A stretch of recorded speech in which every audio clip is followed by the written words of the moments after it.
Hi, we are live. How are you guys? I'm gonna get to the chat here in a second. And where are we? YouTube Studio.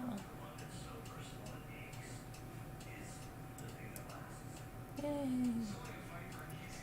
Okay. Live. And here.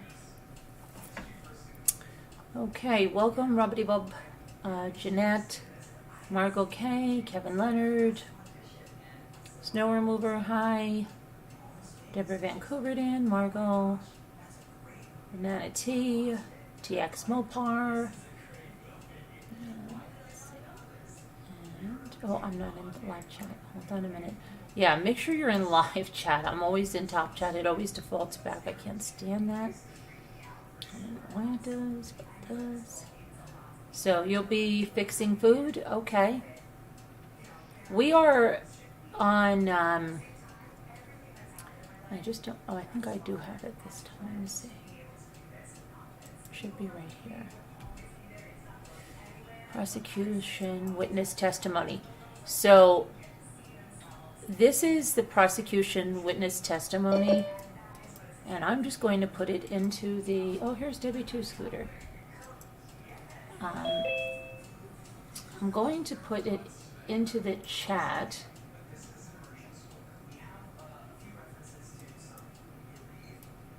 And it's there.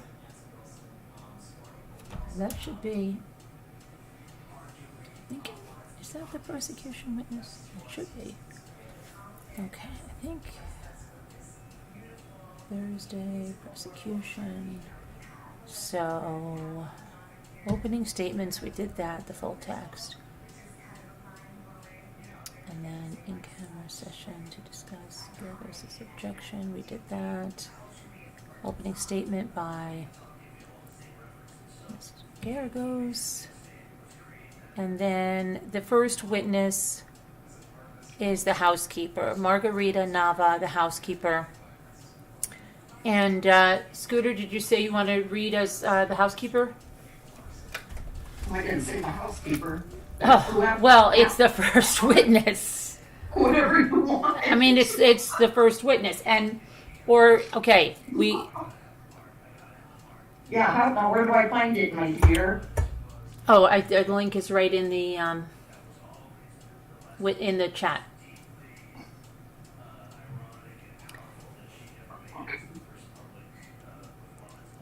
Oh, okay. All right. I see what you mean. Hi, everybody in chat. I can't And then see you. if you just click on testimony. Okay, and this part is, it's pretty short for the housekeeper too. Let's see, wait a minute now. Just click on that thing and then go down to the first witness where you see the housekeeper. I don't see housekeeper yet. Okay, I'm scrolling down. Here, watch, I'll share my screen. So you see. Okay, I've got it. Oh, you got it? And then you see where it says testimony, click the link that says testimony. I'll see it now. Okay. All right, now why are you not on screen though? Oh, you are, okay, so then I just have to go like this. There we go. Okay. All right, so we're gonna read this. Now, you are, okay, I'll be D'Estasso at first, okay? Miss Nava, you were the housekeeper of Lacey and Scott Peterson in their home at 523 Covina back in the year 2002? Yes. And did you clean the Scott Peterson and Lacey Peterson home on December 23rd of the year 2002? Yes. And do you recognize the defendant, Scott Peterson, as he sits here in court today? Yes. For the record, would you just state the color of the shirt that he's wearing? We've got 3 blue shirts over here. Stipulate that, Mr. Peterson. This is Mr. Peterson. Everybody has got it. Well, we're supposed to have a judge. Does anybody on the panel want to read the part of the judge? Okay, well, think about it for the next one. Everybody has got a blue shirt. Reflects that Mr. Garagos has stipulated that Mr. Peterson is, in fact, the person with whom the witness was employed. In fact, and that's her employer. Yes, yes. That's fine, Your Honor. Thank you. And on the 23rd of December, how many times had you cleaned Scott and Lacey Peterson's home by the 23rd of December? Excuse me, this is the judge talking now. You mean from the very beginning when she got hired? Yes. Okay. That was the 4th time. And so the 23rd was the 4th time, correct? Yes. And what interval had you been scheduled to clean their home? How often did you clean their home? Twice a month. And who hired you to clean their home? A friend of Lacey recommended me. Now, on the 23rd of December, can you just go through and tell the court what you did on that particular day? And the judge says, be a little more specific. I'll be. She testifies what she had for breakfast. That's right. What time did you get to the house? At 8:30. And how did you arrive at the Petersons' home? In my car. And when you got there at 8:30, who was home? Lacey. Was anybody else home? I don't remember. And was Lacey's dog present that day? Yes, outside. Did the dog ever come into the house while you were there? Never. Let me ask you this. Had the dog ever been in the house while you were cleaning at any prior times you cleaned the house? Never. When you got there, can you tell the court what it is you did when you went through and cleaned the Petersons' home? Just take the court through what you did when you would clean their house. I will arrive, greet them, and then grab my utensils and start dusting and cleaning. When you dusted, did you dust the entire house? Yes, just the inside. And then, what did you do next? What did you clean next? The first thing I will clean will be the bathroom. How many bathrooms were in that house? 2. And what product did you use to clean the bathrooms? And then there's an interpreter now. I'm sorry, counsel, did you say house or bathroom? The bathrooms, that's what I meant. I will use some of that. I will use some that had some Clorox and others that had Pine Sol for the floor. After cleaning the bathroom, then what do you do? I will use some that had, we'll clean the bedrooms. And you did that, then what? First the bathroom and the bedrooms, the hallway, the small one, and later on, the dining room area where the large table is at, and then the living room, the one that faces the street, and last, the kitchen. After you finished cleaning these particular rooms, did you do anything to the floors? What do you mean? Like what? Did you clean the floors? Yes. How did you do that? The floors, water, Pine Sol, and the mop. Would you mop the entire house? Yes. And did you do that on December 23rd? Yes. After mopping the entire house, what did you do with the mop? There is a small door by the washer machine, and Lacey told me to put it outside so it will dry out. And then later on, she will put it inside. Is that what you did on the 23rd? Yes. How many mops did you use? Just one. And when you mopped the floors, did you use a bucket? Yes. And you filled it with water? Yes. Then you added the Pine Sol? Yes. After mopping the floors, what did you do with the bucket?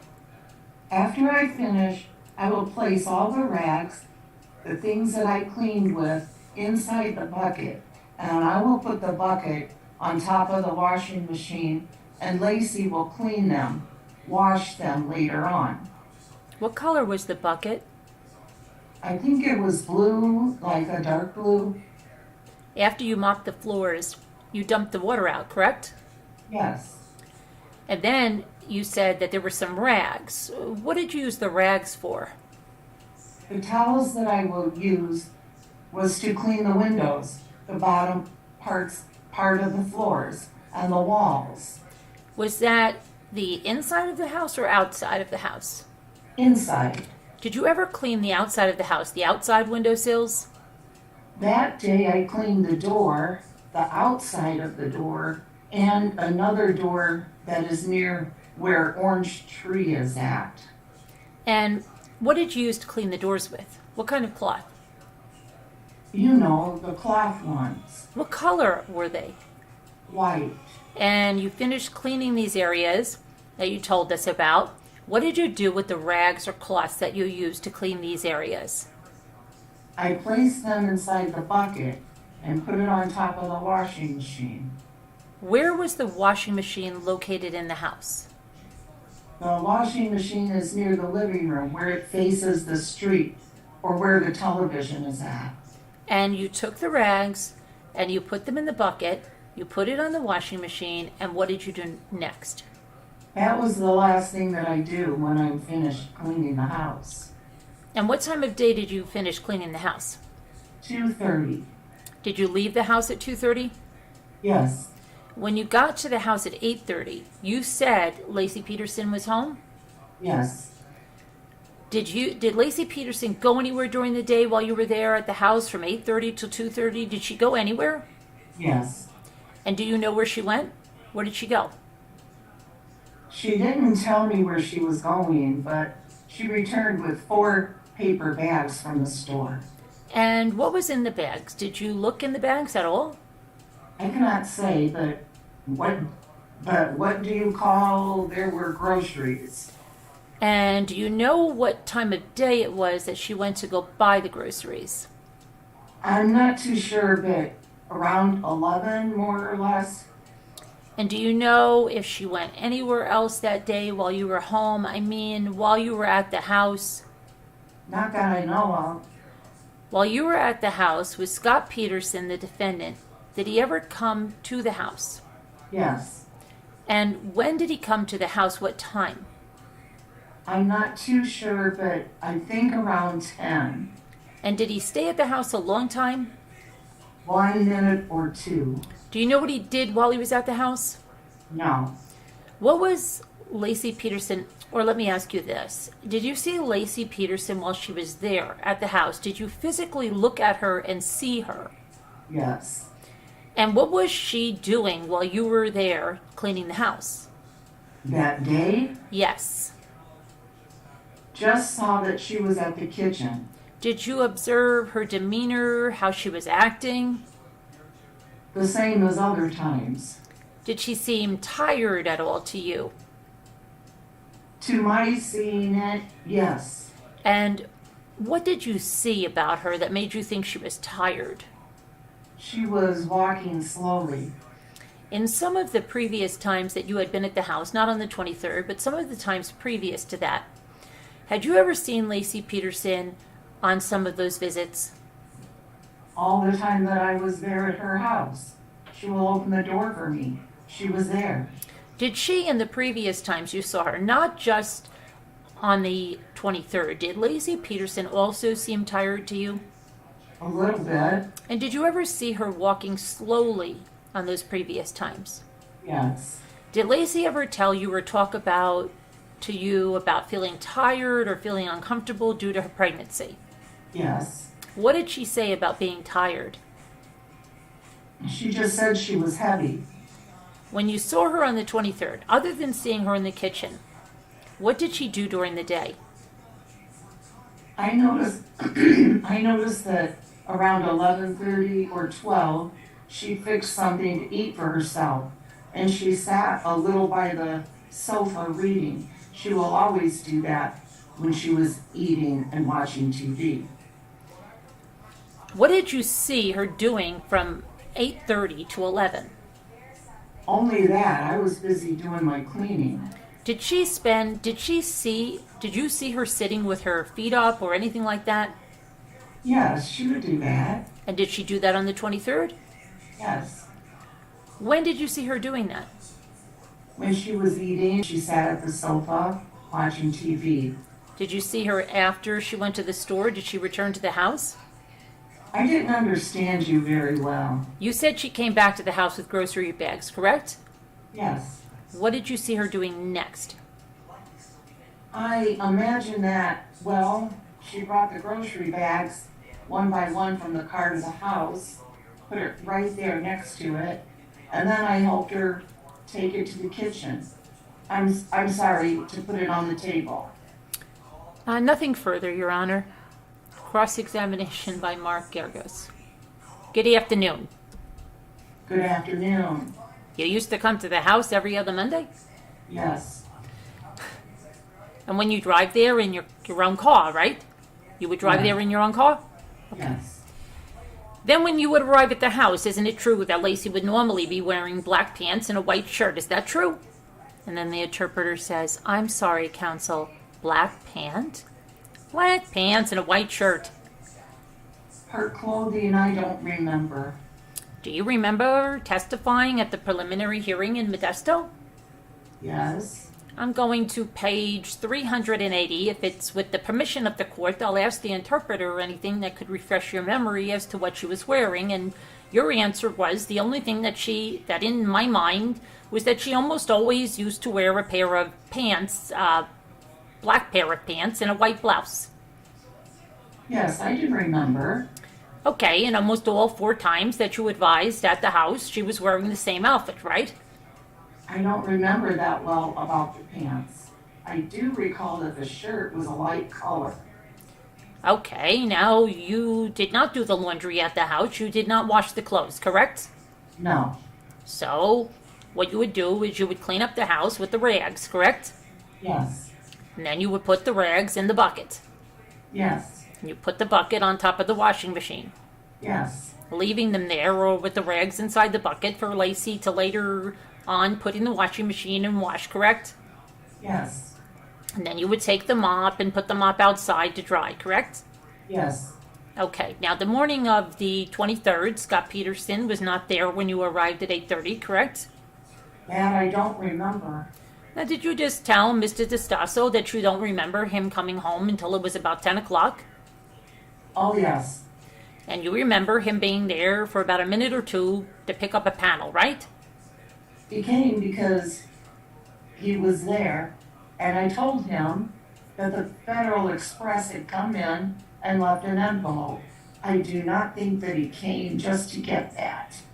How long was he, when you told him about that, how long had he been in the house? Now the interpreter says, I'm sorry, the interpreter would like to clarify how long she had been at the house. How long he had been at the house. About 1 or 2 minutes. Okay, is that about how long he stayed, just came, picked up the Federal Express and left? Yes, he will always do that, just come in and out. You didn't see him sitting down watching Martha Stewart on TV, did you? No, Okay. You didn't see anybody talking about meringue on the 23rd, did you? no, Okay, now when Lacey left the house, she was wearing these black pants, correct? to be truthful, I don't remember that. Let me show you again page 381 of your testimony at the preliminary hearing, and I asked you, you described these pants that you saw as black stretch pants, isn't that correct? And your answer was, well, I recall that I said they were black, but I don't recall whether they were stretch or not because I didn't get to see them. Does that refresh your memory as to what kind of pants she was wearing, what color? I'm not sure that day on the clothing. Okay. And didn't you testify at the preliminary hearing that she almost always wore black pants with the white shirt every time you were there? Yes, Okay. Now, when she left to go to the market to get the groceries, when you came back, did she testify at the preliminary hearing that she carried in from the car 2 bags of groceries at a time? yes, And, okay, then after she carried in 2 bags of groceries, she went back out to the car and she carried in 2 more bags of groceries, correct? yes, Now, also the day there was jewelry that was out on top of the counter, isn't that correct? no. Oh, yes, yes. And do you remember what kind of jewelry she was wearing on the day of the 23rd? Yeah, no, Okay, now, there in the front portion of the house where the window faces the street, Covina, there are some shades, correct? Or maybe, yes. okay, now those were down when you came in, isn't that correct? I don't remember. Okay, when you got there at 8:30, you had to pull them up in order to clean the windowsill, isn't that correct? I will always do that. Right, because they're usually down when you get there, correct? I imagine so. Well, let me show you what you said at the preliminary hearing. I just dusted them. I rolled them up or pulled them up, and I cleaned the window. Question. So, when you get there at 8:30, sometime after 8:30, you had to pull them up in order to clean the window sills. Is that correct? Answer. Yes. Answer. I didn't understand you. Well, I didn't finish. Answer. Yes. Is that still your testimony? Now you can say you are. You are saying that so fast. That's where you are now. You'd have to repeat that line. Where am I now? Where it says you are saying that so fast. I didn't understand you. You are saying that so fast. I didn't understand you. He's usually the one who tells me that. Now let me ask you one more time. So when you were there at 8:30, sometime after 8:30, you had to pull them up in order to clean the windowsill. Is that correct?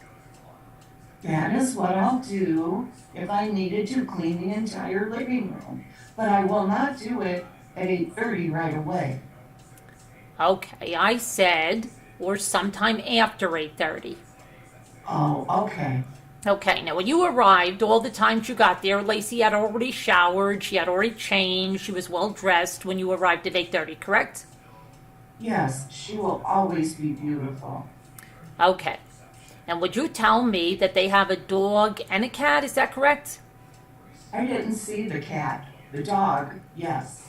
Was there a water bowl that you would fill up in the house? Yes, in the bathroom.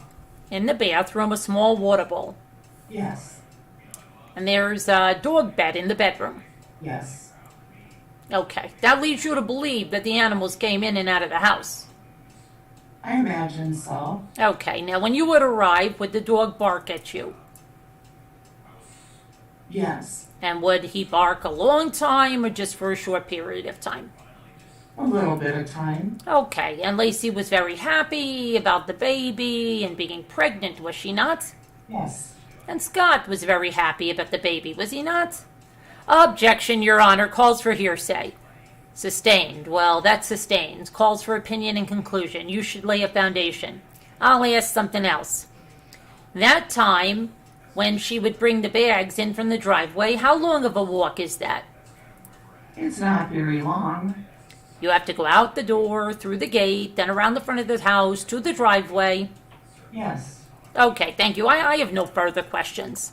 Another redirect by Rick DeStasso. Miss Nava, where did you put after you were done mopping the floors, which door did you put the mop outside of? A small door that was next to the washing machine. And when Lacey went out to her car to get the groceries, which door did she come back in? She returned by the door that goes out to the pool. Is that the door nearest the kitchen? Yes. Are you going to mark it, the judge says? And Gergo says, on People's 3. And the judge says, are you going to mark that whole book or just the photograph? DeStasso said, we decided just to mark the photographs for the time being. They're all marked in here, 1 through, the judge says, why don't we mark, DeStasso says, 1 through 42. And the judge says, why don't we mark the book? We're going to start new exhibits, right? It will be People's 1, 11, and we'll mark the photographs A, B, C, D. So the book will be People's 1. That's fine, Your Honor. And the judge says the book will be People's 1, Book of Photographs, DeStasso. Just for the record then, Your Honor, the photograph I'm going to use right now, it's marked People's 3. I'm going to change that actually to C, just so. Judge says, so just show her then. How many photographs are there in there? DeStasso says, I'm sorry, I'm going to change it to A, B, I'm going to change it to B. Judge says it's People's number 1B, People's 1 for the time being, AB. DeStasso says, let me show you. And the court clerk says, that's not going to work. I guess it will work. And DeStasso says, Miss Nava, let me show you People's 1, photograph B, and do you recognize this picture? Yes. Whose house is that? Lacey and Scott. And this is the house that you used to clean when you were cleaning their house, correct? Yes. You saw the window coverings in that window of that picture? Yes. When you were there on the 23rd, when the window coverings that are shown in this picture open or shut? And the judge says, or do you remember? I don't remember. So just so we're clear, when you got there at the house at 8:30, you don't remember whether the window coverings were up or down. I don't remember. Okay. Do you want to use this? And Gergo says, yeah. Judge says, that's all the questions you've got, Mr. DeStasso? DeStasso says, let me run back through my notes real quick, Judge. Judge says, Miss Nava, is that photograph a true and accurate representation of the house that you saw on December 23rd? Yes. Judge says, okay. And DeStasso says, I don't have any further questions. And let's see. So now we have another witness. Let's see. Next one. Here's our next one. Is... Or we cross it by mark. We already did that. So now we're prosecuting Fred Eachus. See, Right. so we did all that. The photo of the window in front of the house, and let me see. Is this the window? It's telling me that. Let me see if that's the window.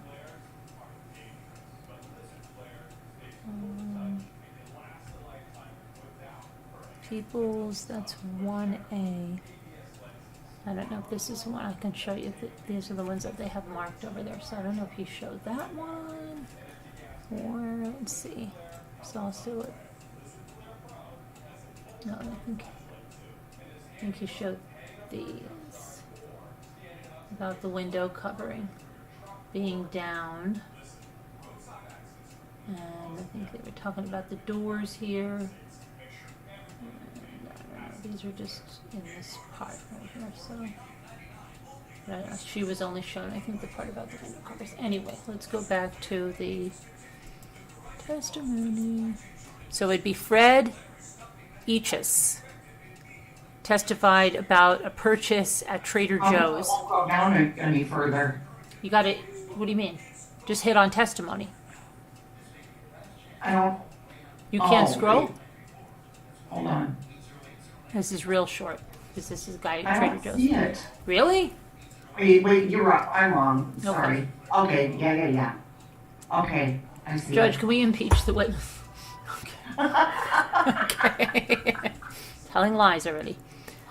Witness impeached. Okay. All right. So this is the guy at Trader Joe's.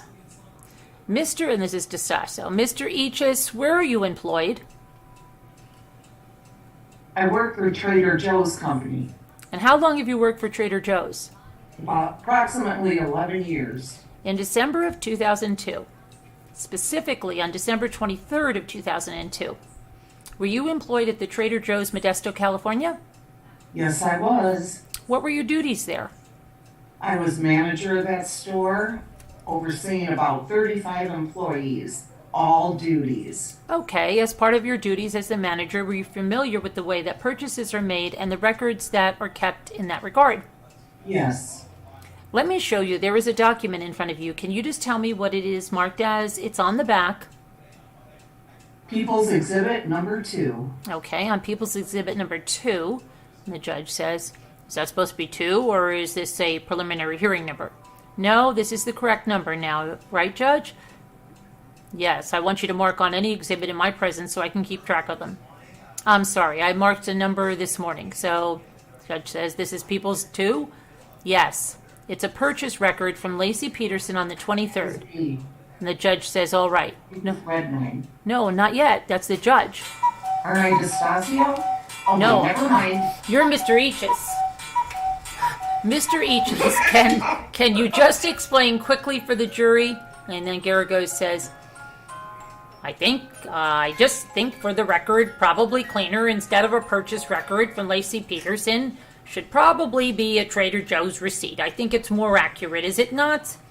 Stasio says, we can call it either one. The judge says, okay, put down purchase record of Trader Joe's, then People's number 2. Go ahead. Do you recognize it, Mr. Eachus? Yes, I do. All right. Stasio says, can you go back and explain that just for the jury what you're looking at? I'm just looking at a copy of a receipt. When people purchase products, they are scanned. It's a computerized system, so there is a screen that they sign, and then hit that button, accept signature, then it captures their signature. I'm looking at a copy of everything that was purchased with Lacey Peterson's signature at the bottom. Okay, and we did go through this receipt yesterday. And can you tell me how many items were purchased that day? Let's see here. 24 is what it says here. And was that a purchase record or a receipt for the purchases she made on December 23rd? Yes, December 23rd at 10:06 a.m. is what it states here. Okay, I'm going to throw it on the document camera. You can, just so the jury can see it real quick, and then you can talk us through the purchases briefly. I don't know if you can see that. Can you see that from there, Mr. Eachus? I can see it from I'm just going, might be better if you just read it, all right? I think that. I just have you do that. Just go ahead, if you could. Just read the items that were purchased on the 23rd. Items that were purchased are Grand Marnier liquor, stuffed salmon, heavy cream, large grade A eggs, apple with bacon, raw shrimp, organic chicken soup, oatmeal flakes, Barbara's cinnamon puffin cereal, maple syrup, profiteroles dessert, apple strudel, and then 3 grocery items. And then the total is $98.19 on Visa. Okay, I was just putting the receipt up, so let me go back to this. Okay, thank you, Your Honor. I don't have any further questions. Cross-examination by Marquez. The receipt you have there, is that the one that's given, the customer is given? Well, they are given a receipt very similar to this. The computer spits out 2 receipts. One that we keep that has their signature captured. The other one is given to the customer. When you say it has their signature captured, you mean like that? Yes, at the bottom. That's what is signed on the computer, the little computer screen. The one that we've got up on the screen there is the one that's given to the customer, an absolute duplicate of that, or is it? They are actually given a copy of one that doesn't have the signature. The company keeps the one that has the signature on it. Okay, if I can go through for a second here, what I'm asking again, does the customer get one that's cut off right here and looks exactly like identical to this? Identical to that. At the bottom, it will say customer copy. Now the time that's on there, the 10:06, do you know how that time is calculated? It's calculated off the computer system. You don't have any knowledge of that? No, I don't. Okay, and do you have any knowledge of when bread gets delivered on a regular basis? Do you know what particular store this was? Yes, this was a store I manage, the Modesto store. Okay, do you know on Christmas Eve day, which would be the 24th, do you get bread delivery on that morning? Yes, we do. Okay, and when you get a bread delivery, is there something called, excuse me if I mispronounce it, but a challah bread? Challah bread. How do you spell that? CHAHLAH. Okay, if that bread had been delivered on the 24th. Would that bread have been delivered on the 24th? Yes. It may have been. It all depends if we ordered it to come in that day. We have capability to order bread every day. Whether someone specifically ordered for that day, I couldn't tell you right now. Is that a seasonal bread, that particular bread? It's a bread that we carry all year round. It sells better in certain days than others.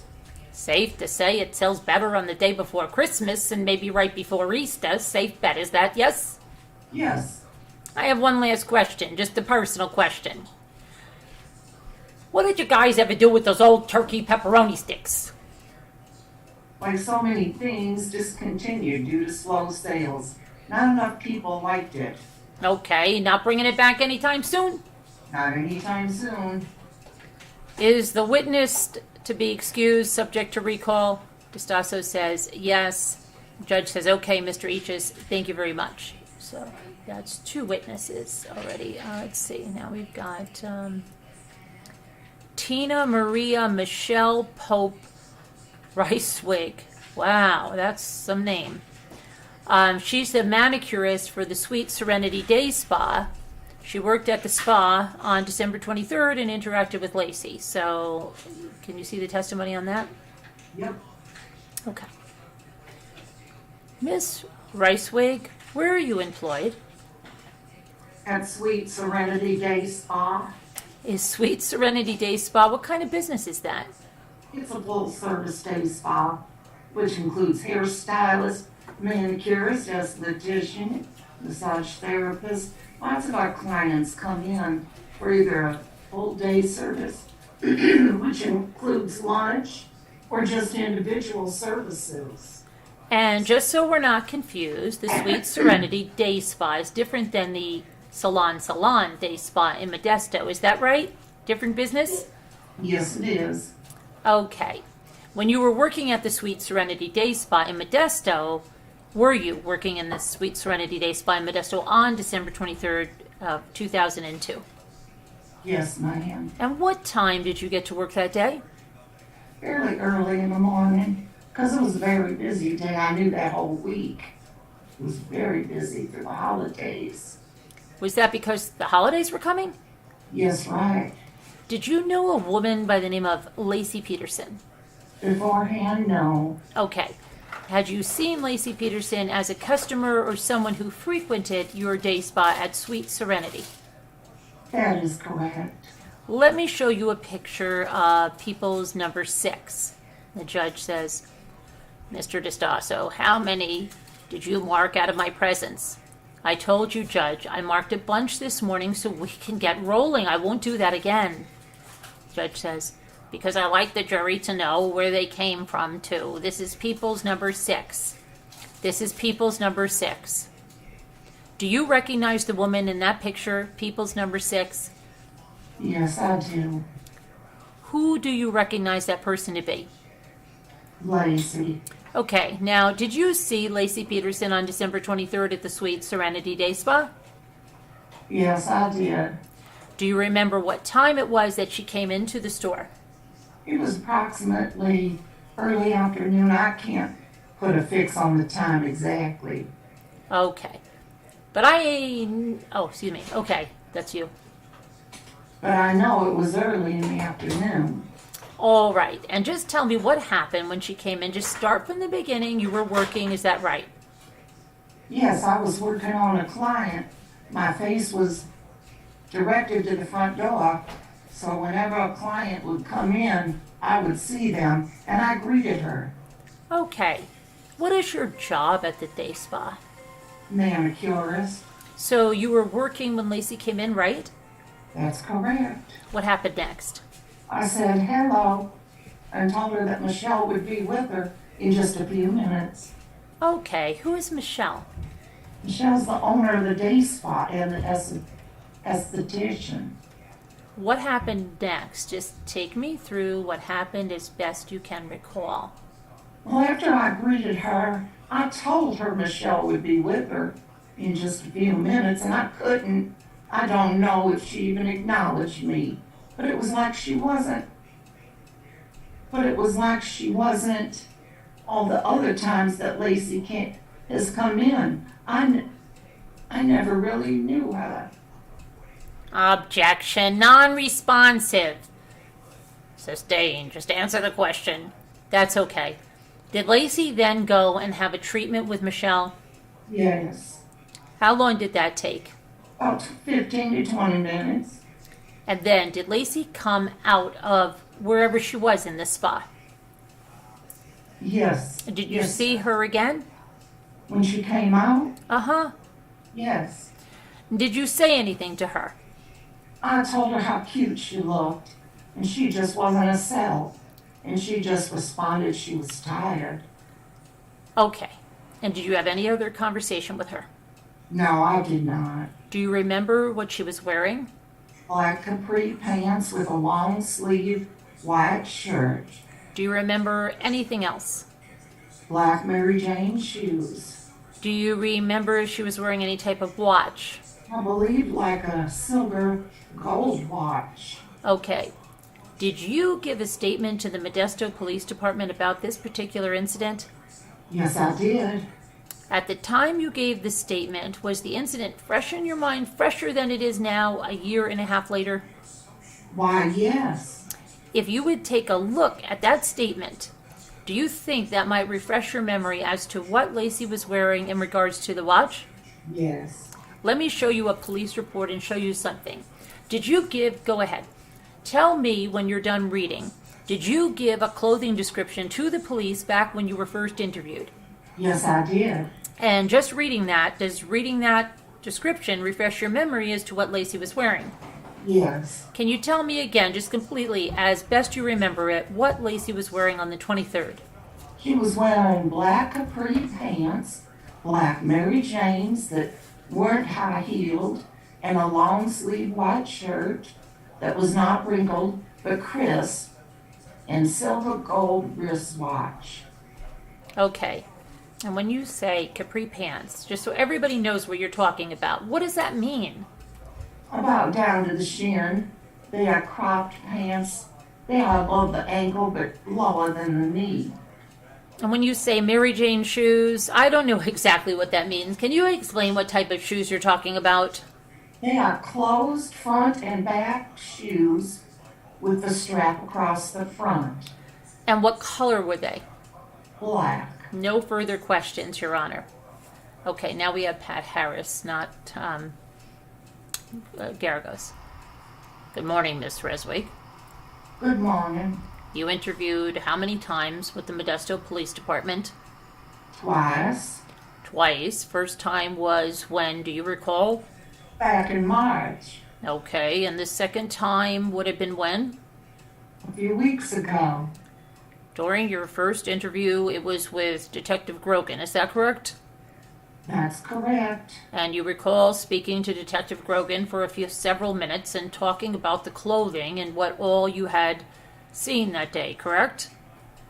That's correct. Okay, and do you recall telling Detective Grogan when Laci came in, she seemed a little quiet? Yes. You testified earlier that Laci came in and that she said she was tired, told you that she was tired. That's correct. During the interview with Detective Grogan, did you ever tell Detective Grogan that Miss Peterson said that? Yes. You did tell Detective Grogan that? Would you like to take a second and just review? Yes, I'm sorry. The judge says, can you just identify for the record what she is reviewing? She reviewed the report that Detective Grogan wrote. What date? On March 3rd, 2003? 2003. For the record, does it have a Bates number stamped on it? If it does, Bates number stamp 0867. Okay. When she entered the room, when she entered the salon, Uh-huh. your testimony was that she told you that. You told her she looked cute and she was tired. Is that correct? No, it was when she was leaving. It was actually when she was leaving? She is up in front after Michelle was done with her. Was not when she came in? No. In fact, when she came in, she didn't speak to you, did she? No, I greeted her. She didn't respond, or I didn't hear her responding, but she didn't say anything directly to me.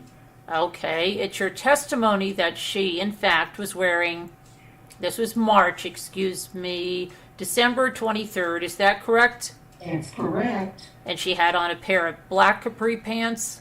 Yes. And it's your testimony that she had on a long sleeve white shirt, is that correct? Yes. And you told the police, I believe, that the shirt, in fact, to your belief, did not have any buttons. That's correct. You believe it did not have collars. That's right. And in fact, you told the police that you thought it was a pullover white shirt. I can't remember about the pullover. I'm sorry. During the later interview with the Modesto police, did they show you some clothes? Did they show you some pictures? Yes, they did. At the time, did you identify what you believe was a white pullover shirt that looked close to what she was wearing that day? I'm sorry, I can't remember. And it was on that day that you identified she was wearing black capri pants as well, correct? That's correct. And you said the capri pants are pants that come down to here, is that right? Yes. For the record, about 4 inches below than her knee. About 4 inches above, correct? Do you recall that Lacey Peterson had a tattoo? Did you see that? Yes. Where was the tattoo? Pardon me? Where was... On the ankle. And do you recall what kind of tattoo it was? A sunflower. Now, beyond the salon, had you any contact with Lacey Peterson? No. And previous to this, did you indicate that you had any other conversations with Lacey Peterson? No. This was the only time you spoke to her? Yes. That's all I have. Testosterone. Miss Reswick, counsel was asking you if you had told the detectives about Lacey saying she was tired, and did you find the reference was there in the police report? After she was done with Michelle? Yes. Yes. So it was documented in the report? Yes, it is. And that day that you were spoken to by the police, the first time was in March of 2003? That's correct. The second time you said was a couple of weeks ago? A few weeks ago.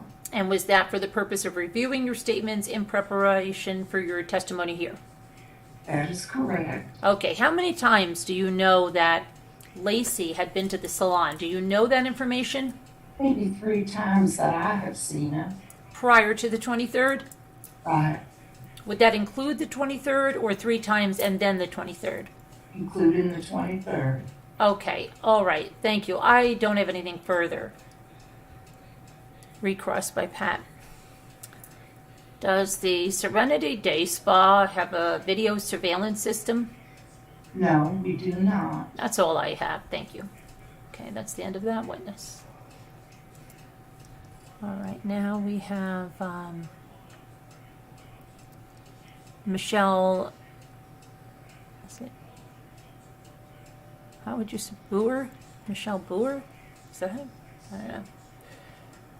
So she's the owner of the day spa. Ma'am, can you tell me where you're employed? Do you see that? Sweets. Oh, okay. Sweet Serenity Day Spa. And is Tina Reswick one of your employees? Yes, she is. And are you the owner of that salon? Yes, I am. What are your duties? What do you do besides being the owner of the salon? I'm an esthetician. Can you tell us briefly what that is? I do facials, waxing, body wraps. Was one of your clients back in December of 2002 a woman by the name of Lacey Peterson? Yes, it was. Let me show you a picture, People's 5. For the record, Judge, this is a picture of Lacey Peterson. Number 5 now. Number 5. Okay. Do you recognize the woman that's depicted in the picture? Yes, I do. Who is that? Lacey Peterson. Okay, and is that a fair representation of... Let me stop. Did you see Lacey Peterson on December 23rd, 2002? Yes, I did. Is this picture a fair representation of what she looked like on December 23rd? Yes. All right. What I mean by that, it's not clothes or anything, but that's Lacey is pregnant, just like you saw her. Yes. Okay, and can you tell the court, just start at the beginning, what time did you start work that day? I usually get in by 9 o'clock in the morning. And what was the traffic in your salon that particular day? There was a lot of foot traffic. It was the day before Christmas Eve, and there was a lot of people buying gift certificates. Not a lot of clients, but... People coming in and out. Yeah. Did Lacey receive some kind of treatment that day? Yes, she did. And were you the one that treated her? Yes, I am. Okay, what time did Lacey come into the salon? I believe her appointment was at 1, and she got there early for her appointment, so between 12 and 1. Okay, so her appointment was at 1, and she was there a little early. Yes. Was it after 12:30? I'm not 100% sure. So, I think it was. I think it was between 12:30 and 12:45. the best you can give us, 12:30 and 12:45. Yes. And what happened when she came into the salon? I took her into the treatment room and did the treatments on her. What treatments did she get? She had some facial waxing. Okay, and how long did that take? 20 minutes, 15, 20 minutes. Do you remember what Lacey was wearing that particular day? Yes, I do. What was she wearing? She had on black bottoms, a white shirt, and a black sweater. Do you remember what kind of shoes she was wearing? Yes, black Mary Janes. Black Mary Janes? Yeah. Oh. What I would call Mary Janes, yeah. And Miss Reswick just explained them as kind of a closed shoe with a buckle across the top. Yes. Is that how you would describe it also? Yes. Can you describe the shirt for us? You know, I don't really. It was a white shirt. I thought it was a collar button up, but I can't be 100% sure of that. I just know it was a white shirt. And you said black bottoms. What did you mean by that? I'm not sure if she had capris or skirt.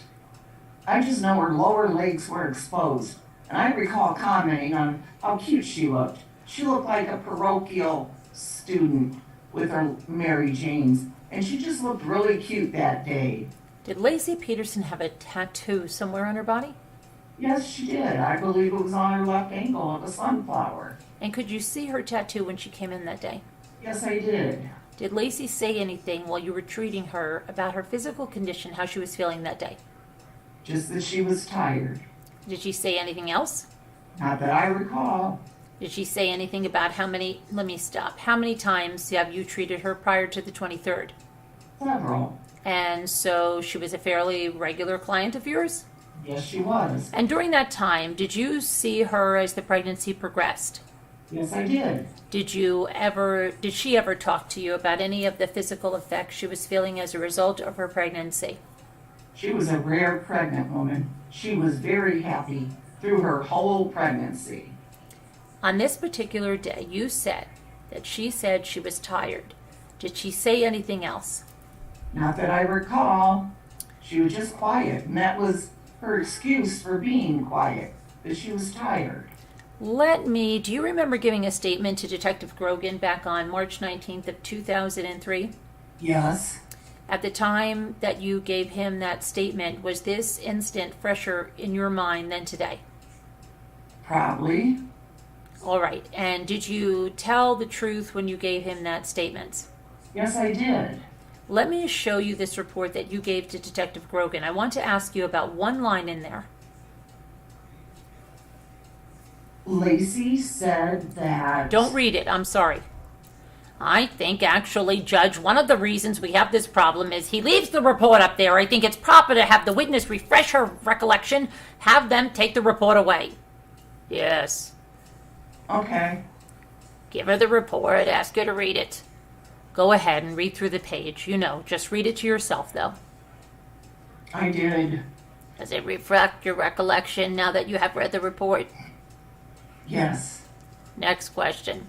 Let me take it back from you. Do you remember Lacey saying anything about her physical condition as a result of her pregnancy now that you have read this report?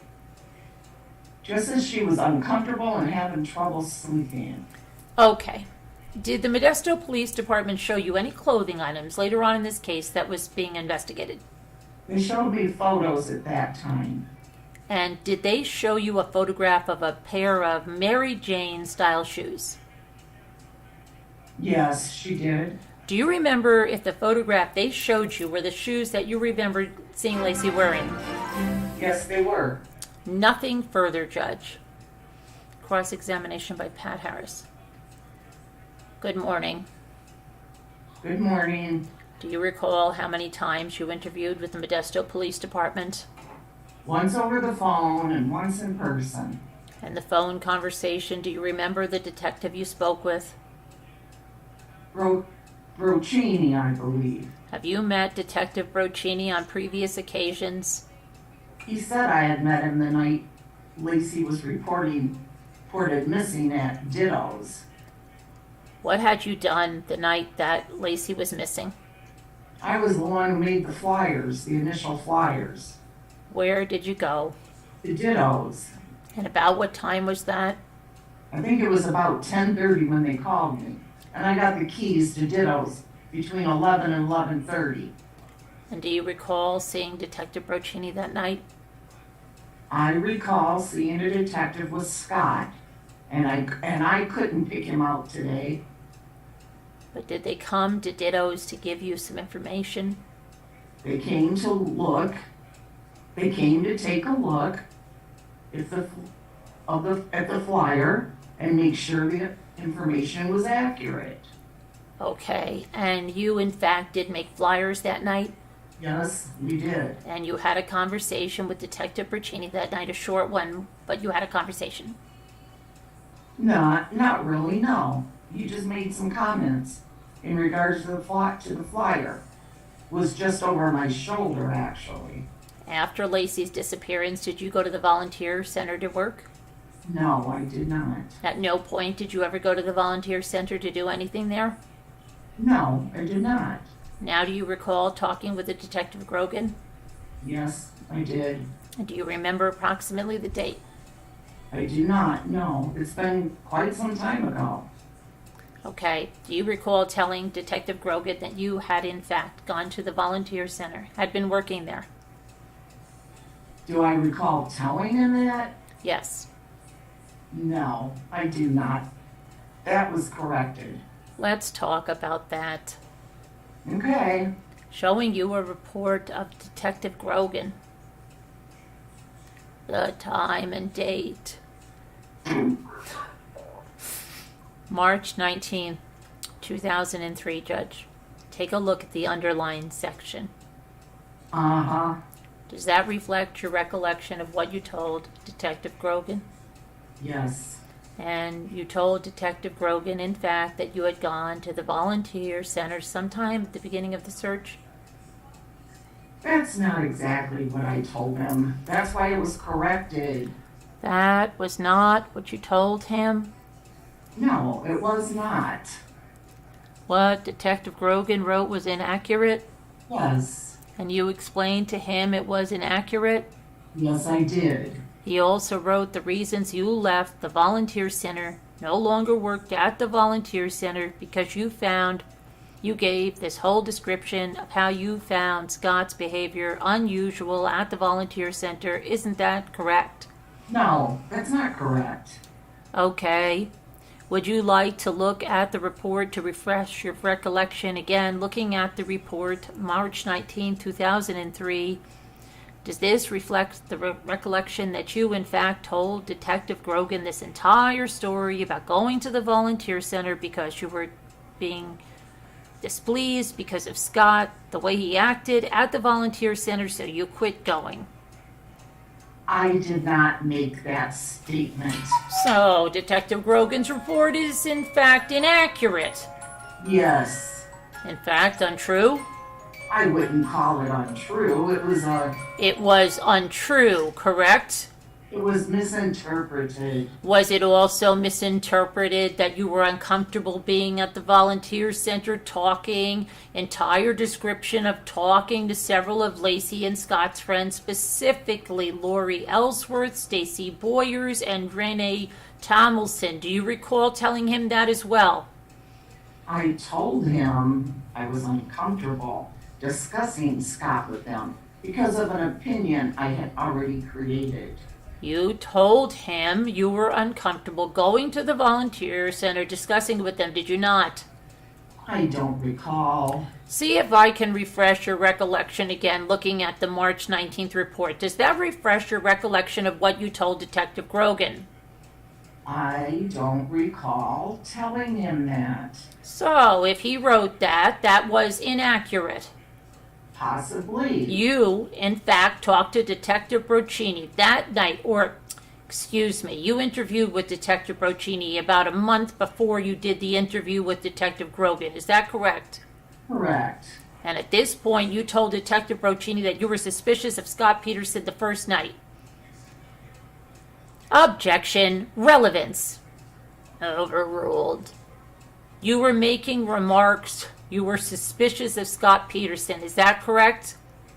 That's not correct.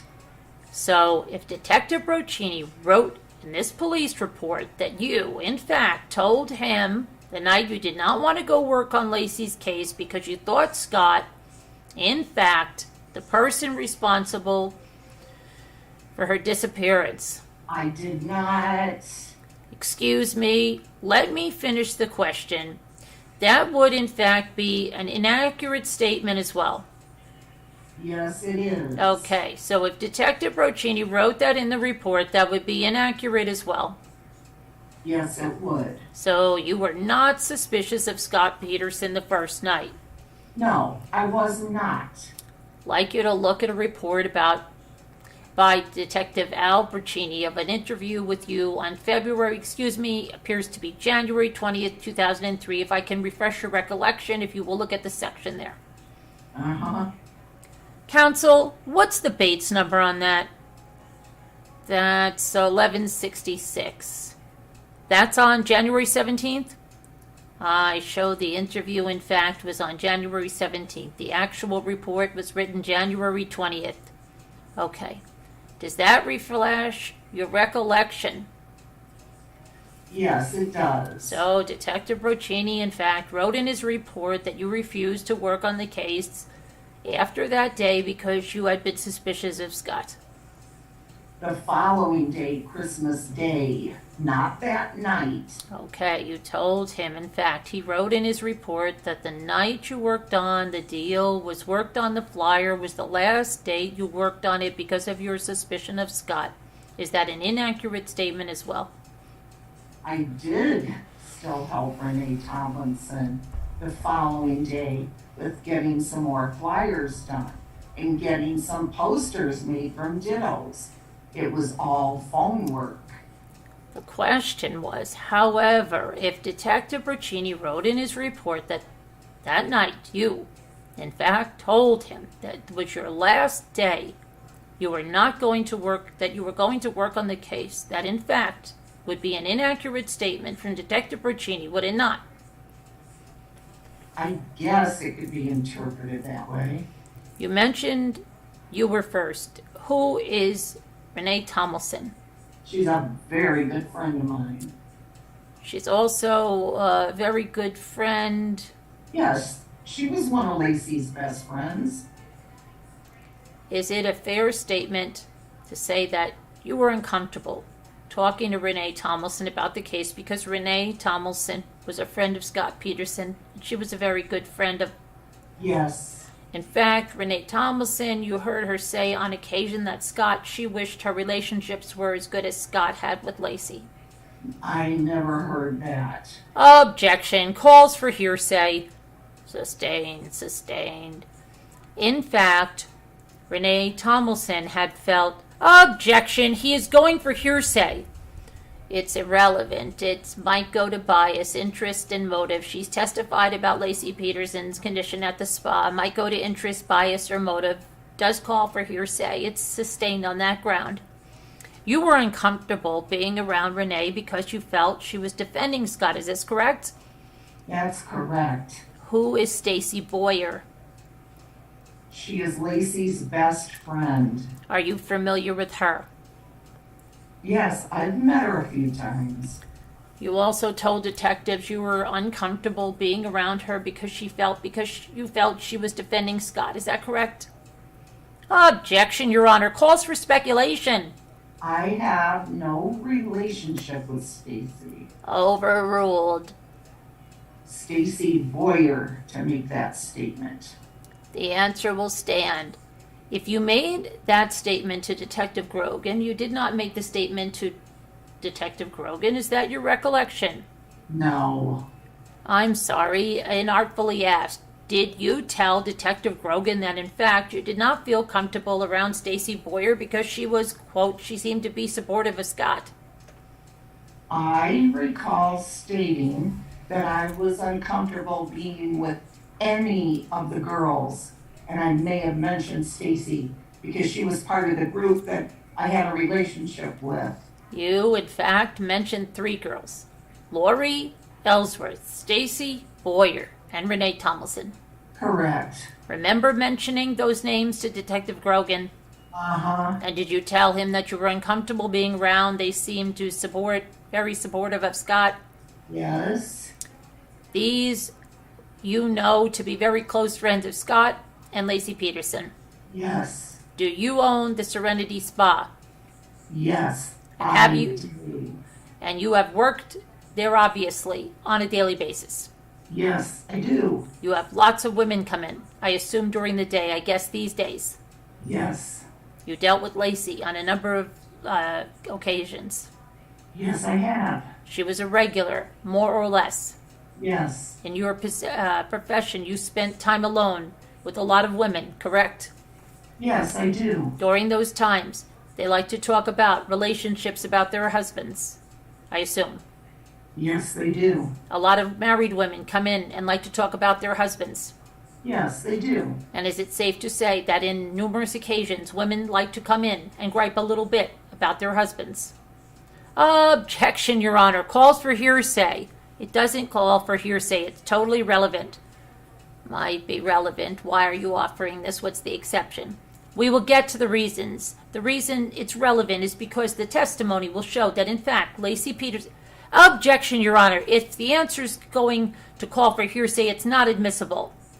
May be offered. Going to say offered for the state of mind, not the truth? Offered for the state of mind, not the truth of the matter. All right.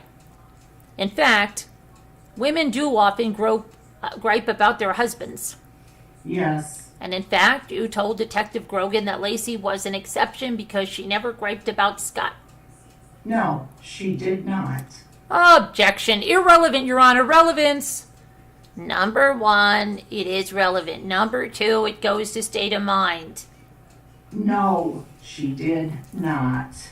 In fact, she never, during the entire time you knew her, came into your salon saying anything negative about Scott Peterson, did she? No, she did not. The day she came in, do you recall she was wearing a pair of, I believe you testified, black Mary Jane shoes?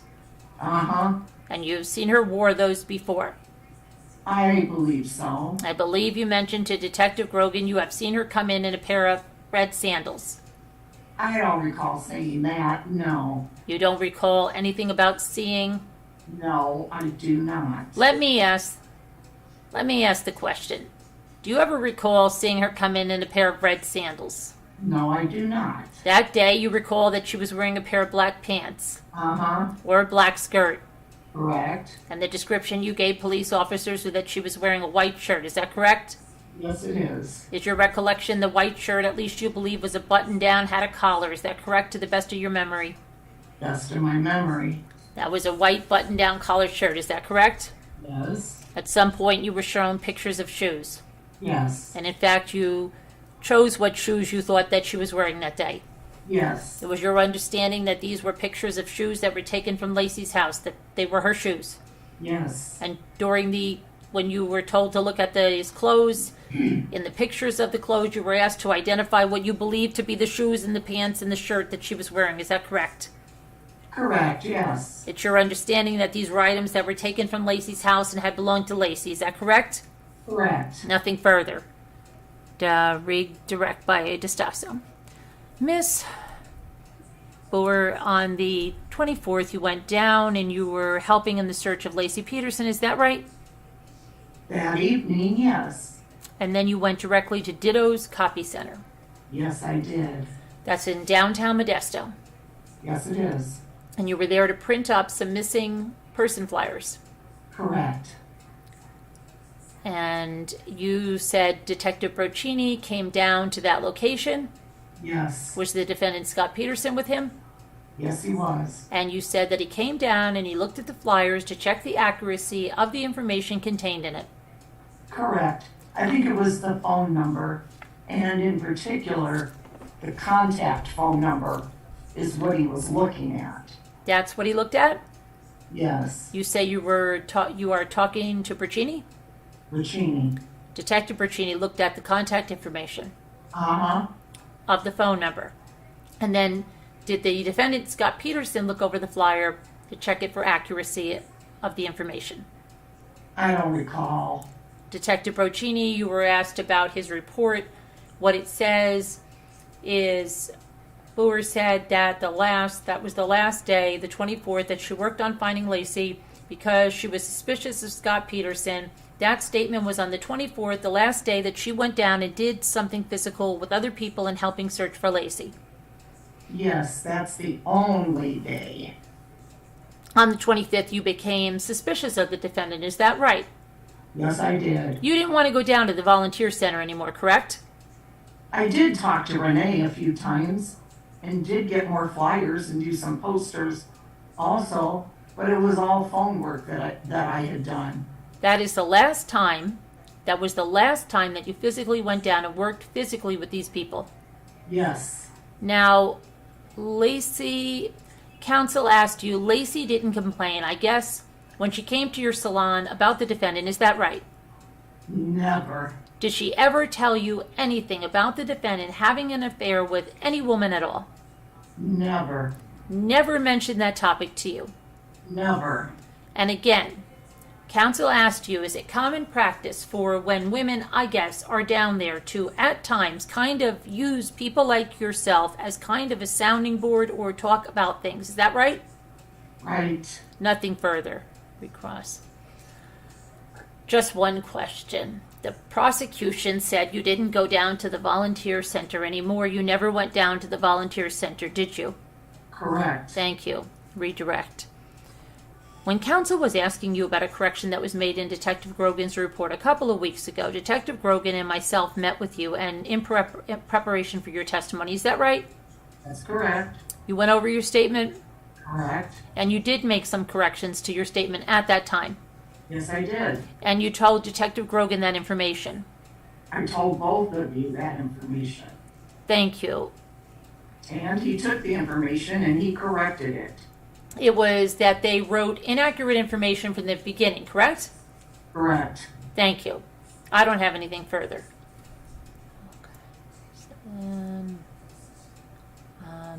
Lori Weissenberg, the manager. Okay. Ma'am, could you tell me where you're employed? I'm employed at Salon. Okay. Is that a hair salon or a day spa in Modesto, California? Yes. Just since we've heard from some other folks that doesn't have anything to do with the Sweet Serenity Day Spa. No, we're completely separate. And what is your job there? I am the manager. And how long have you been the manager of that particular salon? For 11 years. So obviously you were the manager during the month of December 2002. That's correct. Were you working on December 23rd of 2002. Were you working that day? Yes, I was. Okay, on December 23rd. Yes, I was. Or I was working, but I got off at 3. Okay. And what time did you come into the shop that day? I usually come in around 8:45. And then that day you got off at 3 o'clock? Uh-huh. All right, let me show you a binder, People's Number 3. I think it's full of 16 pictures. Can you look through that? Tell me if you recognize photographs of what's depicted in that particular binder. Yes, these are all of Salon. Those are all photographs of Salon. Yes, Your Honor. The whole 16 of them? All of them. Are you going to refer to them individually, like 3A, 3B? I'm going to actually display them. We should mark them for the record, too. They're each individually marked 3A to 3O. 3A to 3O, okay. And ma'am, have you looked through all the photographs 3A to 3O? Yes. And do those photographs accurately depict the interior of your salon there at Salon? Yes, they sure do. And is that how the salon looked on December 23rd of 2002? Yes, except for the sitting area, furniture was replaced. So since that time, the sitting area furniture has been replaced. Yeah, same area, same place, everything. Just new furniture. Okay, so the layout of the salon is the same? Yes, exactly. All right, let me show you some pictures. And I know, Judge, can we cut one of the lights so we can see a little better? Yeah, I'll have Mike cut one of the lights. Okay, the picture on the screen right now, is that 3A in the binder? Yes. And can you tell just the jury real quick what you're looking at? Yes, that is the front entrance to the salon, and as you walk in are front doors. Okay, and does your salon have a videotape surveillance? Yes, we do. Okay, let me flip through here, then and is that 3B? That's what we're looking at now? Yes. And okay, what are we looking at here? The girl sitting on the couch on the far left of our waiting room. Okay, so Far left of our waiting room. okay, so basically, like where I would be standing in this part of looking at the screen, I would be kind of where the front desk is. You'd be right beside the front desk to the right.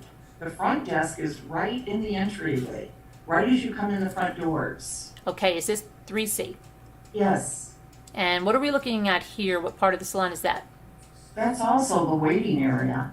Okay, this is the area that you said the furniture is changed, but other than that, it's the same as it was on the... Yes, different couch actually. And what are we looking at here? As you can see, the corner of the couch in the waiting area, that's kind of the walkthrough, the middle of the salon. Okay. Can the record reflect this is 3D? Yeah, I was just going to get there. This is 3D, okay. Let's go to 3E. Are we seeing, and what are we seeing here if you look at this view?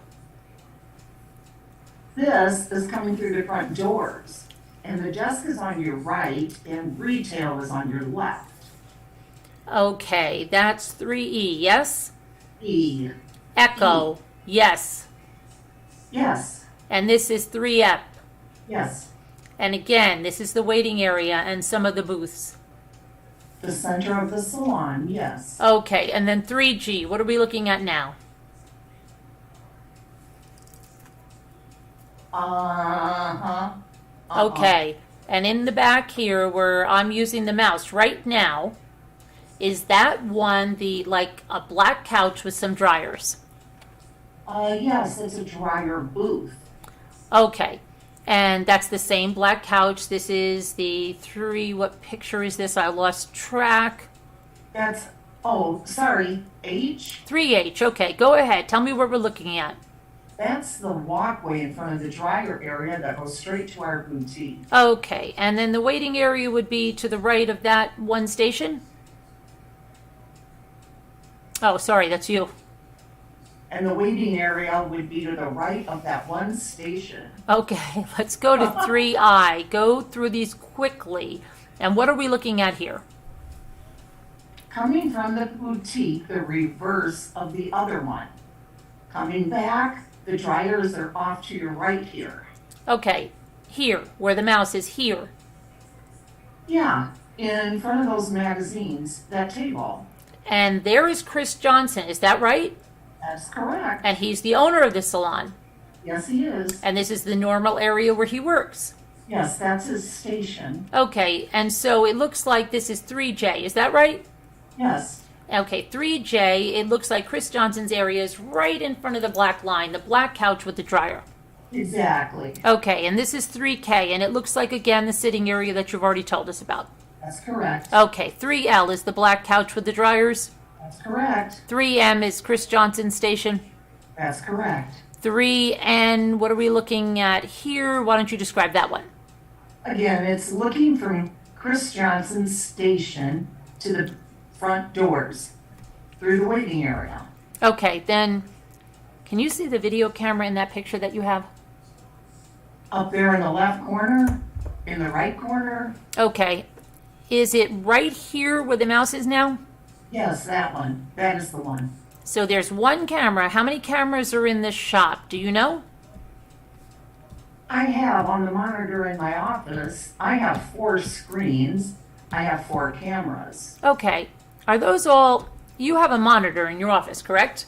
I have 2 at my front desk and 2 in the office. Okay, so there's 2 cameras that cover 16 office? Uh-huh. 2 cameras that cover the front desk? That's correct. Does the surveillance system in the shop cover the entire shop and all the stations? No. Okay. What I'm going to do on the photograph that you have 3N, I'm actually going to pull it out of the plastic for a second, and you can go ahead and circle with this red pen where the video cameras are that cover the front desk. I believe the other one is right there. Okay, go Right ahead. here. You can put that back in the plastic, or I'll do it for you. And just so the jury can see where you were circling, you circled, it's dark here, but you circled this area right here. Is that correct? That's correct. Right above the front desk, and then right in the other corner. Is that correct? Kind of at the left edge of the desk. Right here? Yeah, right there. Okay, so that's where the cameras are, okay. Then going to the next picture, what number do you have of the next picture? I lost track again, the very last one. 3-0. 3-0. And this is just a picture from the salon looking out the doors, is that correct? That's correct. Okay, let me go back to 3N. Do you have that picture in front of you, 3N? Yes. Okay. That, and I want to talk to you about the surveillance system you have in your shop, that you said you have 2 cameras that cover the desk. Is that right? That's correct. And the cameras that cover the office area. That's correct. And what's the reason you have the cameras covering those particular areas? The video cameras we have are for cash transactions. Anywhere that the monies are handled, we have video surveillance. Okay, so the reason you have the video cameras is not to watch the entire store. Is that right? That's correct. It's to watch the areas where people are counting money or cash. Right. When customers come up to the front desk and they give their money across the counter and the cash drawer is opening, that's what our video surveillance is for. And that's where the cameras focus. That's correct. Can you see the front doors from the cameras? No, you can't see the front doors. But if you're standing in front of the front desk, like you're paying, or if you walked in the front door and went to the right side by the front desk, close enough, you might get a glimpse. Okay. But If I put the mouse, can you show me where you're talking about?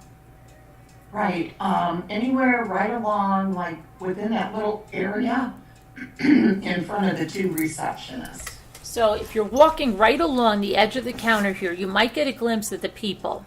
Correct, that's correct. And the other 2 cameras you have cover the office area. Is that correct? That's correct. And one on the safe and one on the counter where the cash is counted. Okay, that's because, again, it's the cash transactions. That's correct. And your business is, hair salon business is done mainly in cash. Is that right? Yes. I guess frequently in cash. Yes, we count a lot of cash. Okay, back in December of 2002, did you have this particular system in place, the video surveillance you just told me about? Did you have this in place? Yes, we had those 4 cameras in place. Okay, and it was the same type of system you have now? That's correct. Okay, and when you have the cameras, how do they record the information onto what? Today or back then? Back then, I'm really only On December talking about, 23rd, we, court reporter says, please don't overlap. Let him finish the question before you begin to answer. okay, Thank you. on December 23rd, we were on a 7-day tape program. So we had a tape for Sunday, Monday, Tuesday, Wednesday, Thursday, Friday, and Saturday. And every morning, that tape would be taken out and the next day's put in. Okay. So these images were recorded on videotape, That's correct. and the videotape was reused every week? That's correct. So December 23rd was a Monday. So Monday's tape was in recording. That's correct. And it was recording just the areas that you told me about. That's correct. All right. And then a week later, so that would have been the 30th, the tape was plugged back in the machine and reused and taped over for the next week. That is correct. And you had that system in place for every single day. That's right. Because of this case, you have changed your procedures. Yes, we have. Okay. What did you change it to? We changed it to a 30-day, 31-day tape supply. So we have a tape for 30 days, but we record over it. Okay. So now you basically have a January, February, March kind of tape thing. No, we have the 1st through the 31st. Okay, got you. And each day of the month, we put that days in. Okay, then on the 23rd of December 2002, you got off work at 3 o'clock? Yes, So it's fair to say you did not see Lacey Peterson at all that day. that's correct. Do you know who Lacey Peterson was? No. Okay, did you know that her sister worked in the salon? Yes. Okay, what's her sister's name? Amy Rocha. And she does still work in your salon, is that right? Yes, she does. Nothing further, Your Honor. Okay, Pat Harris again. Good morning. Good morning. At some point in early February, you had an interview with Detective Grogan. Do you recall that? I remember talking to Mr. Grogan, yes, but I don't remember what the date was. Do you remember approximately the time period? 1st of February. First week of February, somewhere along those lines? Yes. Is that 2004? 2003. 2003? During that interview, you explained to Detective Grogan that you just testified to in court about the taping system. Is that right? That's correct. You explained the whole fact that there were 2 video cameras outside, 2 video cameras that were out in front desk, and 2 video cameras that were in the office. Is that right? I think our conversation went, is there, we didn't have any tape that.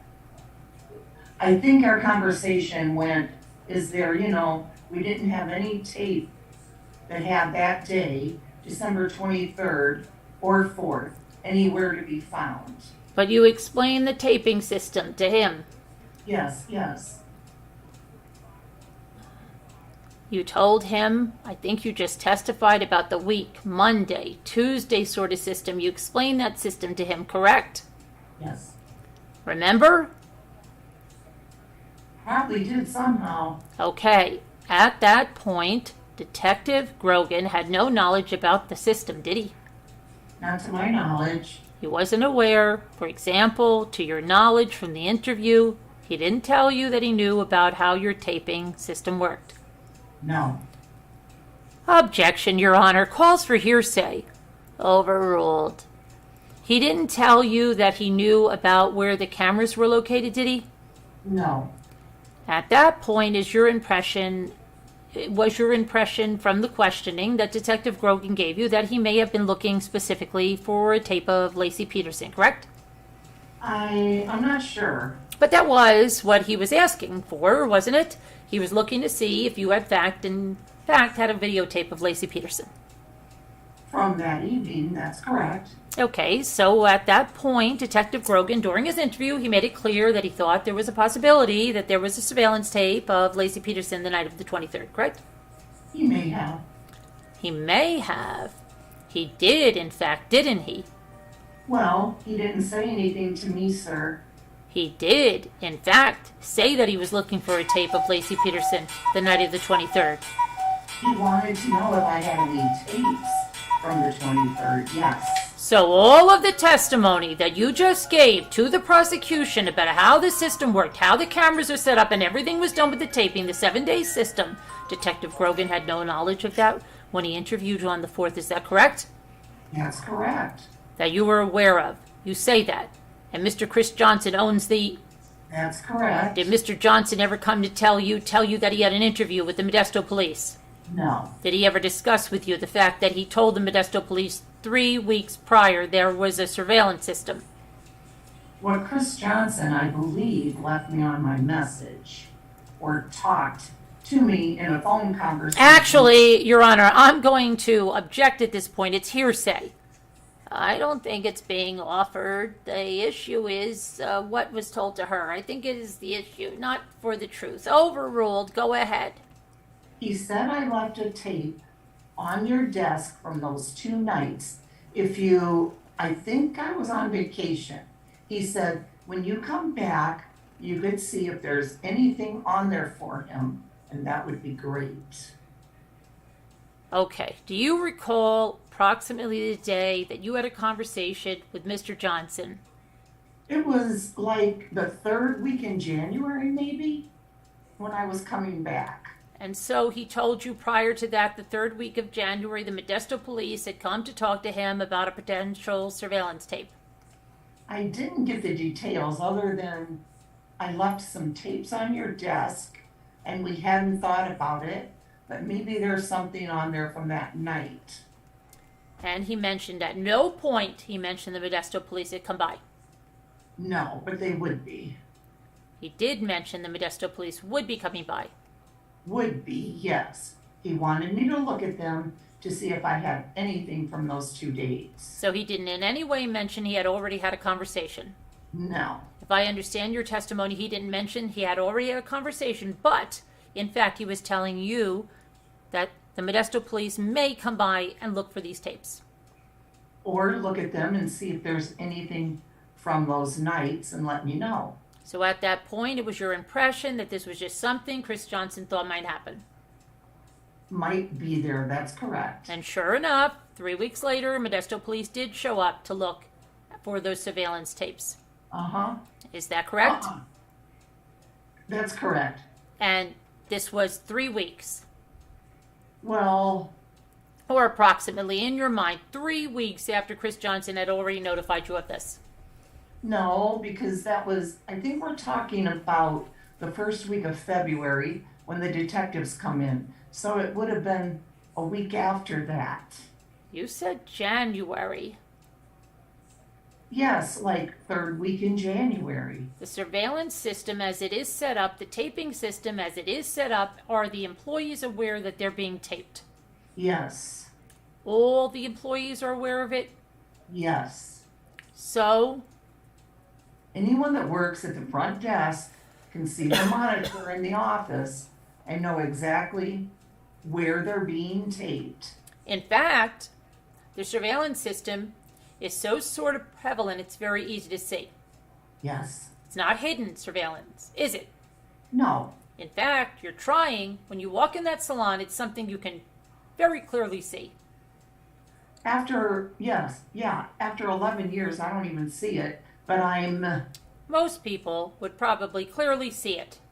right. It's not something that a business is trying to hide. No, right.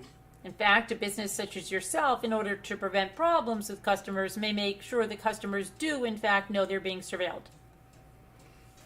Actually, it's more employees than it is customers.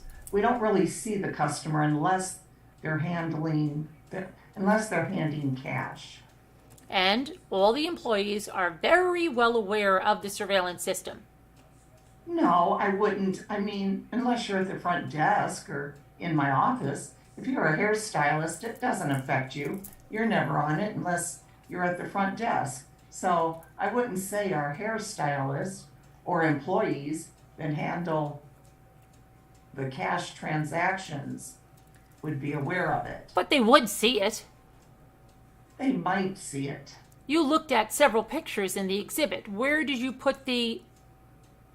This book. Oh, you have it. If you could flip through, first of all, let me ask you, Amy Rocha has worked there for how long?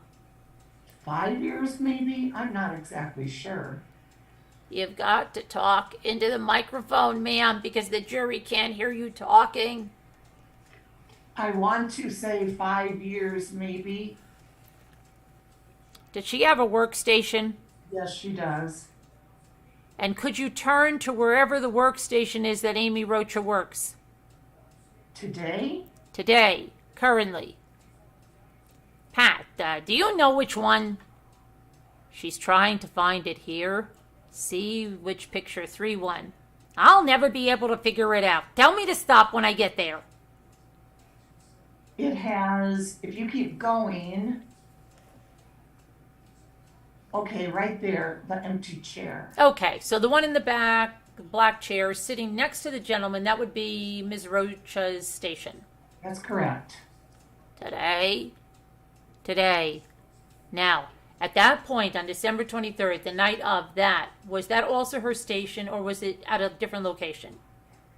You know what? I believe she was at a different location, and she still might have been Chris's assistant at that time and just starting to get out on her own. So she may not have even had her own station.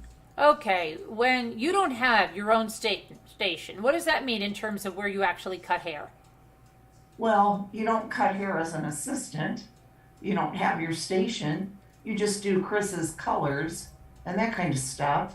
And then if you were going to cut someone's hair, usually you cut it in your free time at an open station. So you just go to whatever happens to be open at the particular time? That's correct. Thank you.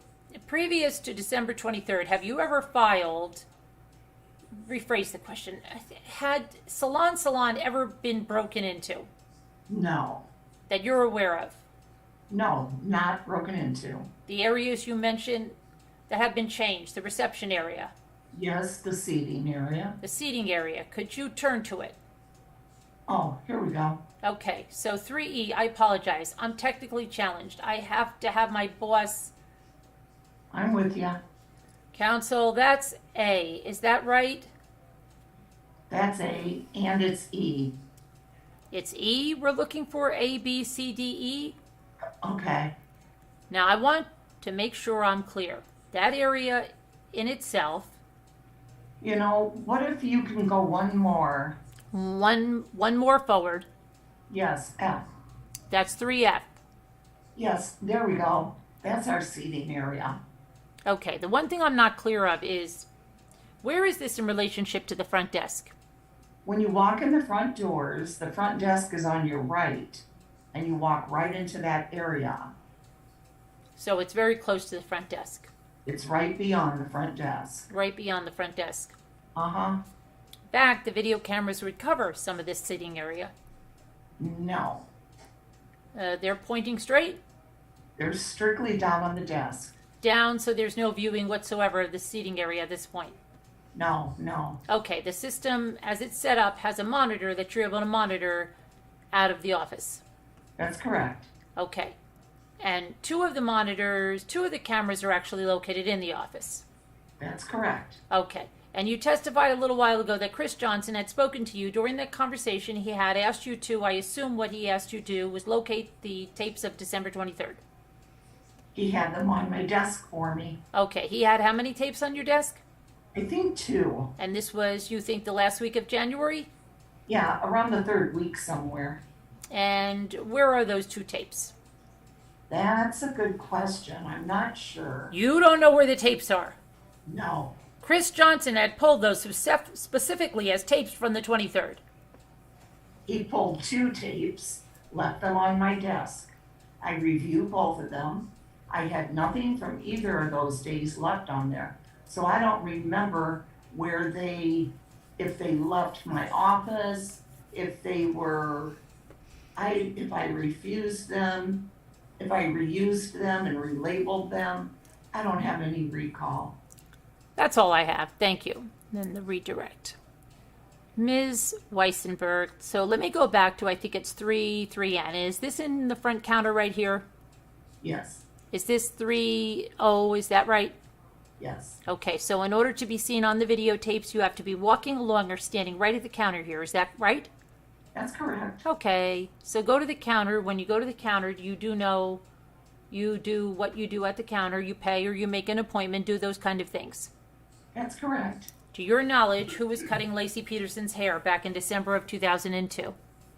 Amy Roadshaw. Okay, do you know if her sister Amy was charging her money such that it would be going through the counter or cash register? No, family doesn't pay. Okay. The other. So if somebody comes in here on 3-0, walked in through the front doors, walked down along the right side here, and went over to the stations, they wouldn't show up on the videotape. That's correct. Do you remember the exact day that Detective Grogan came to talk to you? No, I don't. Okay, let me show you a report, see if it refreshes your memory. Just read it to yourself. First paragraph here. You want to identify what you're showing her? It is. I'm showing her a report from Detective Grogan about this incident with the videotape. What date is it? It's on February 4th. Okay. And does that refresh your memory as to what date the detective came to talk to you? Yes. And what day was that? February 4th, 2003? 2003. Okay. And do you know when? Do you know exactly, as you sit here today, the date that you had a conversation with Chris Johnson about the videotape? No, I don't. Do you have any knowledge as you sit here today when Chris Johnson first spoke to the Modesto Police Department about the videotape? No, I have no idea. Okay. So when you were saying it's about 3 weeks prior or about 1 week or whatever, are you just basically guessing at this point? Completely. Okay, so if the Modesto Police had some records or reports that show you how they spoke to Chris Johnson about this, would that be a better or more accurate in your mind? Objection. It calls for speculation. Sustained. Basically, what I'm trying to get from you is you talked with them on February 4th. Is that right? That's correct. Do you have really any idea when you spoke to Chris Johnson in relation to February 4th about the videotapes? Only that it was prior to that. It was sometime in the month of January?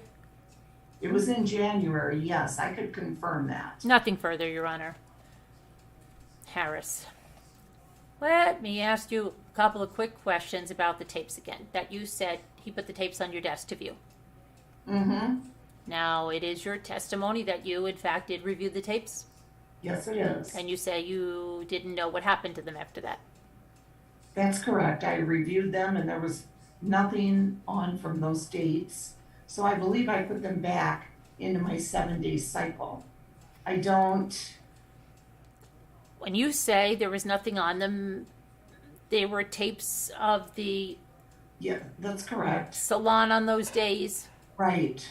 And it's your testimony that, in fact, when you made the determination there was nothing on them, you put it back into the cycle? Right, because there was nothing pertaining to the 23rd and 4th. Okay, and it's your testimony that you do it on a daily basis. Monday's tape goes back into Monday's cycle. That's correct. So it would be very easy, for example, for anyone to pull a Monday tape because it's the same tape, correct? You mean every Monday? Yeah, Every Monday we use the same tape, that's correct. absolutely. So anyone could come, the Modesto Police Department could come in on a Monday, get a tape from Monday to, in fact, see that it had been taped over, correct? Yes. And in fact, the Modesto Police Department never asked you for either of those tapes, did they? No, because I told them, when they asked me, I told them I had already reviewed them and taped over them, and the most current I had was in January. So when this murder case, they took your word that, in fact, you had seen the tapes, nothing was on them, the heck with it, you put them back in. Well, I think what we discussed was it was used for monetary. I had no customers in and out of the salon on the tape. It was just cash transactions. Lacey doesn't pay at the register. She doesn't come up to where the money is even handled. Well, you did in fact testify on direct that you do get shots of people, glimpses of people coming in through the door, correct? Not unless you're standing at the desk paying. You come by there, don't you? You don't get the front door. And in fact, there's a possibility that she would have been coming in, or else you wouldn't have even been looking at the tapes in the first place, would you? Objection, Your Honor. It calls for speculation. Argumentative, sustained. I'll rephrase the question. You decided it was worthwhile to take your time to look at the tapes to see if Lacey Peterson was on there. Did you not? I was. did what I was told, yes. In fact, Chris Johnson felt it was important enough that he pulled the tapes and put them on your desk and asked you to look through them, correct? Maybe there might be something on there. And in fact, when you put them into circulation on Monday, it was, make sure I'm correct, it was a Monday tape, correct? Are you talking about Monday after I viewed them or Monday before I viewed them? Let me back you up. These were Monday. It was Monday the 23rd, correct? It was a Monday tape, that's correct. So it was a Monday tape, correct? That's correct. You put it back into the Monday circulation. Uh-huh. And at any point, a Modesto police officer could come in there and say, we would like to see your Monday tape. Is that correct? That's correct. And you, in fact, told the Modesto Police Department that you had taken the Monday, or the Monday tapes had been taken out, presented to you, and you cleared them. That's correct. And then walked out of the door, correct? Yes. On my word, there was nothing on there from those days. You told them. Taped over. And they took your word for it, and they walked out the door. Objection. Asked and answered. That's all. Sustained. Hold on 1 second. You're not going to ask that same question, are you? When you replaced a tape, we talked about that there were 2 tapes, and I asked you about 1 tape, I guess. Were there 2 tapes, in fact? There were 2 tapes on my desk. Okay, what happened to the second tape? Same thing as the first one. Does it take 2 tapes a day? No. For Monday? No. It's a 24-hour basis. And I don't know if it was late. I don't know. I don't know why he left 2 on my desk. You don't know why. No. You viewed them. I viewed them, but there was nothing on there. So I never went back to question what he was thinking on that. Who's thinking on that? Where are you? I don't see where you are. Hold on a minute. Oh, I got it. Never mind. Okay, let me back up just a second. There's 2 tapes sitting on the desk, Uh-huh. and you put them both back into circulation. Yes. And they were both Monday tapes.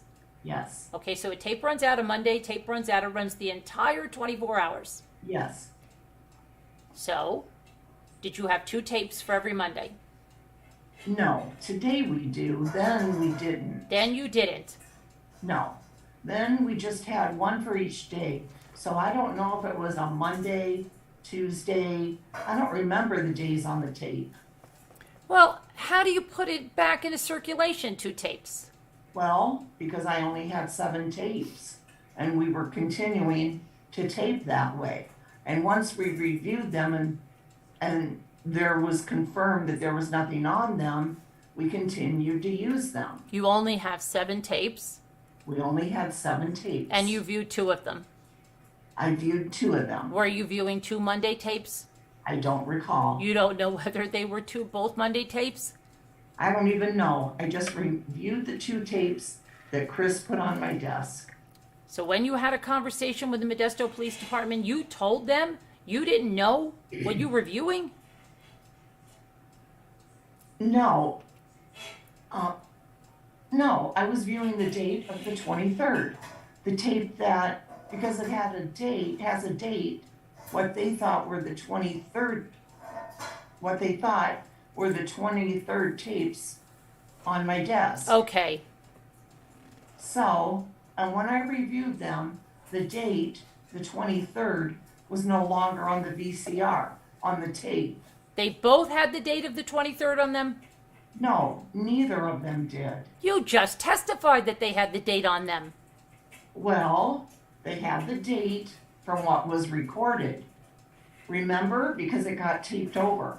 So all I was looking for was that the date of the 23rd, and because it wasn't on any of that tape, I just said we don't have anything. I did not pay attention to the date that it actually got recorded over, or if it had been 3 Mondays later. Okay, just one thing is a little unclear to me. Did you tell the Modesto police that you had reviewed these tapes? You didn't see anything on there you thought was important or significant, and then you taped over them. I had by that time reviewed them. So you told the Modesto police that you taped over them? That's correct. So when the Modesto police came there, you already taped over them. That's correct. Those two. By the time we even thought about the surveillance, or at the time Chris Johnson got to me, it was already, I think, like 2 Mondays later. So we had already used that tape again. Okay. So when I view it, it actually has the date of the recording on there. And you explained that to the police? Yes, And you explained, in fact, that what you viewed didn't show Lacey on there. that's correct. But you weren't really clear what it was you were viewing. No, You weren't really clear what was on the actual tapes, what day you were even viewing or anything. I don't remember what day I was viewing. I just know it was not the 23rd. I had nothing from that date So you didn't. left on any of the tapes. Okay. And the way you knew that was because there was no date on there. No. When you view it on the VCR and play it, it will show you the date it was recorded. But once it wasn't the 23rd, I put it back into my... So you didn't actually view the tape. You just viewed it to see the date. And once you saw that it wasn't the date, you stopped viewing the tape. I viewed from front to end to see where the date was changed. What? Why was... Excuse me. Changed. I'm sorry. Are you finished? Uh-huh. Didn't mean to interrupt you. Why would you view from front to end if it shows on the date that's it, that you put it in the VCR, it shows it's not the date, it shows it's a different day, yet you view it from front to end? Because I have employees who forget to change the tape, change it late. Exactly. Don't do it. So I wanted to be sure I had nothing from those dates. There's a lot of times, in fact, the tapes aren't put in correctly. They're lying there with the right date. Right. All those things, and there's the possibility that there was a tape that existed on the 23rd. No. There was no possibility of that? Objection, Your Honor. It calls for speculation. She's answered. It doesn't call for speculation. It calls for... She answered. The answer, no, will stand. Are you... And you explained all this to the Modesto Police Department? Objection. It's been asked and answered. Sustained. Nothing further. May this witness be excused, subject to recall? Yes, Your Honor. Yes. Okay. Whew. And I can show the pictures of the salon if you have to use the facilities. If you have to go to do anything. You do? No, I can show I'm going to show the pictures of the salon that you showed. So if you have to, use any facilities, you can do that now. Okay. I'm asking you seriously. Yeah, not like a goodness. Yeah. Go to the bathroom and get it. Yeah. All right. I'm going to show the. I just need to get more water. Okay. You don't announce it, Scooter. She already announced it. Let's see. So where do I have my salon pictures? I'll show those. Salon pictures. Okay, so People's 3. Pull this over. These are the pictures that they were showing during that testimony. And that's the salon, the front doors. This is the waiting area. I guess this is what he calls the black couch. And then this is the sitting area to, I don't know.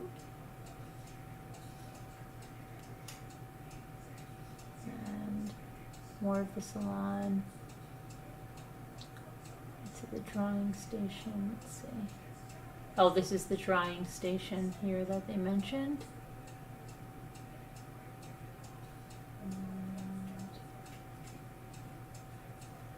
Everybody's getting their hair done.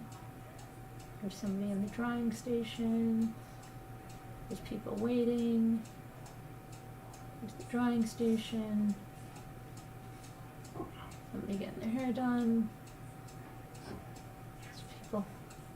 And then out through the front doors, and this is the reception area. So those are the photos that they showed.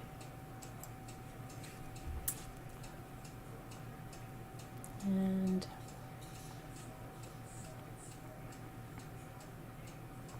our next witness Christopher Johnson, the salon owner. And we have Mark Garagos doing the cross-examination on this one.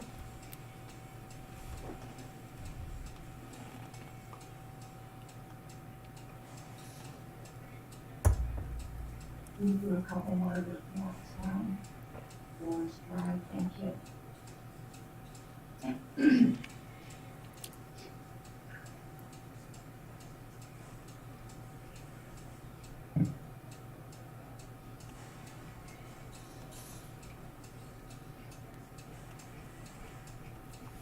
Oh, I didn't even check the chat. Hold on a minute. Is that the chat? Let's see. Oh, we had a new member, and I'm sorry that... Did anybody catch who our new member was? Let me see if it shows up. Because my chat is really behind. Oh, Shanna, welcome to becoming a Deputy Rambler. Thank you. I'm just saying, and I'm so sorry. Oh, and you're- Ruff is upgraded. Oh, Ruff upgraded? Thank you, Ruff, for upgrading your membership. Appreciate that. Ooh, yeah. Yeah. Okay. Welcome. Welcome, welcome. All right, Shanna. I'll tell your friends are still with us here. Let's see.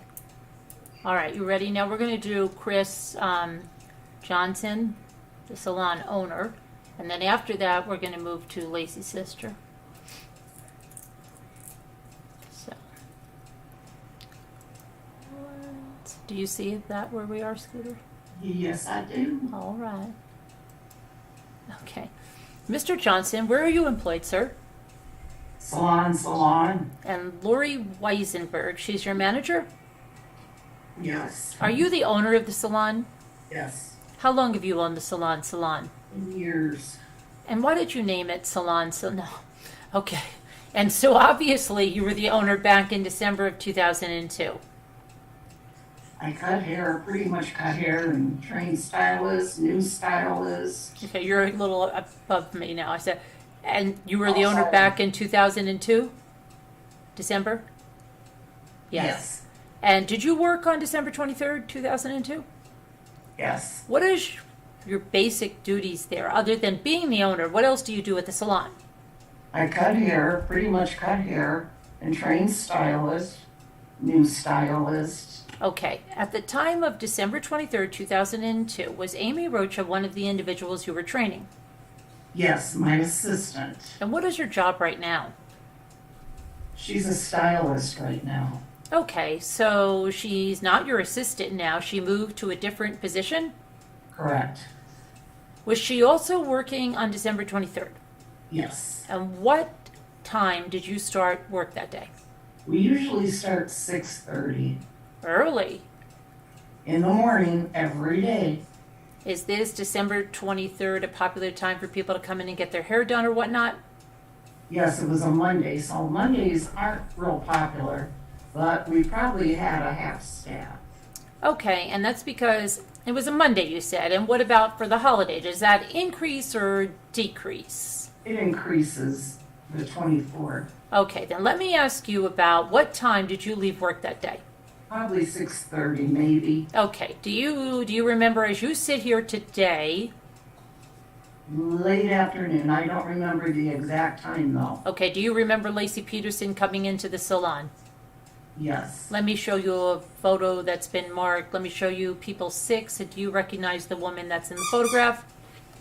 Yes. And who is that? Lacey Peterson. Let me show you people's 3. It's a binder of photographs 3A through 3O, and you will just look through them real quick and tell me what they show. They show the entrance. Okay, let me just stop you. Do these photographs accurately depict the condition of your salon? Yes. And take a look at the screen. That is the 3A in the binder. Is that right? Yes. Can you, if you don't mind, it would be easier if you take the binder, keep it open in front of you, and that is 3A. Yes. Okay, and this shows the front of the salon. Yes. And 3B shows part of the sitting area. Uh-huh. 3C shows the sitting area and some of the stylist stations. Yes. Can you go through, flip through, and find the exhibit that shows where your station is located? 3 I or 3J. Okay, let me click back, and actually let me click back to another one. Here is what exhibit is this. It's hard for me to keep track with the computer. What is the picture there in this binder? That is 3J. Okay, so 3J, does that show where your station is? Yes. And that's you cutting hair? In the white shirt, yes. Okay, and it shows a black sofa. Yes. That's a hair drying sofa. Yes. That's right behind your station. Okay? Is that where you did your work that day on December 23rd, 2002? Yes. Where was Amy Rocha on that particular day in the afternoon? Amy Rocha was working on the opposite end of my station. Okay, is there a picture that depicts that Yes. in the binder? 3K. 3K, okay, let me go back. Oops, right there. No. Keep going. Oh, I need to go forward. It's hard to keep track of where I was. Right there with the gentleman with the black shirt. Okay, so Amy Rocha was working right here? Yeah. You can see me on the other side there. Okay. For the record, what are we looking at? What number is it in the binder? 3-K. Okay, do you know what time Lacey Peterson arrived at the salon? Well, I don't. It was I don't know the exact time. Monday time, morning time, or afternoon? It was late in the afternoon. Late in the afternoon. Did the salon still have a large number of customers? No. So it was like things were wrapping down for the day? Yeah, I think if I recall, Amy had gone home, and I think she had returned, and I was cleaning up my station. Okay, you were taking stuff down off your station. I was taking stuff from my station to the office around. Okay, and you can see in the photograph we're looking at that you can see it for yourself, and the office is across on the other side of the salon. The office is where the girl in the white walked that way. Keep going. I don't know if you have a picture. Well, that's all right. It's just on the other side of this line. Is that right? Yeah. Okay. And tell me what you remember about Lacey Peterson coming into the salon. You said it was late afternoon. Very late afternoon. I came around the office, and Scott was in station. I remember to my memory getting his hair cut. Okay, let me stop you. You said Scott. Were you talking about the defendant in this case, Scott Peterson? Yes. Do you see him in the court today? Yes. Okay, for the record, Your Honor, he identified the defendant. Yes. You said Amy Rocha was standing where the man in the black shirt is. Yes. In this station.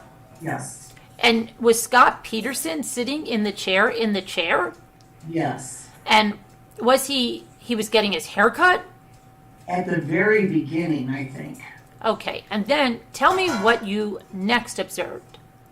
I think I nodded at him because I remember seeing when you look through the mirrors. I went around the corner and I was loading packages back at the office. I noticed Lacey sitting at 3L.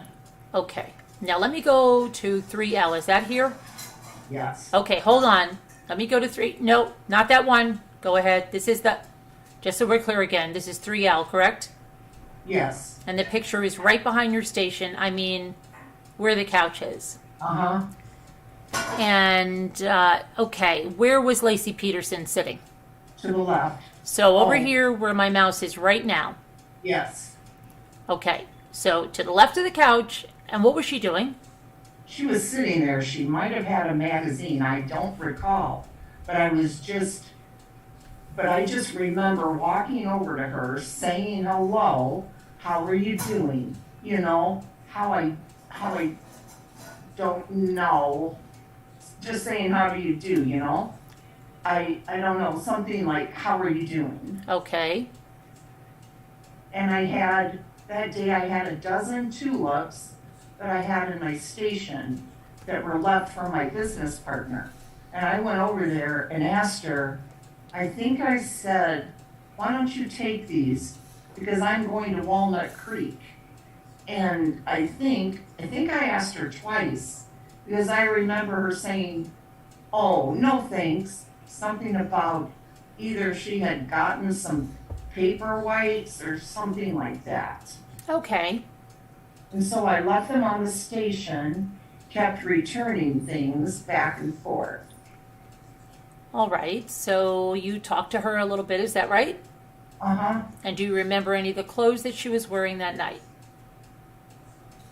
When we just had that made,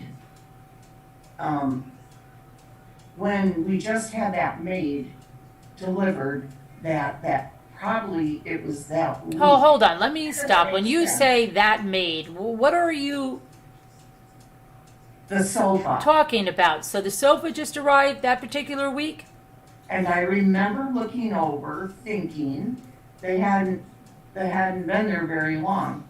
And this must be a more comfortable spot to sit because there was no one working next to me and there was no one else sitting on there. And I remember a dark top, kind of brown, beige, neutral. I don't know, is the most I can remember. Bottoms. Okay, let me stop you. You said you remember some kind of dark top. Do you remember any other description other than that?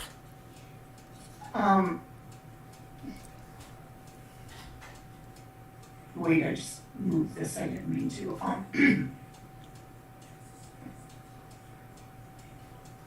Can you read that You're one more at time? You're at you see that? Okay, let me stop you. You said you remember some kind of dark top. Do you remember Okay, bottoms. any Yeah. other description other than that?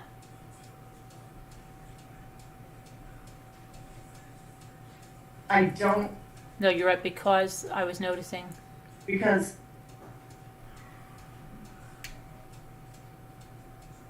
I read, Haha, the one that starts wait, I think I'm down too far. Let's see. Oh, okay, because I was just noticing how pregnant she was. Okay. And she looked, of course, at that time very pregnant, correct? Yeah, to me, she looked uncomfortable. Okay. And what made you think that she had like neutral or light colored, tan or whatever colored bottoms you just said? Just probably because that whole leather thing is black, and I just remember some kind of contrast against sitting down. Okay. Let me ask you this. Back in February, do you remember talking to Detective Grogan? He came or he talked to you about what he had seen and whatnot that day back in February 2003? I think so. Okay, at the time you told him, he asked you what Lacey was wearing. You told him you were only able to say that she was wearing something dark, but you couldn't describe the clothing more than that. And as you sit here today, what is your memory of what she was wearing? Dark on the upper and somewhat lighter on the bottom. Some kind of contrasting color. Is that what you remember? Just some kind of contrast. I don't remember it being all black Uh-huh. because I remember spotting her over there, but I can't tell you the exact color of the bottoms. Okay, it just didn't seem like it was all one color. It just didn't seem Oh, like that's you. Okay, sorry. It just didn't seem like it was all one color. Okay. All right. Okay, let me ask you this. What happened next? You said you were moving stuff back and forth. You saw her sitting on the black sofa, and then what was the next thing that happened? I remember her getting up, going to, I think, to the left. I don't know if she was using a phone or if she was, I don't remember her sitting next to Amy at that time because I was moving stuff. Uh-huh. But I just remember her sitting there, and then I was waiting for a ride that night because my car wasn't there. Okay. So did that pretty much kind of end your contact with her that night? Yes. And let me ask you this. The video system in your store at the time of the incident, I mean on December 23rd, let me just go straight to that. Who was the one who was kind of familiar or in charge of the video system? Probably Lori. Uh-huh. I think I was the one. Oh, sorry. I think I was the one that asked her because I remember when they were talking about the video at a sports store on McHenry, and I remember that night that we had a 24-hour video, and I had asked her because we hadn't heard anything from the police about, they didn't know we had a video, so I called her or asked her to go through and just save that week's tapes because she handles all the. Okay. Does she handle most of the taping and the whole video system? Yes, she does. Do you get involved with that? Only if there's a situation, a theft or something has happened, we will bring security in and I'll sit and they'll go through that. But I don't usually operate it. Okay, so you're not the one who's in charge of the daily changing the tapes, No, reviewing the tapes, that kind of thing. no. But if somebody comes up short, money's missing, they might call you in. Yeah, I just remember asking her to pull those tapes from that week because it happens. If we don't hold them, they get reused over. Do you remember when you were first told the exact date that you were first told the Modesto Police Department about the videotape at the store? You don't? If I show you a police report, let me show you a police report dated on the interview that took place on January 17th. Let me show you that. See if it refreshes your memory. You can put this one down. Read it to yourself. Don't read it aloud. Yes, I remember that about the time cards too. Okay. And do you remember talking to Detective Grogan on January 17th? Uh-huh. Is that a yes? Yes. All right. And during the time, on that date, on January 17th, did you tell Detective Grogan that you would be checking the videos or see if you could get a hold of them? Yes. Okay. Now, the videotapes at the time were on a 7-day retape or recycle. Is that 7 days? I'm sorry, recycle? 7 days. Okay, and? Or maybe, I think it was more than 7 days. You remember, was it like what it was as you sit here today? Well, I'm sure it's at least like 14 days because we have a lot more than 7 tapes, so we change. Okay, I'm talking about now. I'm talking about okay. Back in December of 2002. Objection, that's argumentative. I don't think so. He's trying to clear up the answer. Overruled. I don't remember, honestly. I thought we had more than 7. Back then? Uh-huh. Okay, I want to be clear, who was in charge of the videotapes back in December of 2002? Lori in the office. Okay, who handled changing the tapes? Changing them in the morning would be the person that opens up in the morning at 6:30, 7, would be the receptionist. Okay. They change them every morning. All right, did you get involved in that part of the business of the store, the changing of the tapes daily? No. The dealing with the tapes? No. All right. So whatever cycle they were on, unless there was a problem? Yeah. You weren't involved in the daily operation? No, never. I just remember asking her to pull tapes so the police could have them if there was something there. You remember asking Lori? Uh-huh. Okay, and do you know if Lori reviewed those tapes or not? I think she did. Okay, did you sit down and review them with her? No. Okay, do you know what was your policy in the store regarding the tapes? Do you know what that is? Pretty much the same. The receptionist changes them. Changes to do that kind of thing. Now, after December 23rd, did you get involved with the daily operations of the videotapes? No. Did you get involved in the daily operation of where the cameras are placed or? Yeah. Dealing with that? Yes. You do. You are involved with that. I'm involved with where the camera is going to be placed. Okay, where the camera's placed in the store? Objection. Vague as to time. Yeah, the same thing was going through my mind. That's fine. the cameras on December 23rd. That's fine. Where were... Right there. Hold on a second. This is 3N that we're looking at, and go ahead and look at 3N in the binder. There is a camera at the front desk looking down. There's a camera looking at the front door. There's a camera right by my station. 3, actually, if you look at 3H, Okay. there's a camera. Which one? Am I... 3H, Keep going? right there. Okay. You see that black sign coming down? Uh-huh. Right there, on the other side, actually. The camera is where your arrow is up in the ceiling. A little bit towards the sitting area where she was sitting. There's a camera in the ceiling there. Okay. And were those cameras present on December 23rd, 2002? Yes. And what do they show? They show that area right there from, I think it's from that sign towards here. There's cameras in the office. There's cameras in the boutique. There's 4 cameras. Okay. There's 4 cameras? But they look like that up in the ceiling. They're like a fire or a smoke alarm. All right. And were any of these cameras focused on the black sofa?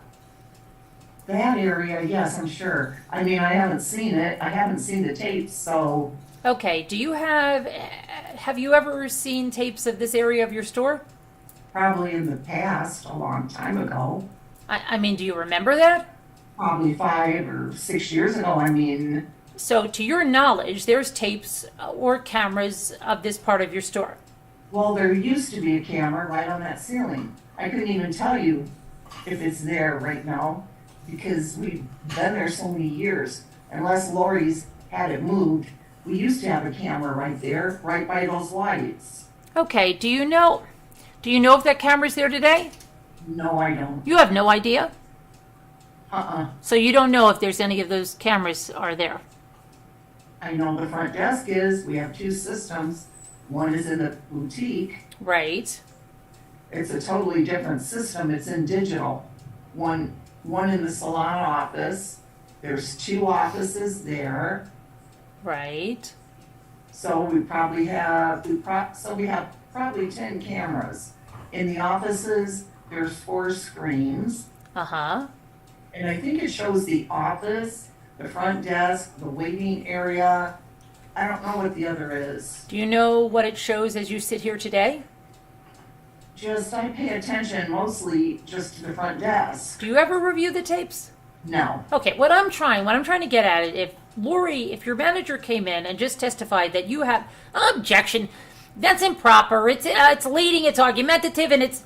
Rephrase the question.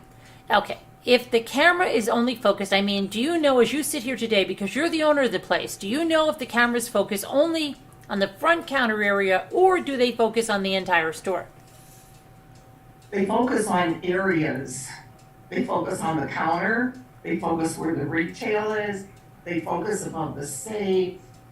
And there used to be a camera. I don't know if it's still there. It might be on the boutique side. There used to be one right between because we have a gate that closes off there. So I think that's why the camera is there, to see if someone goes over the gate. But I'm not in the office 20 minutes, even a week. I'm not in the office, I'm on the floor. So she pretty much has handled that for the last 10 years. So she's dealt with these cameras for the last 10 years? Uh-huh. And you don't review the tapes or don't deal with that at all? I think I reviewed the tapes twice in 18 years, and that was on a theft. Okay, so whose knowledge of the tapes or the cameras would be greater, yours or Lori's? Definitely Lori's. Okay, so if Lori came in and told us about the cameras, objection. Do you believe that she would have knowledge of the cameras in your store? More than myself. Improper question. It calls for speculation and there's no foundation. I think it does call for speculation. She would definitely know. You don't have to answer as far as you know because the 2 of you said you haven't been reviewing these things. You've delegated that authority to Lori, right? Yes. So she would have superior knowledge Exactly. than you would have about the location of the cameras and what was Exactly. being photographed. All right. Okay. Did you review any of these tapes from the 23rd personally? No. All right. Do you after I mean basically? Lori. Go ahead. I think Lori did. Uh-huh. She couldn't find something, I guess. Objection. It calls for hearsay. Sustained. Yes. No, I did not. I'm only talking about what you personally did. No. All right. Do right now, as you sit here today, do you know what your policy is at the Salon about reusing tapes today in 2004? No. Do you have any idea? Nope. Nope. Okay. Who would know this information? Lori, the manager. All right. Is it fair to say that you don't really know about the video surveillance in your store? I know a little bit. I met with the gentleman that put it in. I've had him move cameras. Uh-huh. Because I couldn't, see the safe. I mean, just that part from meeting with him. But I don't ever change the tapes. I don't check the tapes. Do you watch the monitors daily? Well, because it's playing all the time in the office. Uh-huh. So where my desk is, there's a TV right there that shows 4 screens where you can change it. So once in a while, I'll look to see if I'm sitting there and the desk is crowded, but that's it. I don't have to see if it's crowded, but that's it. I don't have time. I'm not even on my agenda, ever, the cameras. It's Oh. not even on my agenda, the cameras, ever. Okay. Unless there's one broken and I meet with the gentleman that does that. I don't have anything further, Your Honor. Okay. Good morning, Mr. Johnson. Is it a fair statement that you did not pull the tapes out of the machine and leave them on Lori's desk and tell her to review them? I might have pulled the tapes out or one, I don't know. But I Oh. didn't review them. Okay. I asked. You said you might have pulled them out. If there were 2 tapes, would that suggest to you that if there was a Monday, Tuesday, Wednesday, Thursday, Friday, Saturday, Sunday tape? Uh-huh. And there's 7, since there's only one day in a week. Monday. Right. And then there's 2 tapes, and it's a 2-week cycle. Wouldn't that make sense? Yes. Isn't that why you said you believe it's a 2-week cycle back there, and you said that there were 2 tapes? I always remember that maybe there were more than 7 tapes. We have a lot of tapes here. Right. It's a lot more than 7 tapes in that room, correct? Yes. There's a lot more than 14 tapes in that room. Isn't that correct? Uh-huh. Yes? Yes. Okay. And the reason that there's more than 14 tapes is because it's a 2-week cycle. And the reason if they were 2 tapes, they were pulled out, it's because it's a 2-week cycle. And you don't have 2 Mondays in a week, right? Uh-huh. Right? Yes. The last time I looked on the calendar, there was only 1 Monday in a week, right? Yes. Okay, so if those tapes were pulled out, by the way, you were mentioning something to Mr. Sasso about you had heard about a camera and at another store on McHenry and Copeland's, wasn't it? Yes. Excuse me. This is the reporter. That was what? Copeland. Copeland', right? Yes. Okay. At the time. Hold on. Let me just ask the question, and then I'll let you explain. There was something in the news about Copeland's and what the Laci had been in Copeland's, correct? Uh-huh. Yes. Okay, you said you had heard that in the news, correct? Yes. You remember Laci, you had a conversation with Laci when she was sitting on this couch. Right there. Well, it's actually right there. Yeah, it's right there. Yeah, and you remembered, hey, she was on the couch. I saw her in this place. We got cameras that face the front door, right? Uh-huh. That's a yes? Yes. Okay. So when somebody walks into and this is probably a pretty good idea, the security guy suggested if you're going to have a security camera for people who are going to steal, that you might want to have a camera that's on the front door so that when they're going in and out, you get a picture of them. Yes. Isn't that why you did it? Yes. Okay. So you got a camera on the front door, so presumably if somebody didn't parachute into the place and they came through the front door, you could have a picture of them, right? Yes. Okay. So if they're in your store and your cameras are working, which presumably they were back then, right? Yes. You hear, hey, Copeland's. There may have been in there, the police are reviewing the tape. Lacey was here on the date. She's sitting right here. If they want to know what she was wearing, I got the tapes, right? It wasn't. We weren't thinking at the time of what she was wearing. I was just thinking. That it might be helpful to the investigation? Yeah. To provide some tapes, right? I was surprised at the time that we didn't even remember that we have, because you get used to day to day. We didn't even notice those cameras. And something triggered it. It might have been Copeland's. Maybe it wasn't Copeland's. I just remember something. Maybe it was. I can't recall. I just recall calling Lori and saying, you know what? We had a camera on Monday, every day. And, go look at these tapes or turn them in. I can't remember. She handled it from there. So she handled it from there saying, oh, no, that's it, right? Could it have been that you talked to Amy and Amy mentioned it to you that we have surveillance tapes and maybe she could get them? Did you ever talk to Amy about that? She didn't. I don't remember Amy telling me ever that maybe we should get the tapes. No. Okay. Now, you also mentioned that besides, let me see, you got the TV screen, and I assume that this is a system, correct me if I'm wrong, where it goes, there's more than one picture on the screen. Yes. Okay. Or you can make it. Or you can make it go to one picture.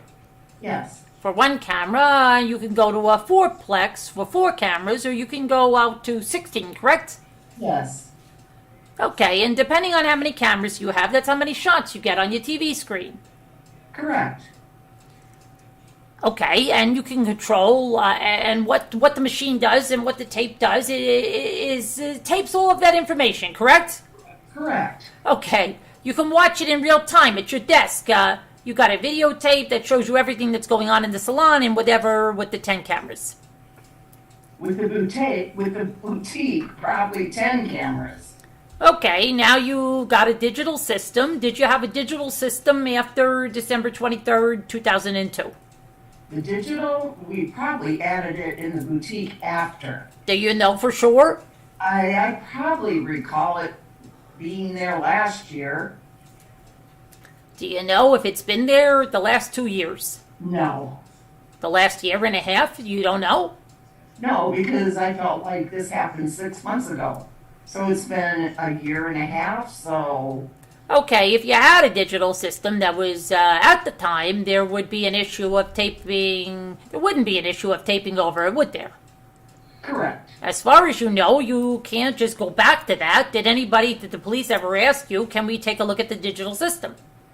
Objection, Your Honor. It calls for speculation. The witness didn't. No. Think it was in place. I'm asking. The digital system is. Wait. The objection is overruled. You can answer. The digital system is in. There's 2 entrances on the store. Actually, 2 different businesses. The digital is on the front of the store. All those cameras. Now, but we've always had 2 systems. so you've always had 2 systems. You've always had something on the front of the store. Front and our side. The front and the clothing side. Front and the clothing side. Do you know, or were you watching Lacey Peterson the entire time she was in that store that day? Not the entire time. I just noticed her sitting there. Okay, do you know if she went in that area? I don't think the boutique was even open when they came. Do you know? I'm pretty positive, yeah. Well, This was the day before Christmas Eve and your boutique was not open? You closed your boutique so people... no. We weren't, this was the very end of the day. And I don't recall her going in there Well, I'm asking you, was it open to the public? till 5 o'clock. Okay, what time did you say she arrived? I thought she arrived probably 6 o'clock, somewhere in there. Are you sure? I didn't, no, I'm not sure, because I didn't even know what time I left there. I got home probably 7. I mean, Okay, did anybody ever check the digital system for the front? Well, do you know? He doesn't know. no, Lori does. Excuse me, there's a reporter. Wait, as I understand his system, he doesn't even know if they have a digital. I'm asking, why didn't anybody check? Did anybody ever I didn't. check to see if there was a digital system? And if there was, what did they check it? Lori would know that rather than me, Okay. because she, As far as you know, December of 2002, when you sit at your desk, you can look at your TV in December of 2002, and you can see if you want to see that front door, correct? Is that a yes? yes, Okay, you could actually push one of those little buttons that's right there on your monitor, and you'd have a full TV picture of the front door, correct? yes, Okay. And that would be where everybody enters and exits that's part of the public, correct?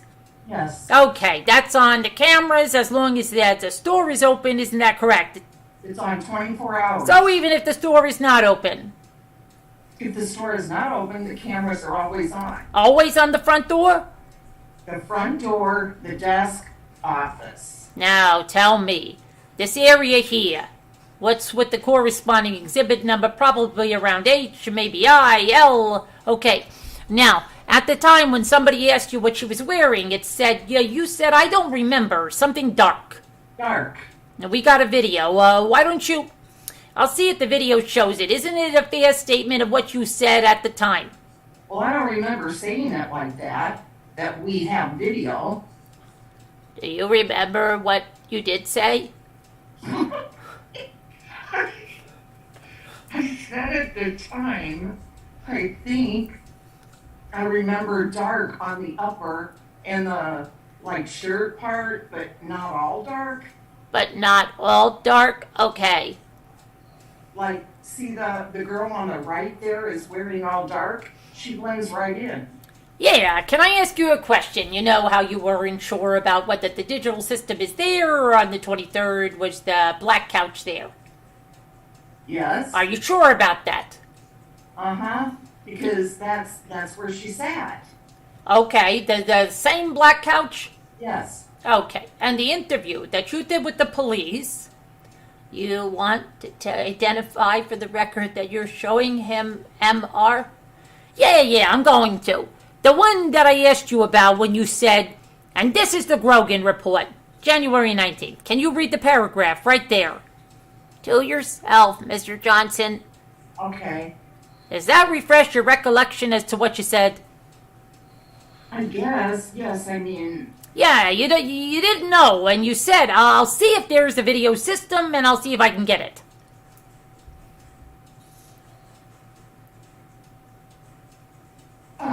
and that's right when I asked Lori for the, Right. that's when I asked Lori. Right. You didn't know what she was wearing back then, which was exactly 24 days after she had been in there when the officer asked you. You didn't recall what she was wearing, correct? Well, I do recall looking over there Do you recall? because I went over there and talked to her. Did you tell that to the officer? Did you see anything in that report that I showed you that shows that you mentioned a black couch or her sitting on the black couch? No, but that's where I talked Okay. to Okay, did you tell the officer? either on the phone one time or maybe when they came in because it was pretty chaotic at the salon for the next 4 or 5 weeks with media and policemen. And I did. Wait, so the policemen were in there. When was the first time the policemen came there? I don't know the exact date. Well, you just said it was pretty chaotic. It was. Well, would it be fair to say that they were there in there within a week? Yes. Okay, when they were there within a week, did you disguise the cameras? No. anybody, when the police came in there within a week of Lacey's disappearance, did anybody say, hey, there's some cameras up. Hey, maybe you guys got a surveillance system we'd like to look at? I don't recall talking about that. How many times would you say the police came in after the 24th? 2, 3 maybe? And would they have been within the next couple of weeks, within the next 10 days? Well, they first came in. I think I talked to them twice. I think once on the phone. Okay, and they had been in there. Is it safe to say it became very crazy at Salon very quickly after the 24th? Is that Yes. a fair statement? And the police were there very quickly after the 24th, correct? Yes. Okay, within days. Within days. They wanted time cards on Amy. They had asked a few questions about her, about that night. I mean... Okay, so they got the time cards. I assumed you turned over the time cards on Amy. Lori would have. Okay, and after they got... I think that's another time they came in to get the time cards. Okay, and all of this was, as the best of your recollection, within a week after the 24th. I don't want to put words in your mouth. Within a week, is that correct? Yeah, I can't tell you if it was a week, if it was 2 weeks. But safe to say it was within the week that you still had the tapes of your video surveillance. Yes, yes. Uh-huh. Thank you. I have no further questions. Re-examination by Rick DeStasso. Mr. Johnson, the first time you talked to the police, was that on the phone? I can't remember if it was the first time or second time because they were coming in or calling. There were different employees. Okay. And employees, I think the first time was on the phone. Okay, and you said that you remember when you talked with them the first time that they were asking about Amy's time card? Time card and something about inheritance and Information? information. Okay, that was the first time you talked to them on the phone? It could have been in person. Okay. The And was that... There was, I know they did call me on the phone once or twice. Okay, and when you talked to them, this information that they were asking you about inheritance, about Amy's time card, and all that, that was your first contact with the police, is that right? Uh-huh, I think it was. Okay, let me show you this report. Want to identify? This is a report of Detective Grogan. There's an objection. There's no reason to refresh the recollection based on the previous answer. Well, let me ask you this. At this point, it's being argumentative and trying to program the witness. Well, I don't think so. I don't think so. Overruled. Go ahead. Do you remember the exact date that was that you talked about with Amy? I mean, about Amy's time card, that kind of thing? No, because it's all kind of blurs. To be honest with you, I can't remember if it was the first time they came in or it was on the phone. Because there was just so much going. I can't recall. I just remember. Okay, and do you know what the date was as you sit here today? No. Let me show you this report and see if it refreshes your memory. Looking at that report, does that refresh your memory as to the date that you talked to Detective Grogan? That's what it says, the 17th, yeah. Okay, the day you talked to... Objection! That does not refresh his recollection. He says, if that's what it says. It could have been. Wait a minute. Does that refresh your recollection as to the date that you talked to Detective Grogan? Does that refresh your memory, or are you just saying that's what the paper says? Well, it says the 17th. Or it could say the 5th of January. So it doesn't refresh his recollection. Okay, so it's fair to say you don't remember when you first talked to the police. I remember talking to him. I just don't remember... The date. The date. No. I remember returning a phone call. They called one time. I was out of town. I returned their call. One time, once or twice they were in, but I just can't give you the exact date because I don't remember. Okay. Did you work at the salon after December 23rd, or were you off for the holidays, or what was your schedule? I worked after the 23rd, if I remember right, I'm sure, yeah. Okay, did you work that week, the holiday week? I think so, yeah, I mean, not definitely the 25th, but we always work New Year's Eve and all those. In fact, I was in town because I remember going to the candlelight on the 31st. All right, do you remember Amy Rocha asking you anything about the videotapes? I mean, we might have mentioned videotapes Do you? that we had that. Well, let me stop you there for a second. You said you might. He was. Okay, Could we get the rest of the answer? Did you finish your answer? I might have said Lori is turning or will turn over whatever tapes we have. Okay, you said you might have said that. We might have. Do you know what time frame? Excuse me. Reporting again. You're stepping on his answers and cutting him off, and that drives our court reporter crazy. Okay. I don't remember the exact conversation. We might have said, yeah, Lori, give the police the tapes. But there was not a big conversation all about our cameras and tapes. And Okay. she knew all the employees know that we have, cameras. So did you have a discussion with Amy Rocha about the tapes or not? That's all I want to know. Maybe very brief, if that. You say maybe, so you're not so sure as you sit here today. I don't remember having just a conversation sitting down and talking about tapes. I mean, I probably had mentioned to her that the Lori will turn those tapes in. I mean, it wasn't really a big conversation. It wasn't. Okay, nothing further. Mr. Garagos, do you have any questions? Any redirect or any recross? No recross, Your Honor. All right. May this witness be excused, subject to recall? Subject to recall. Thank you, Mr. Johnson. All right. Okay. Now we have Amy Rocha, Lacey's half-sister. Okay. Now, this is the one that wrote the book, right, Caroline? No, I think you're thinking of Anne. Do you mean the sister of Scott that wrote the book? Oh, duh. Blood Never brother? mind. Yeah, this is Yeah, Lacey's. yeah. Amy, let me ask you, did you know a woman by the name of Lacey Peterson? Yes. How is it that you knew her? She's my sister. Can you tell the jury you say it's your sister. Can you tell the jury what yours and Lacey's relationship was? We had a good relationship. And do you both share a father? Yes. What's your father's name? Dennis Rocha. And do you both share a mother? No. What's your mother's name? My mother's name is Nancy Jaludo. Huh? Jaludi. Jaludi. Yeah. Okay. What is Lacey's mother's name?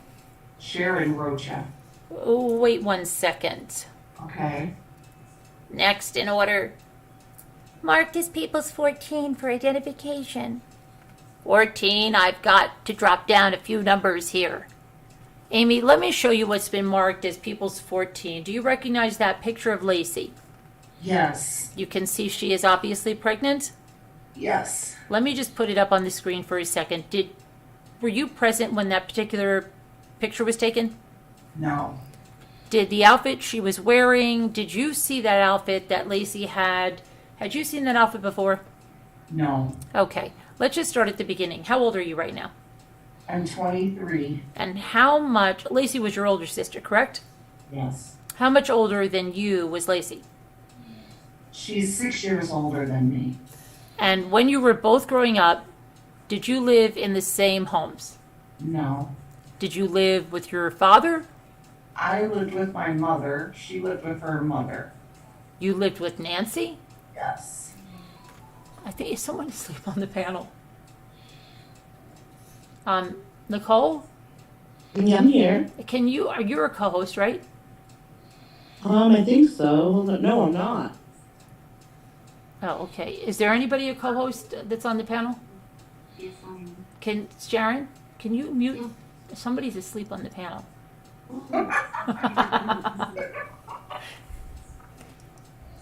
It might be Margot. Well, maybe Margot, yeah.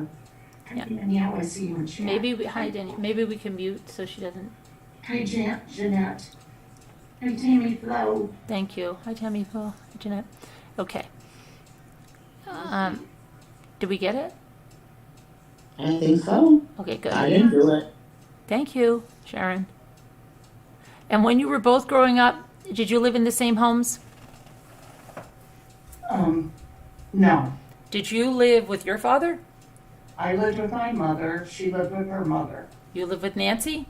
Yes. And she lived with Sharon. Yes. Did you see each other during the period of time when you were growing up? Yes. And just for a little bit of background, when would you see each other? We would visit our dad on the weekends. That was Dennis. Dennis. All right. At some point in Lacey's life, did she go away to college? Yes. Do you know where she went? Down to San Luis Obispo. Do you know the name of it? Cal Poly. Do you know just off the top of your head what years she was down there? I don't know. And how long do you know that she lived in San Luis Obispo? I'm not sure of how many years. While she was down there, did you meet the defendant in this case, Scott Peterson? Yes. Do you know when it was in her time there that she met the defendant? Not exactly, no. Just for the record, you recognize Mr. Peterson as he sits here in court?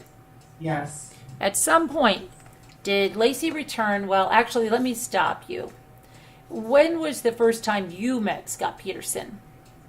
I was in middle school, I think 7th or 8th grade. I can't remember exactly.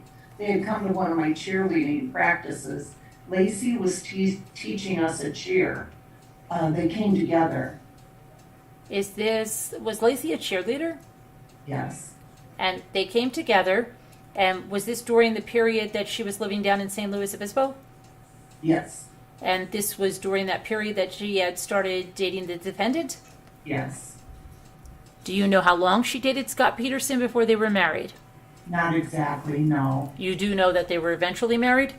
Yes. Did you attend the wedding? Yes. Where did that take place? Down south, near San Luis Obispo. Down there where they were living? Yes. When they came to see your cheerleading practice, what city was this that they came to? In Escalon, Where is Escalon in relation to Modesto? about 20 minutes north, It's like the next town. next town up. And that is where you were living at the time. Yes.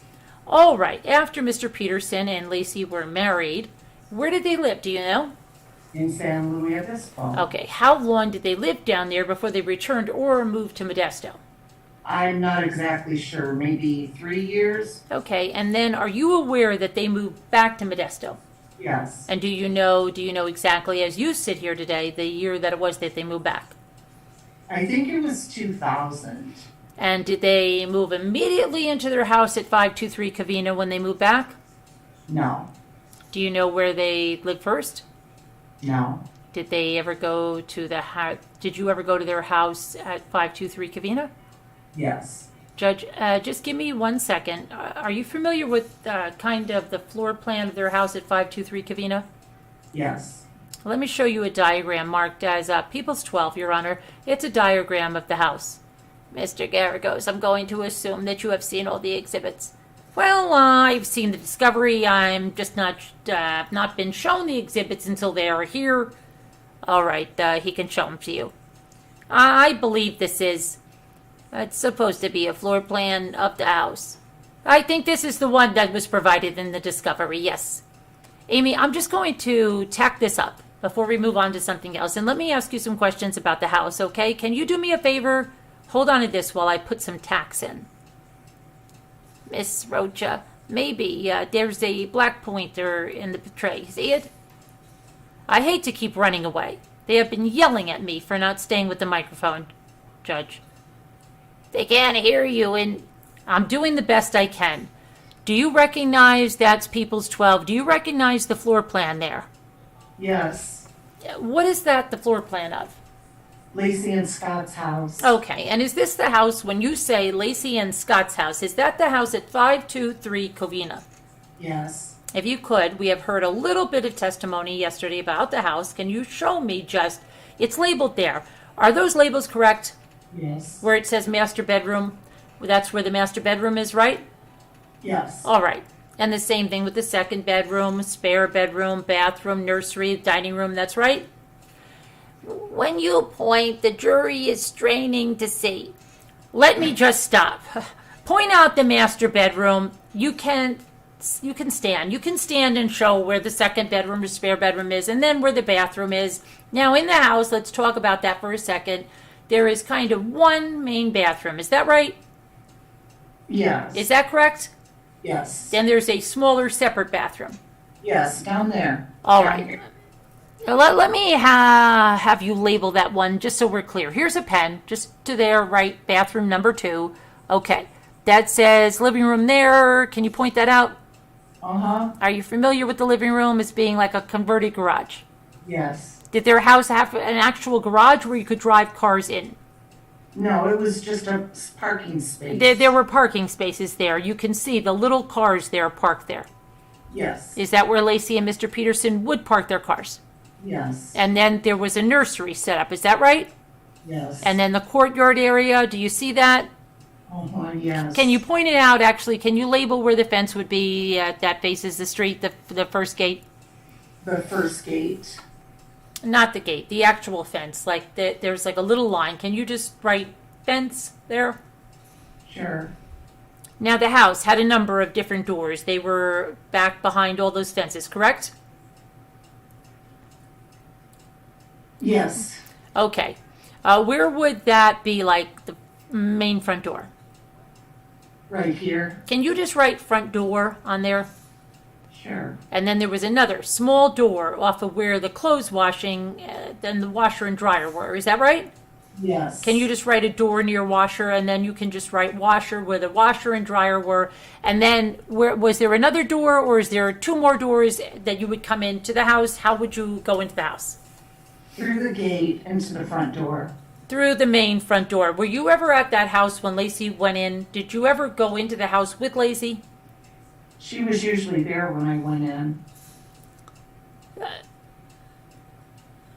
Okay. Was there can you show right, like the gates? Was there any gates leading back into those behind the fences? Yes, well, here is the gate. Is that like does the gate face the street? Yes. Can you just put the gate number 1, and is there another gate over where you park the cars? Yes. Just put gate number 2. Just a couple more labels.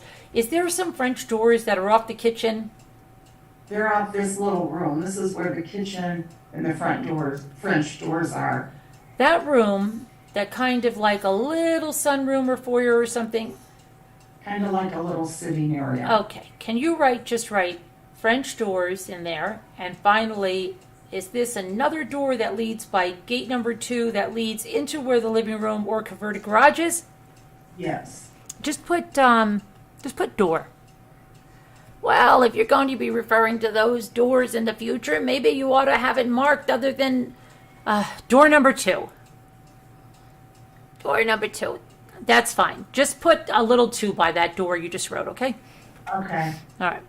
Okay, thanks, Amy. You can go ahead and have a seat. Now, can you tell me, you said, you kind of asked you a little bit at the beginning, you said you had a good relationship with your sister. Yes. And she was 6 years older than you, right? Yes. Did you, as you were growing up, did you spend a lot of time with her, as you were a young child and she was a little older? Yes, at our dad's together. And she went away to college. You were, I guess, you would be like maybe 18, 19. She was 18, 19. You were 12, 13, I guess? Yes. Okay. And then when she returned after 4 years, I think, or so, you were, what, in your late teens or early adulthood? Yes. Now, when she returned from college, did you and your sister become closer? Yes. And how much do you think you spoke to her there by phone, person, during just a typical week?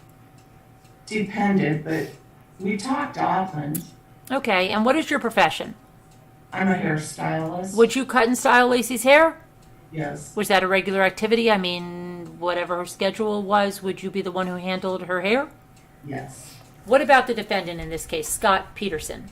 Yes. Did you cut his hair also? Yes. How often did you cut his hair? Probably once a month. Okay, once a month, and that was Lacey's, and what was Lacey's normal schedule? Probably around 5 to 6 weeks. And where is it that you would cut the defendant's hair or Lacey's? At the salon. That's the Salon. Yes. And you work there now, is that right? Yes. How long have you worked there total? About 3.5 years. And you were working there back in December. You were working at the Salon on December 23rd, 2002. Yes. Before we get into what happened on that day, let me ask you a couple of other questions. Are you aware that Lacey became pregnant? Yes. At some point, did you see that she was pregnant? Yes. Did you see Lacey and talk to her as her pregnancy progressed? Yes. How did Lacey seem? What was her demeanor about the pregnancy? She was happy. What kind of person was Lacey? Can you tell me a little bit more about her and Scott Peterson's lifestyle? That's pretty general, the question. That is. I mean, you saw their home, of course, 523 Covina. Yes. And what types of, items were in there? Let me stop you. Let me be real specific. What I'm going for is, were they living a kind of typical middle class kind of lifestyle? Objection, vague. I don't know how anybody could. That's argumentative. Right. What types of, let's just talk about what type of car did Lacey have? A Land Rover. And do you know what kind of car Scott Peterson had? A truck. A truck at the time. Do you remember what color it was? A tan brown, light brown color.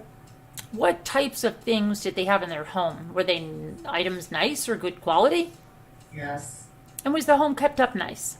Yes. And did you ever notice it to be in disrepair or kind of falling apart? No. Do you know how long they were married before Lacey became pregnant? I think about 5 years. Okay, and after Lacey became pregnant, you became aware of that?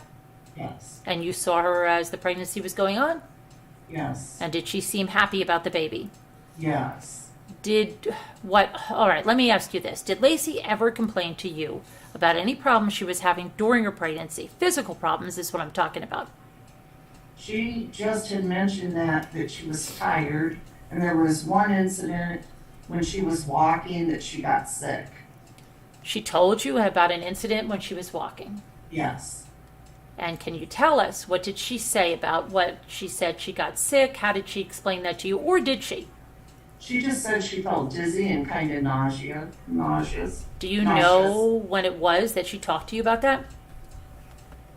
No, I don't know the date. Now let's go to December 23rd. What time? You were working that day? Yes. What time did you start working? I think 6:30 6:30 in the morning? a.m. People really come to get their hair cut at 6:30 in the morning? Yeah.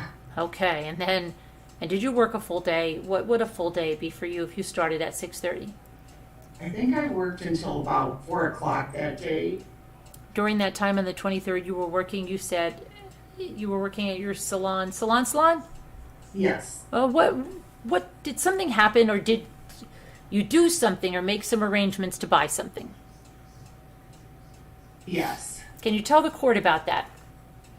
I had made arrangements to go pick up a gift basket for our grandfather at a fruit stand in Modesto at Bella Farms.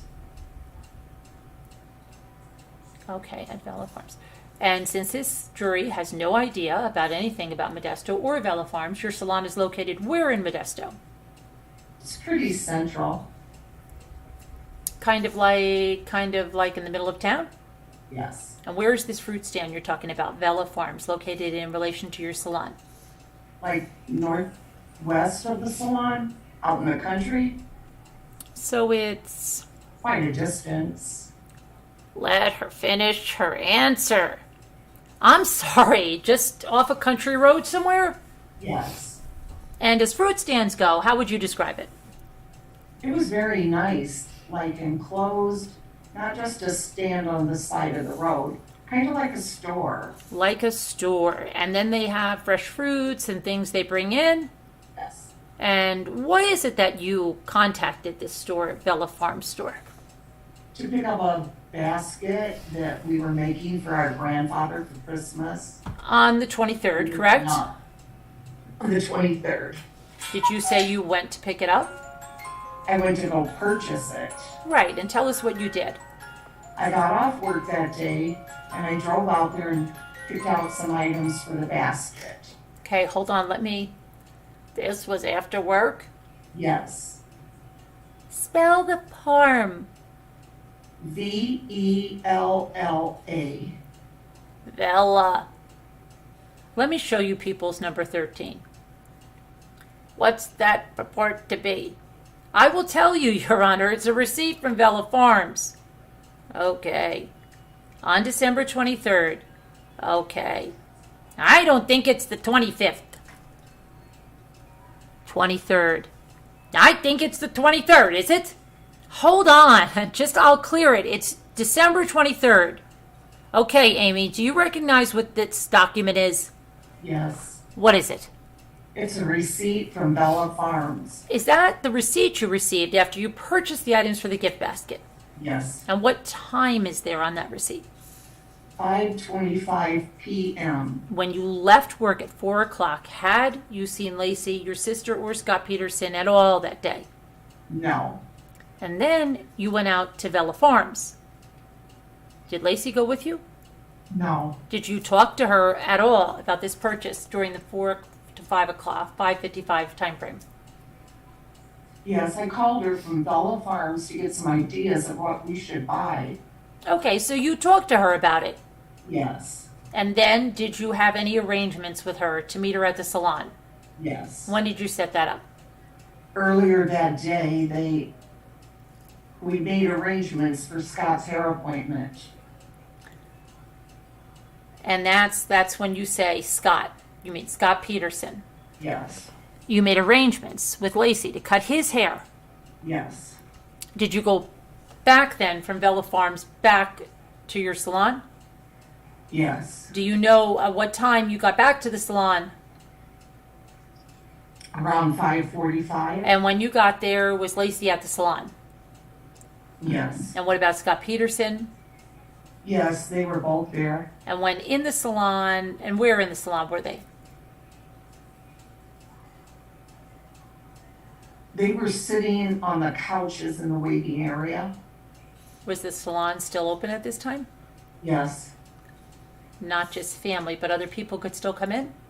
Yes. Do you remember who was present in the salon that day, just off the top of your head? Yes, I do remember a few. Okay, go ahead. Chris Johnson, Kim Fight, I believe, was there when I left. These are people when I was leaving, I remember. Hold on. Let me stop you. These are people that you said when you left at 4 o'clock. No, when I left after cutting Scott's hair. Okay. These are people that were still at the salon? Yes. Okay, go ahead. Who else do you remember being there? You said Johnson. Who else? He was on his way out, but he was there. There were quite a few people when we first got there. As the night went on, it dwindled down. So as I left there, I remember Kim Fight and Charlene Franchetti, then myself.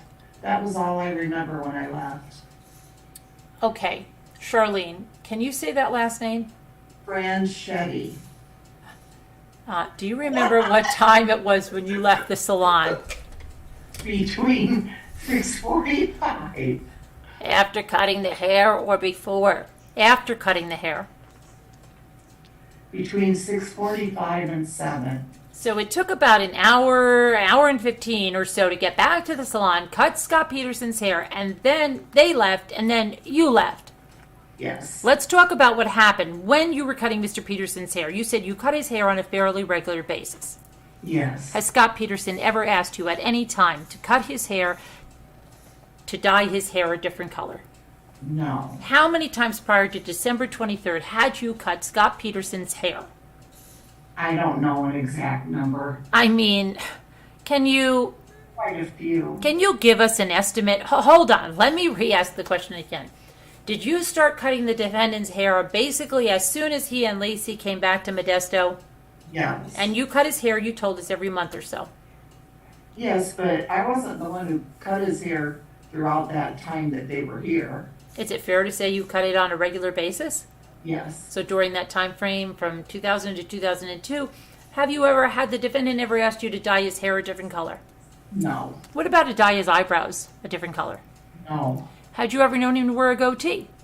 no. Well, yeah, I'd seen a goatee, but not very often on him. Okay, so occasionally? Occasionally, And had he ever asked you to dye his goatee a different color? no. All right, let me show you just some pictures of, where is that binder that's People's 3, and it's a binder of pictures of Salon. Salon, just hold on to that. Now, this picture, we first heard some testimony looking towards the parking lot of Salon. Salon, is that right? Yes, Okay, what part of the store is this? the salon. Is it the Salon part? Yes, The Salon has 2 parts, is that right? yes. And what's the other part of the store? Boutique. What's sold in the boutique? Clothing, jewelry, shoes, accessories. Okay, here's a picture. This is 3H. Is that in the binder? Yes. 3H, as you can see, the sign says boutique. Yes. Is that the store part? Yes. And what kind of things does the store sell there? Just give us an idea. Clothes and shoes. What does this door of the boutique, what does that go out to? How do you get into that boutique from those doors that we're looking at? There's a doorway through they have their own kind of entry doorway. And on the other side of that, what's on the other side? Another parking lot or? A parking lot. So there's a parking lot on each side of the building. Yes. There is a parking lot there with the boutique. Yes. There's a parking lot there with the salon. Yes. Now, what if we talk about the front door or the back door of this location? What are we talking about? I consider the front door to be the front of the salon. Yeah. The back door, the back of the boutique. But both can be considered front doors. They both go out to parking lots. Right. Do you know what actually, let me strike that. Where were you on the night of the 23rd? Where were you cutting Scott's hair? Okay, you go to 3K. Okay, here's 3K. If you're looking straight ahead to the first set of stations. Right here? Yes, Scott was sitting on the left, not that chair, but the next chair. Right here. Hold on. For the record, the defendant was sitting in the chair, which on 3K looks like there is some purple or red, someone wearing a purple or red outfit. Yes. And so if Scott Peterson was there, Yes. where were you? I was standing right. You were like where the woman in the white pants is? Yes. Were you cutting his hair?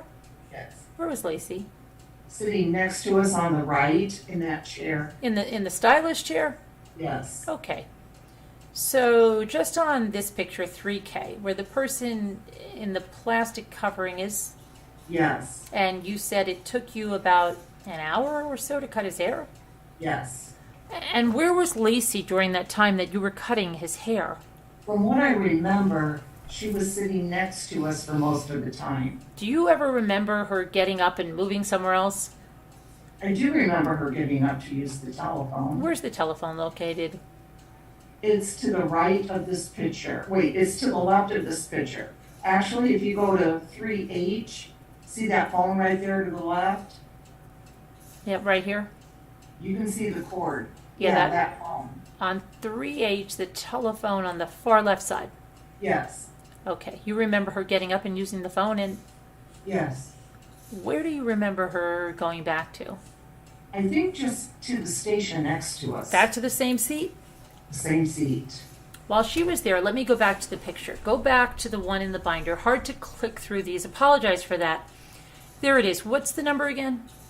3K. So 3K. Lacey went and used the phone and then back around the station, correct? Yes. Well, wait. How long? So when she was going to use the phone, would she go to the right or to the left? She would go to the left. To the left, around behind the guy in the white shirt. Is that Mr. Johnson?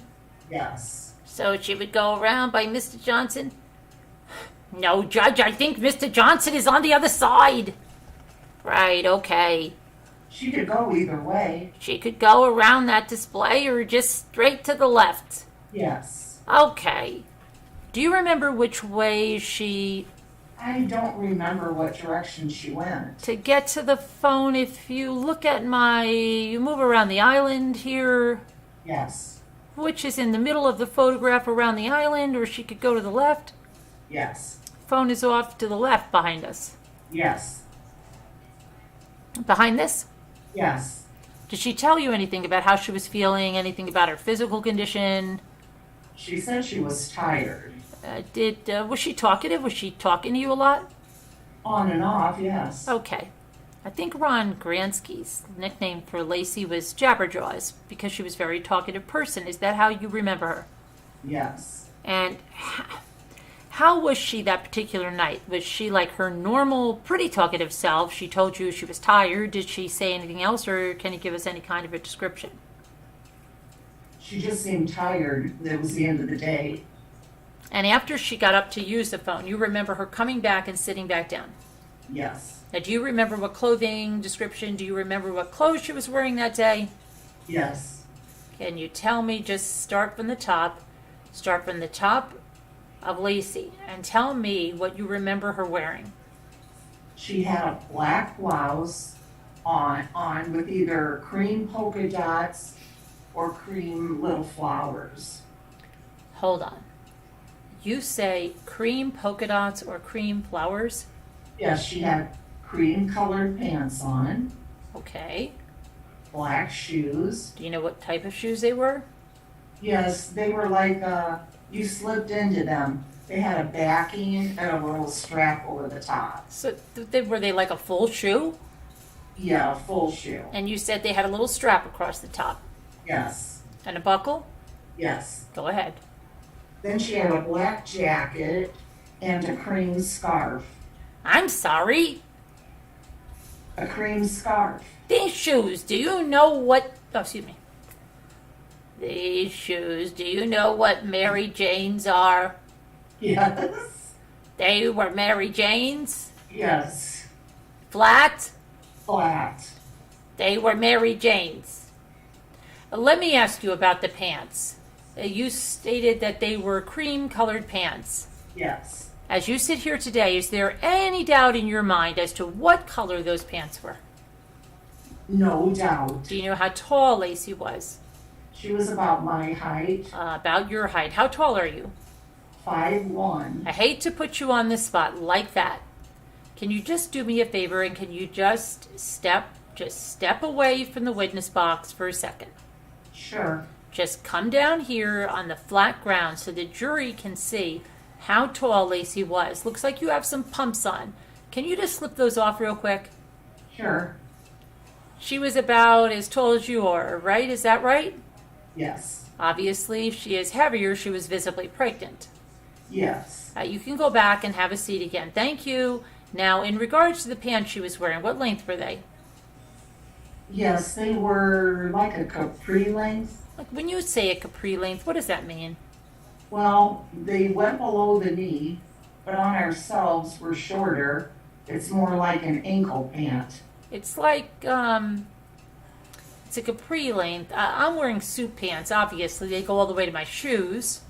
Yes. They're not like this. No. So you said they go down below your knee, though. Below the knee. And you said on you and Lacey, let me stop. Have you seen Lacey wear these capri pants before? Yeah. Yes. They're not like this. They're not like this. Or a type of, They're not like this. wait. Oh, no. Wait. It says, have you seen Lacey wear these? Wait, hold on a minute. Are you reading the wrong thing? Oh, wait, hold on a minute. And you... Wait, where am I? And you said... Where am I? So, yeah. Where am I? Oh, you said they go down below your knee, though. And then I Right, say- yeah, right. Okay, then you say below the knee. Right? Yeah, Okay. below the knee. And you said on you and Lacey, let me stop. Have you seen Lacey wear these capri pants before? Yes. Or a type of capri? A type of capri pant, yes. And you said that on you and her, they go down a little longer. Yes. And where do most capri pants go down on you and Lacey? More like to our ankles. Is that because you're both 5'1"? Yes. Are those capri pants you're wearing today? Yes. Can you stand up again? I'm sorry for keep having to displaying you. That's okay. Can you just come walk out here so maybe all the jurors can see you? Have you walk down here? Can you show me, show the jury basically where the pants come down to on you? I mean, they are not. Slightly above your ankle. Yeah. Is yes. that about where the pants also fell on Lacey? Yes. The ones you saw on the 23rd? Yes. Okay, I don't know if the jurors down here saw. Can you just walk by them real quick? Sure. And I promise I won't put you on display again. Okay. All right. Go ahead. Thank you. Now, do you remember what the pants were made of? You said they were cream colored? Cream colored. They were fitted, so Okay. not fitted all the way down, but they fit tight around her stomach. Go ahead. They are kind of like a cotton material, All right. stretchy, I'm sorry, what? like a stretchy. Some kind of stretchy cotton material? Yes. The jacket she was wearing, can you describe that for us? It was black. It probably fell not like it was past her waist, so went. It was past her waist, so went a little longer. So it was, I'm sorry, go ahead. Covered like the top of her pants. The top of her pants were covered by her jacket? Yes. Do you remember if her blouse covered her pants? I think the jacket fell over the blouse and pant. And could you could see the blouse, without the top of the jacket, or when the jacket was open, I guess. Yes, just through the open. You just, for the record, you kind of showed like an open jacket, like the front of your chest. Is that about right? Yes. You could see Lacey's shirt, Yes. and you described a cream-colored scarf. Yes. Can you describe that a little more in detail? It was very soft. I liked it a lot. I was touching it, and it was pretty soft material. Okay. Did you have any contact with Lacey, physical contact there in the salon? I gave her a hug goodbye. Okay. When she came in and sat down, did you style her hair at all, or pin it up, or do anything like that? I had cut her hair. I don't know. This would be a good time to take a recess? That's fine, Judge. All right, we'll take the recess, ladies and gentlemen. We'll take a recess for 15 minutes for the court reporter to change, and then we'll pick up. Okay. Amy, I forgot to ask you, when you came in, you said the defendant and Lacey were sitting on the couches, Yes. waiting for you? Is that these couches right here that we're looking at? No, those are new. Those are new, but it's in the same area, though. Same area. Okay, do you remember if they were sitting on the couch that faces the door or the couch that faces the counter? Well, the furniture was actually, this is different. They were placed differently than that picture. Can you explain how the furniture was placed? It was more like the couches were facing each other with a coffee table in the middle. Okay, there was like one facing the door, one facing the opposite direction. If you would walk in through the door there would be a couch, and a couch like on the side, and then a table in the middle. All right, let me show you. It's going to take like 30 seconds, Judge. That's okay. To switch it over. That's all right. Let me show you, Amy. This is People's number 5. Do you recognize your sister Lacey in that picture? Yes. And you recognize the defendant, Scott Peterson? Yes. Okay, and you weren't present when that picture was taken? No. What I want you to take a look at, though, is look at the coat that Lacey's wearing. Do you recognize, does that coat look familiar to the coat that you said she had on, that you saw on the 23rd? Yes. Is that about the length that it came down to? I'm pretty sure, yeah. Okay, you said you're pretty sure. I want to make sure. I mean, Get exactly what you remember. I remember that it did go past her waist, so it went down further.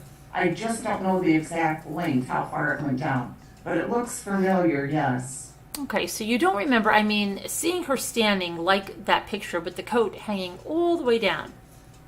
Well, it did hang down, yes. All right, was that the color, though, a dark color like that?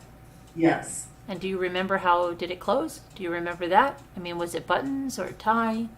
It was open, but I think it had buttons. Well, let me show you this next exhibit, People's number 6. And again, you recognize your sister and the defendant, correct? Yes. And she's wearing a cream-colored scarf around her neck. Do you recognize the scarf? Yes. Is that the scarf you saw her wearing on the 23rd? Yes. And this picture is really hard to see. I'm not going to be able to display it. Let me just show it to you. This is People's number 9. Do you recognize the scarf that we were talking about hanging, I mean, in that picture? Yes. And just what's it hanging on? A nail, it looks like. Is it in a closet? In the closet, yes. Okay, you can put those down. Now, while you were cutting Scott Peterson's hair, I'm assuming you were talking to him. Yes. And you were talking to Lacey? Yes. And how were they interacting with each other? It was like they always interacted with each other. Did you notice anything out of the ordinary? No. Okay. Did they tell you Lacey about, did you tell Lacey about a package at Villa Farms? Yes. And what did you what did you tell her about that? I told her that I had purchased everything and that it was going to stay over there. They were going to wrap it and it was supposed to be picked up the next day. Okay, the next day would have been when? On December 24th. Okay, so you had bought these items that are the receipt line 18A? Yeah. And then you were going to assemble this basket they were going to assemble this basket for you. Yes. And you were going to pick it up the next day. Yes. Did they tell you what time of day the basket was required to be picked up? Yes, they said any time after 12 noon, but before 3 p.m. On the 24th. Yes. I'm sorry, afternoon, but before 3. Yes. Did they tell you why you had to pick it up by 3 o'clock? They were going to be closing at 3. They were going to be closing at 3. Did Scott Peterson say anything to you in regards to picking up this particular basket? Yes, he said he offered. He offered to pick it up. Okay, do you remember what he said? He said he would be going out that week golfing and he would be able to pick it up. And what did you say when he told you that information? I said that would be great because it would save me a trip. Okay, did you have to work on the 24th? Yes. And what hours were you going to be working on the 24th? I believe I went in at 6:30 again and I worked until about 2:30. On the 24th. That's when I left there, but I was done working, yes. Okay. And when you said this information, when he said this information, I'm going to be out golfing tomorrow. I'll be able to pick it up. Do you know where the defendant usually golfed? When he said I'll be out that way golfing, I assumed Del Rio. Okay, so are you familiar at all with the Del Rio Country Club? Yes. In the sense, do you know where it is in Modesto?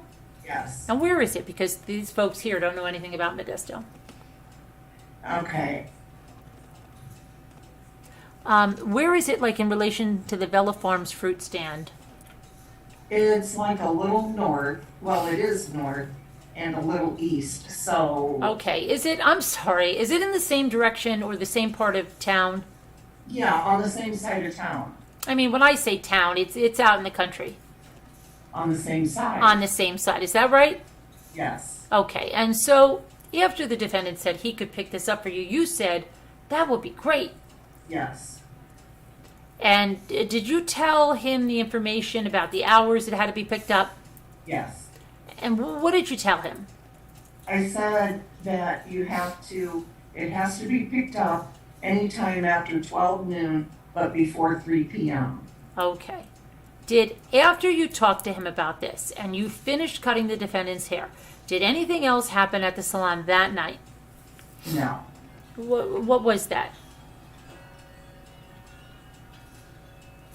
What was that? No. I'm sorry. And did Scott and Lacey Peterson leave the salon before you did? Yes. And then after they left, How long do you think you were at the salon? Oh, I just cleaned up and left, maybe 15 minutes. Okay, let's move. I'm sorry, getting a little scatterbrained here. Before I leave the 23rd, let me show you a shirt. This is marked People's 10. It's a maternity blouse. For the record, Your Honor. All right, color. It is black and with a kind of a tan or cream colored shirt. Okay, 10 is a maternity blouse. And Amy, do you recognize this? It looks familiar. People's 10, okay, the shirt that you described. Let me just stick it up here. The shirt that you described Lacey wearing that night, was it similar to the shirt that I just showed you there, People's 10? Yes, it's similar. Okay. Do you know for certain, as you sit here today, if that's the exact shirt she was wearing? Not for certain, Okay.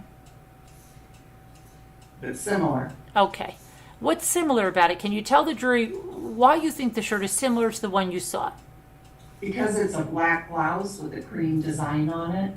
Okay. And where was that? Are you aware of where that particular shirt that's marked People's 10, where it was eventually found?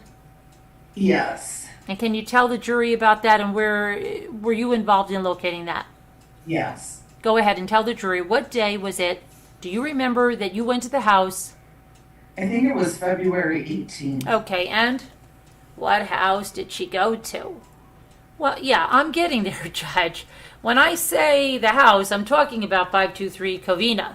Yes. Okay. Were you called to the house by the Modesto police? Yes. Now, do you remember who it was that called you? I don't remember. Okay. And do you remember who you met with at the house 523 Covina? Well, there were several people. I remember Investigator Grogan. You remember Detective Grogan. Yes. And did he take you into the house Yes. and show you some items of clothing? He took me in the house, yes. Okay. And then what did you do when you went in there? I just kind of looked. We looked through clothing, yes. Okay. What kind of clothing? What clothing were you looking for? Well, I guess the clothing that she would be. What happened to your microphone? Can you pull it up a little bit? Sure. Is that better? Go ahead. We were looking for the clothing that I had described. Okay. Did you look at a number of Lacey's clothing there at the house?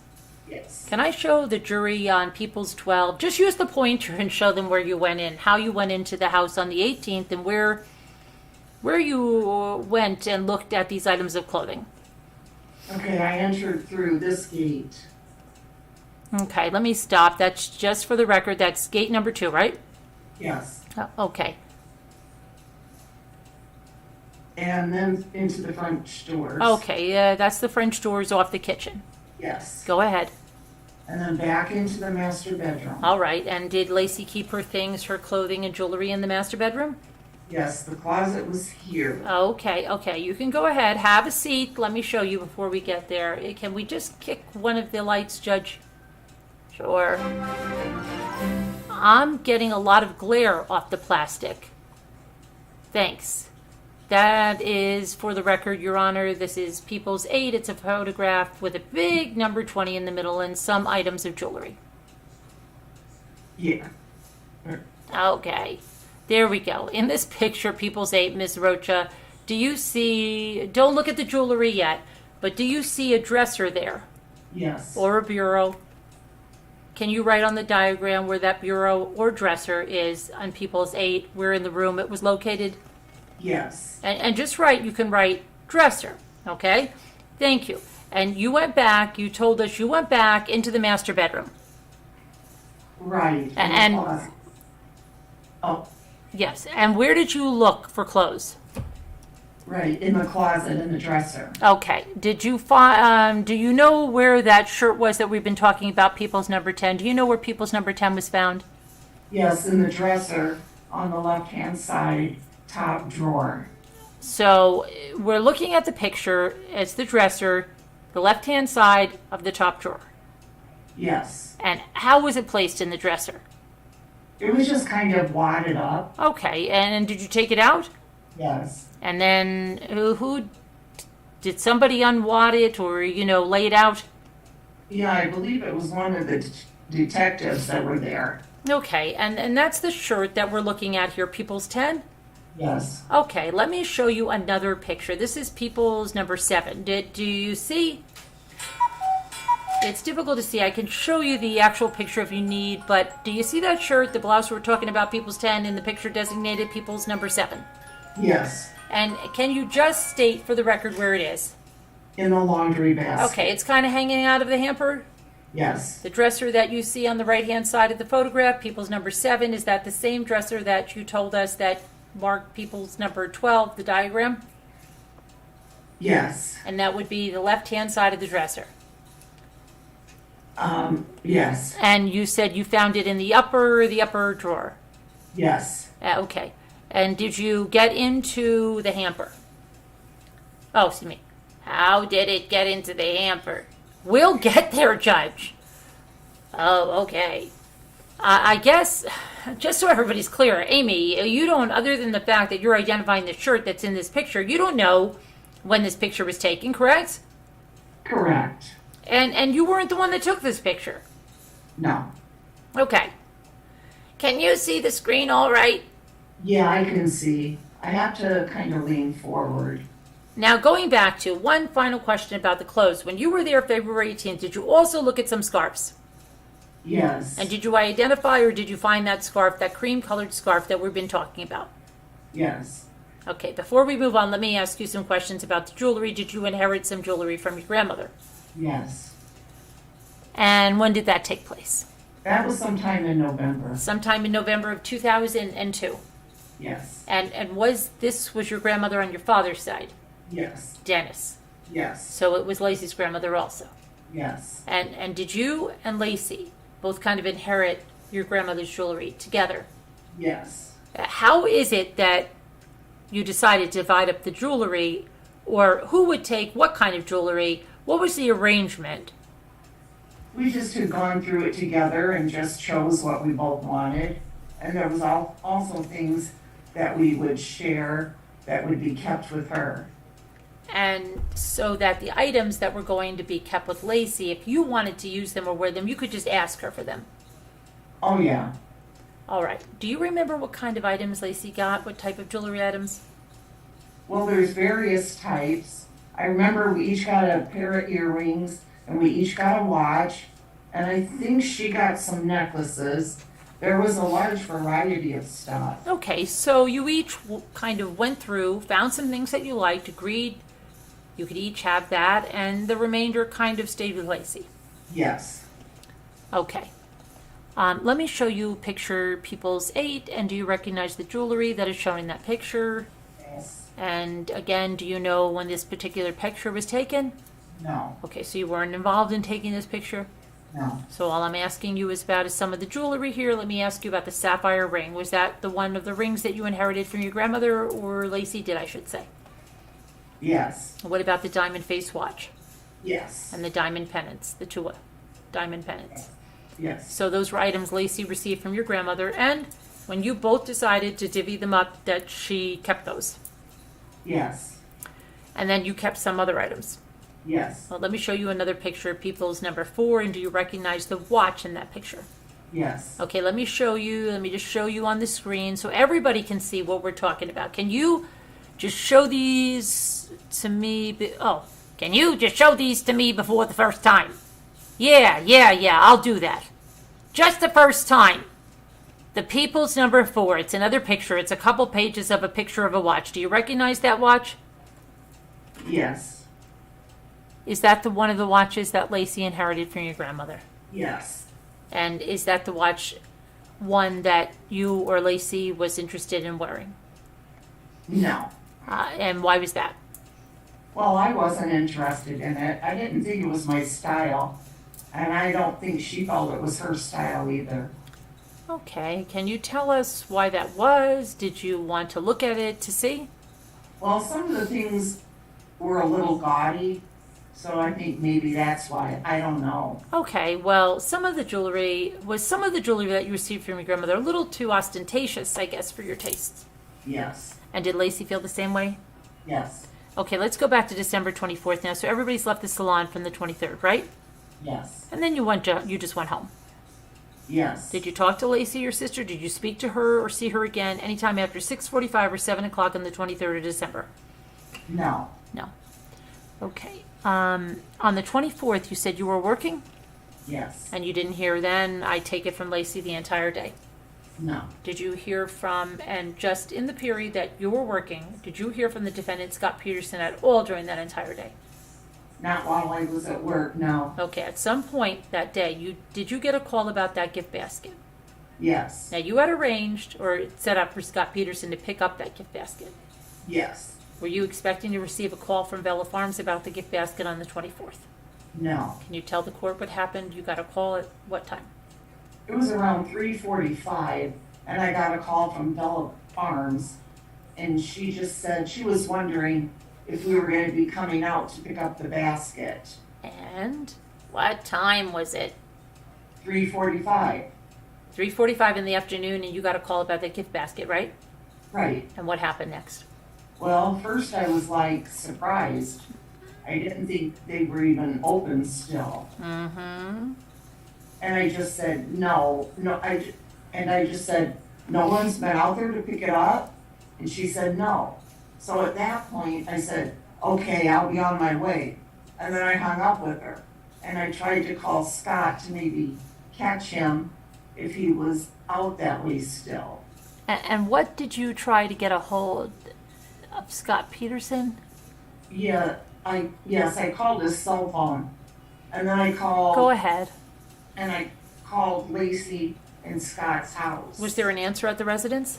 No answer. Did you leave a message on either phone? No. What did you do next? I went out to go pick it up Okay, and where were you when you received the call? at home. So you left from your home, Yes, somewhere in Modesto. yes, You drove out to Bella Farms. yes. What time of day was that?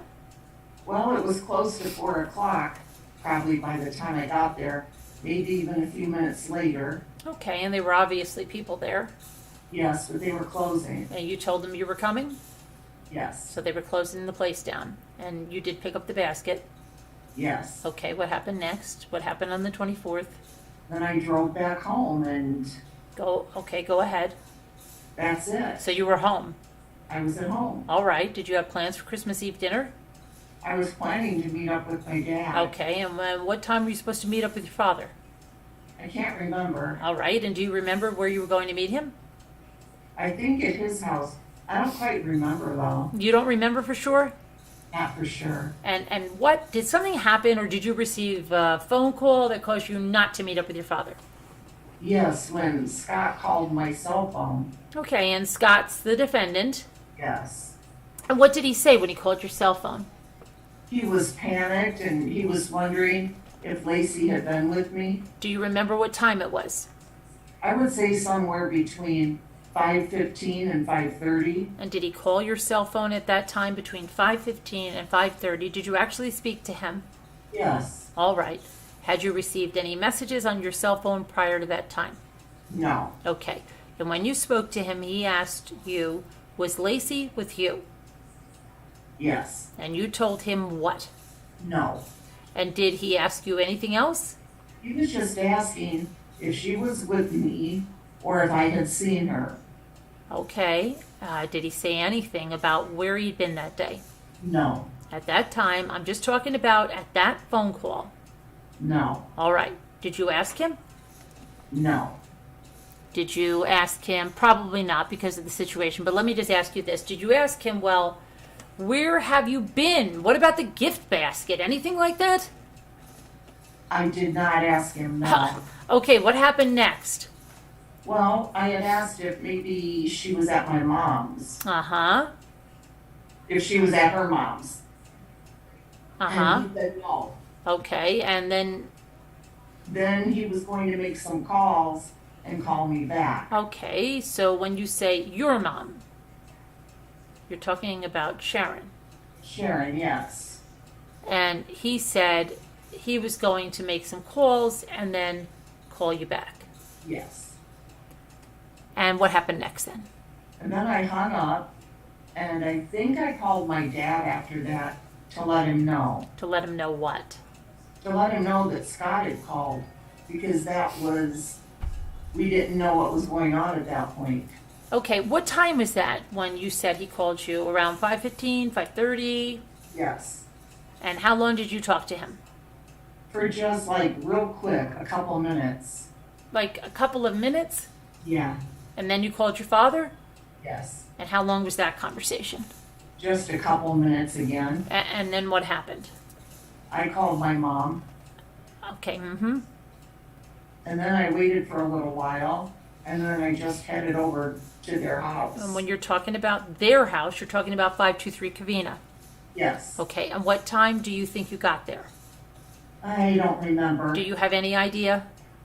Well, let me stop you. Let me put it in relation. He called you at 5:30, right? Right. Or 5:15 to 5:30, you said. Yes. A couple of minutes to call your dad. Yeah. And then did you leave right away after that? Probably waited a few minutes. It was probably around 6 o'clock or a little after. Okay, when you left the house. Or when I got to their house. Okay. In the interim period, had you called anybody else? No. Okay. What happened when you got to their house? Well, when I first pulled up, Sharon was there. So I just got out and met with her. And what was Sharon's condition? Oh, she was very upset. Okay, now can you go to the diagram and can you show me just right where Covina Avenue would be? Yes. On that diagram. Okay, let me ask you this, just so we're completely accurate. If this represents the walkway, the little tiles all the way down where there would be grass in the front yard, right there. Yes, there is grass. Okay, and then would the street be down in this area? Yes. Okay, could you just cross out that real quick and write lawn and then write Covina Avenue, kind of like more where it would be okay, and then you would say you drove up to the house. Do you remember where it was at the house when you got there? I just remember talking and seeing Sharon. I'm sorry, I missed that.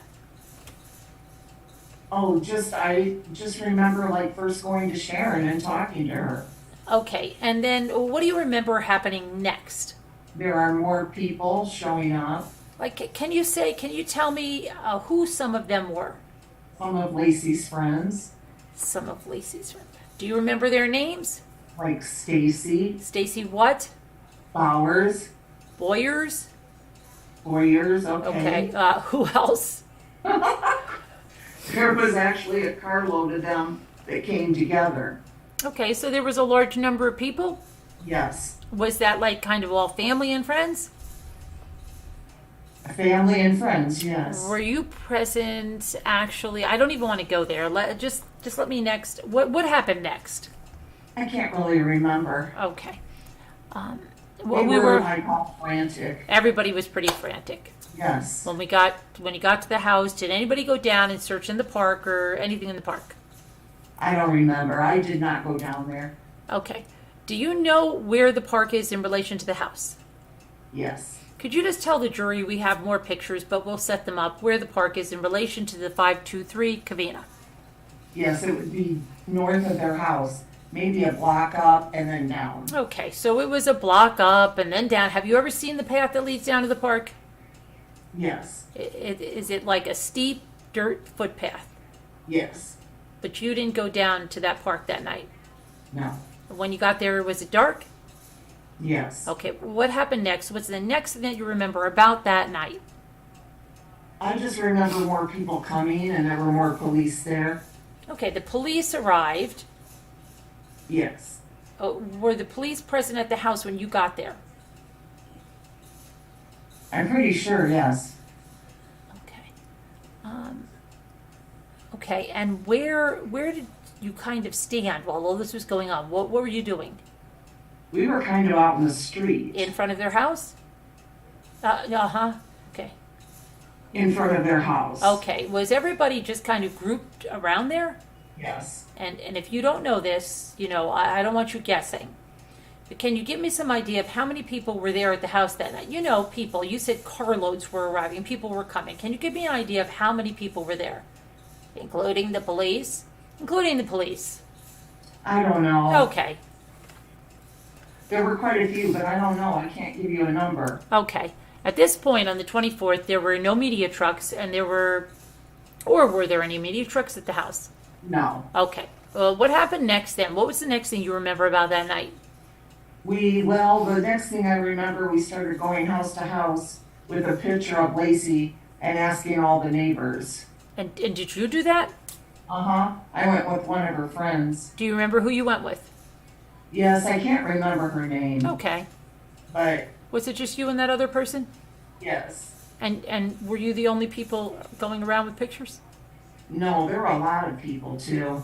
Okay. There were other people too. Okay. Were you involved at all going down and getting some missing persons flyers printed up? No. So you went around, and what pictures were you using of Lacey?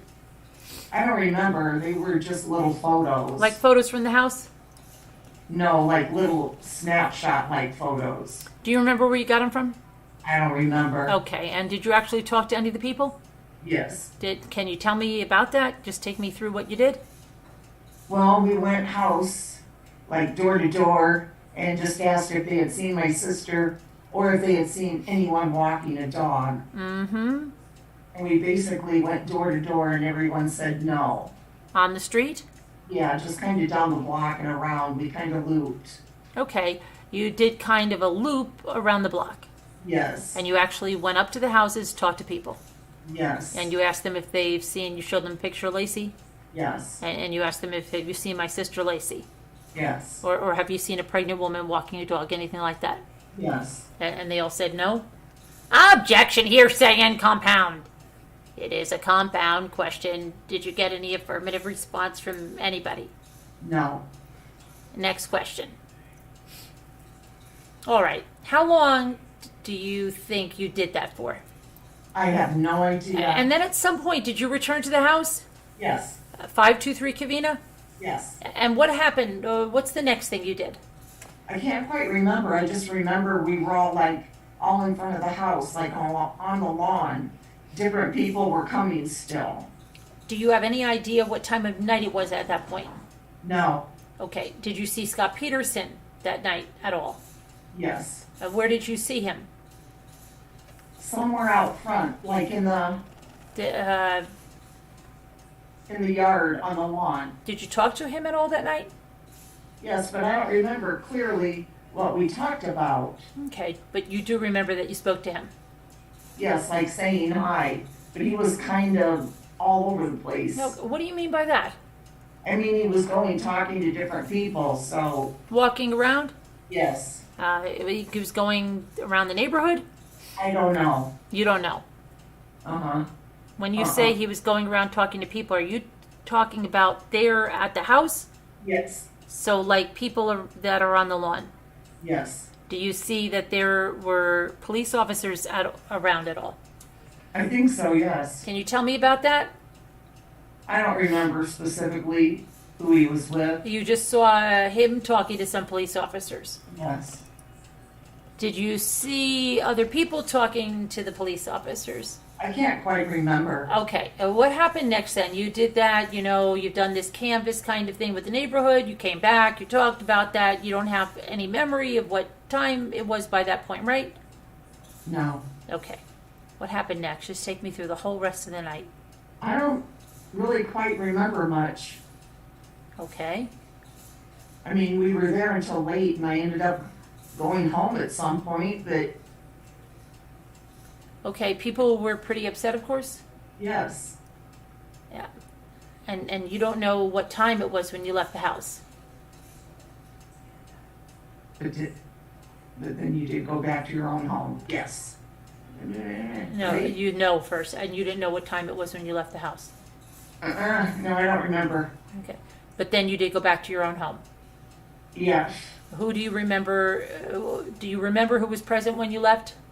I don't remember. At any time during the course of your relationship with your sister Lacey, did she ever mention the fact that Scott Peterson had purchased a boat? No. Okay. At any time at all? No time at all, no. Okay, do you know on the 23rd of December at any time prior to that that Scott Peterson had purchased a boat? No, Did you know him at any time that you knew him? Did you know him, did you know him or either Lacey to frequent boats? no, Or I mean go boating? no, At any time in your relationship with your sister, any time, up until the last time you spoke to her on the 23rd, did she ever mention anything to you about Scott Peterson having an affair? no, Did she ever give you any indication? Let me strike that. Did Scott Peterson, or did you get this knowledge from any other source that Scott Peterson was having an affair any time up to December 23rd? no, So is it fair to say up to this point you had no knowledge of a woman by the name of Amber Fry? no, And you had no knowledge from any source that Scott Peterson owned a 14-foot aluminum boat? no, You'd never seen it? no, And Lacey never mentioned it? no. Your Honor, if I could just have 1 minute. Sure. Amy, I apologize for not asking you about this earlier. Take a look at this pair of maternity pants, and can you tell me if these are the pants that you saw Lacey in on the 23rd? Are they the same color as those pants that you're holding up there on People's 11? Yes, And feel the material. How would you describe that? they're like a stretchy cotton spandex. Okay, is it similar to the material that you remember Lacey's pants being like when you saw her on the 23rd? Yes, Okay. Just for the record, these pants that I'm holding in my hands, you didn't get these pants for the police or anything else? oh no, All right. The box is part of your exhibit, right? Hey, it is. Okay, Your Honor, I apologize. I'm finished now. Okay. can we be finished now? The crossing. I'm hurting anyway. Okay, yeah, sure. Hold on a It's minute. full of arms, my eyes, I mean. Oh, really? Okay. Let me see what's going on in the neck. chat. Anyway, I didn't see the chat. I haven't seen the chat in a long time. It's a lot of fun. Where's the chat? Can't see. I don't know which one where my chat is. Oh, there it is. Okay. Oh. Oh. Okay.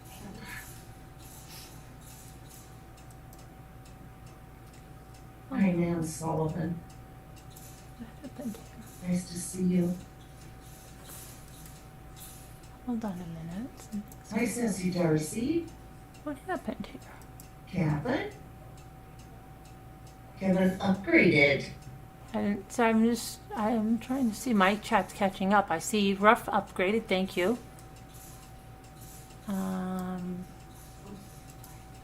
on. I can't get to my. There we go. Okay. Gravity Bob, thank you. Kevin upgraded. Oh wow. Thank you, Kevin. You didn't have to do that. Remember for thank you. Look, I got a free milestone message. I see that. Thank you, guys. Appreciate that. What do you mean? Hey, Deborah. What do you mean free milestone? That's what Kevin wrote. He said, "Look, I got a free milestone message." So, let me see here. What was I doing? I can't even see on this.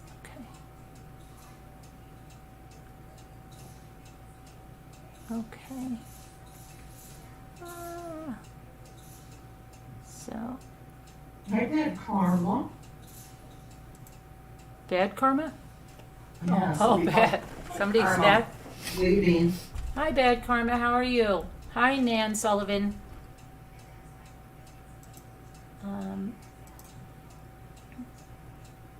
Nan, or are you or any of them from the? Are you guys any of you from the Scott Peterson is guilty group? I wonder. With Shannon. Yeah, not any from the group. Shanna, are you still here? Or did you doze off? Oh, let me show you the pictures real quick of that they were showing in the exhibits. I'll show you those. Let's see. Oh, I need to. Clothes hamper with clothes that shows maternity blouse 10. This was. Those are the pictures there. That's the one of that. The picture that they keep pulling up and showing about, does this Lacey, do you recognize Lacey? Is that one? Let's see, Scott and Lacey in front of, they also show this one, they're in front of a lodge when they went to Carmel, and those are the pants. They also talk about the maternity blouse that she wore to Salon. So they pulled these pictures here and there. And then let's see. Here's the drawing that they showed and everything that was labeled of the house. That's right, we just read for 4 hours. Who said Kevin that? said. You look as tired as I feel. The way your eyes are right now. Who, me? Yes. Washer. There's all the things that she was labeling. Found the dog. That's that. Then we have. To the bathroom really quick. All right, Lacey's purse that was hanging in the closet, and the scarf there hanging on a nail. Okay, and then the copy of the Vela Farms receipt is here. Make it, okay, so gifts, $5.95, handle, $5, candy nuts, $1.50, candy nuts, $3, candy nuts, $2, candy nuts, $3, fancy food, $5.95, fancy food, $4.95, fancy food, $2.50, fancy food, $2.95, and candy nuts, $4, fancy food, $2.95, fancy food, $1.95, fancy food, $2.95, fancy food, $4, fancy food, $5.95, fancy food, $1.95, fancy food, $3, tax, $44, $66.49, total $66.49. Thank you for shopping at Vela Farms.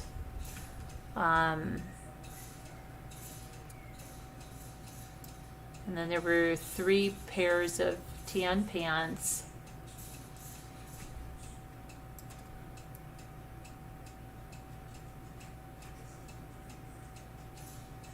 This might be in the, these might be in the cross-examination, because Garagos is going to cross-examine Amy. Yep. Okay, and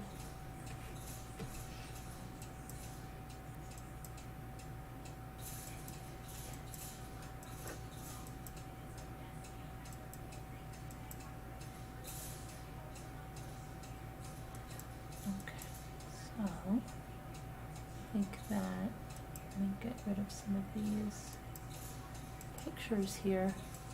So let's see, I'm going to take a little poll. Let me just take a little poll.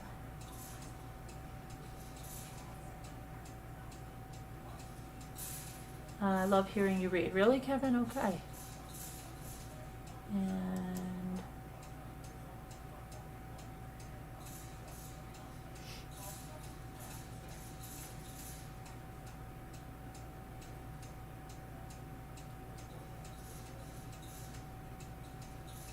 well, thank you, Kevin, for doing that, but you already do so much here. You really don't need to do that. You do so much.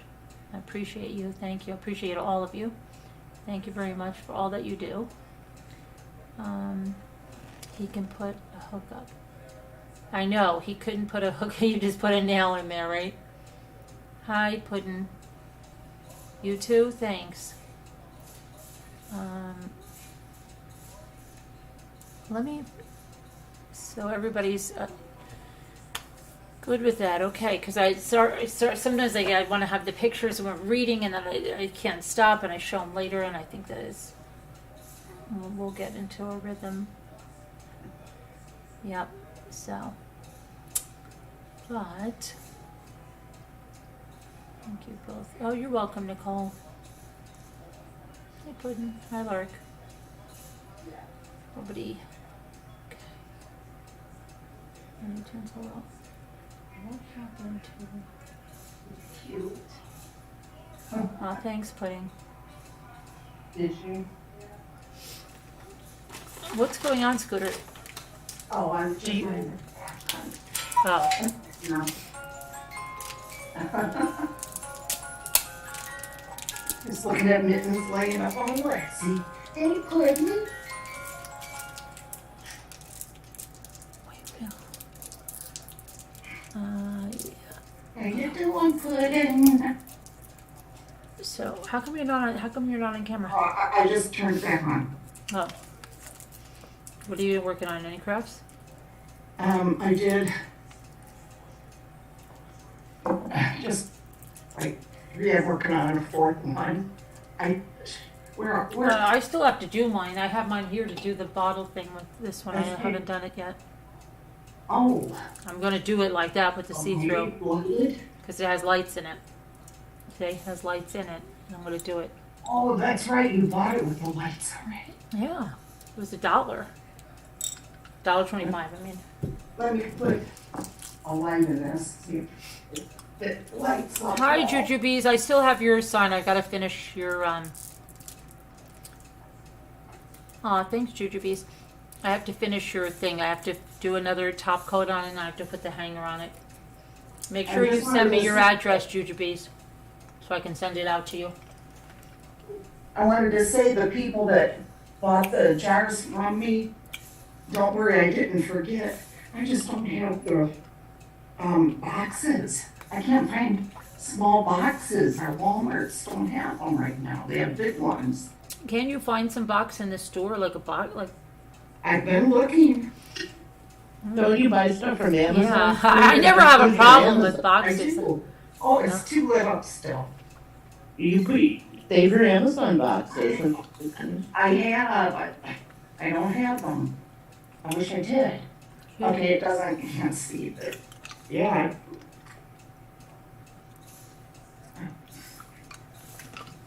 So, yeah. Yeah, yes, Kevin. These were at the Dollar Tree. I don't know when I showed these before. They came with the string lights. They have the cork thing with the string lights already in them, already with the battery, That's and they were $1.25, and they came in 3 different colors. You probably won't be able to find them. And maybe you could order them online on the site and get a whole case of them. I don't know. And I got this one. Ooh, those are cool, Nice. Carolyn. Yeah, I'm What gonna- do you have, Scooter?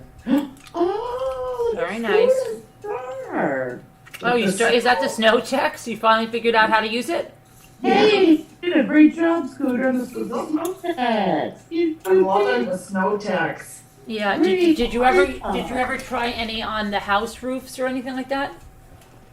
To make them look like 3D? How, I don't have any house. No, like on the see where the roof where it has snow. Look at the bottle you just had. You see the roofs, the rooftop The roof of the house. Oh, yeah, I know. I'm gonna do that. I've done that, and I put like I built it out. Yeah, I did some on the trees that are there. Like, right here. See? Yeah. Yeah. Oh, yeah. Do it on the roof of the houses. Just maybe. Yeah. Yeah, I will. Oh, so you could buy 24, but if you were making them for people, it would, that would be good to buy for 24, right? And if you had people local, but like, yeah. If you were making them for gifts or a holiday fair, you would buy 24, right? Oh, cute. Through the little window, Carol. Oh, very cool. I was so excited. I almost had this where the door would have opened. What do you mean the door would have You opened? know, the door? When I was putting the napkin on here, I cut the door Right. and then I went, Oh, you went to fold it back? yes. And what Like happened? a calendar, like a little calendar. Yeah, and what happened? It it wasn't strong enough, Oh, you know? And I thought, oh man, that would have been adorable, right? well, See, what I about, thought, I wow. wonder if you could have, cut it and decoupaged it onto the side so like the door was open. Oh, You know what I mean? yes, I do. Like when you flipped it Yeah. over and you didn't have anything on that Yeah. side and you flipped it so like the door was open. Yes. Oh, these were the 3 I've been, and this is my 4th one. Just started With- on. I'm gonna do something like that where I have an open and have the light show through and then do a reverse decoupage here. What is that? What's that about? This, I just painted it so far Oh, nice. and went on the harvest for the golden harvest and then painted the cornucopia, Very nice. basin. And then this is what I put on the back so far. Mm-hmm. It's from a magazine. Oh, really? Oh. Yeah. So I'm just having fun with it, you know? Yeah. I was gonna do something and then I brought out something out and I didn't have the. Wait, what? I was gonna do something today, but then I didn't realize that. But if I would have realized, I would have worked on this bottle. I forgot. Yes. Scooter, those look great. Why don't you come on and show what you're doing, Sharon? Oh, Sharon. I'm sitting here, I'm not doing anything. You're not doing anything? Thanks, Sharon. I didn't know you were here. Yeah, I kind of hear. That's because hold on a minute. Yeah, Show. or you're always having a different name. Oh yeah, the cat advocate. I don't know anything about that. Have you seen the trick with the bottles of pouring in floor wax? No, you know what? Wait, hold on a minute though, Crafty Crafter. I've done that. Hold on, with glitter. I've done it with the floor wax, with the Mop and Glow, and the glitter balls, but you're saying the people are doing it in bottles? You'd need a hell of a lot of glitter, huh, to do a bottle. That would be crazy, though. You were doing that. I did that, yeah, I did that, 2019, I did that, like, it's always amazing. It seems like I did so much more in my other years. I don't know what the hell happened. I used to do so much more that 2019, and I think I was doing ornaments did so many Christmas ornament tutorials, so many tutorials. I don't know what happened to The busier me. you are, the more you get done. It's weird how it works. No, but yeah, I don't know. I don't know.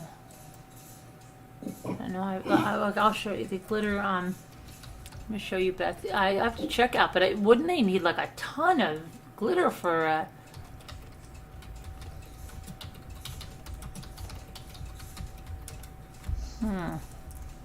That would be kind of crazy. I remember the floor wax thingy, but I did floor wax and I did it with the poly. Oh, I remember the floor wax, yeah. Did it with the floor wax, but I did it also with the poly. What do they call it? Not the urethane. It's the poly other one, polyacrylic. I'm confused though. So you painted? No paint. Confused. You just put the floor wax or the poly stuff in there. Here it is. It was inside the bulb. Now I'm getting it. So that's okay. That's right. That's right. And you could get it to swirl or whatever in there. Yeah, this is me doing the polyacrylic there. It's okay. Are you Sharon? Oh, that's me. What is Nicole? It's me. Get to the Oh. Oh. See, it's really cool. Watch this, Nicole. Look at this. Wait, hold on. On YouTube? Wait a minute. Yeah. This is very relaxing to look at.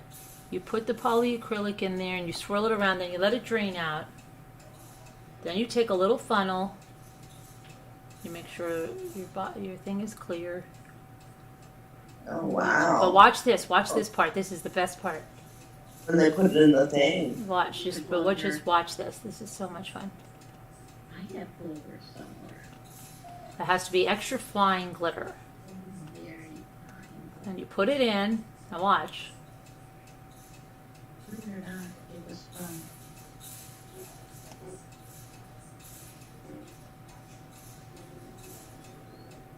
Oh boy, okay. There's a funnel. And it just, look at it. Oh my goodness. They made it seem so easy. That's me. It is easy. It is for most people in the world, Carolyn. No, it is. All you do is you just turn it and turn it and turn it. And then you can shake it too if you want. You can put it like that. You could shake it. And then, You're crafty. That's really good. and you can do it, and you can do it with mopping glow if you want. That's what you use, No, right? that right there is polyacrylic. Okay. But I've done it with mop and glow too. That was my first, I think that was my first one. And then I shook the crap out of it, and then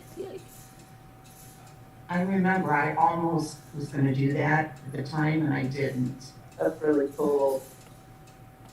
and then you shake it, and you get the top. And then so, you- so big. Hi, Rosalita Marie. And then there's your thing. And then you let the glitter go out of it. Or you, I think I don't know, usually, so there was almost all the glitter in there. So, That looked so cool, too.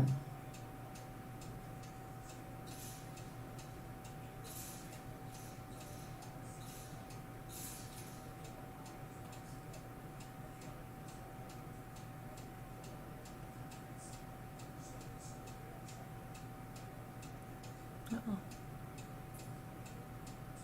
Kevin said you'll have to start a new Zoom, just a reminder. I know. Yeah, that was fun. So they're doing the same thing with the bottle. They always have to change it up. You know, once you learn something, they've always got to change it up. With what bottle, though? I'm confused. She's saying the Crafty Crafter on a Budget is saying they're doing the same thing with bottles now. That they did with the glitter and the But ornament. I don't know, imagine how, like, you have to, like, really be crazy the amount of glitter you need for that. And glitter's expensive. Yeah. I know it sounds crazy. Glitter is expensive. Everything The is extra Carolyn. fine glitter Everything. is expensive because you need a lot of it. And to do a bottle, I don't know why I can't get rid of this now. I'm sorry, Everything guys. is expensive. It's crazy. I know. out It's so nuts. I don't mean to be Debbie Downer, and I can't. No, it is. It's so expensive. Everything is so freaking expensive. Okay. But I can't. Let me see if I can see the thing now. Where's the? And Crafty, I meant to say hi to you, too. Where the heck? Okay, are you guys okay? Hi, Rosalita. Glad to see you still on. Yeah, we just did 4 hours of reading, so that was fun. Yeah, that was fun. I enjoyed that.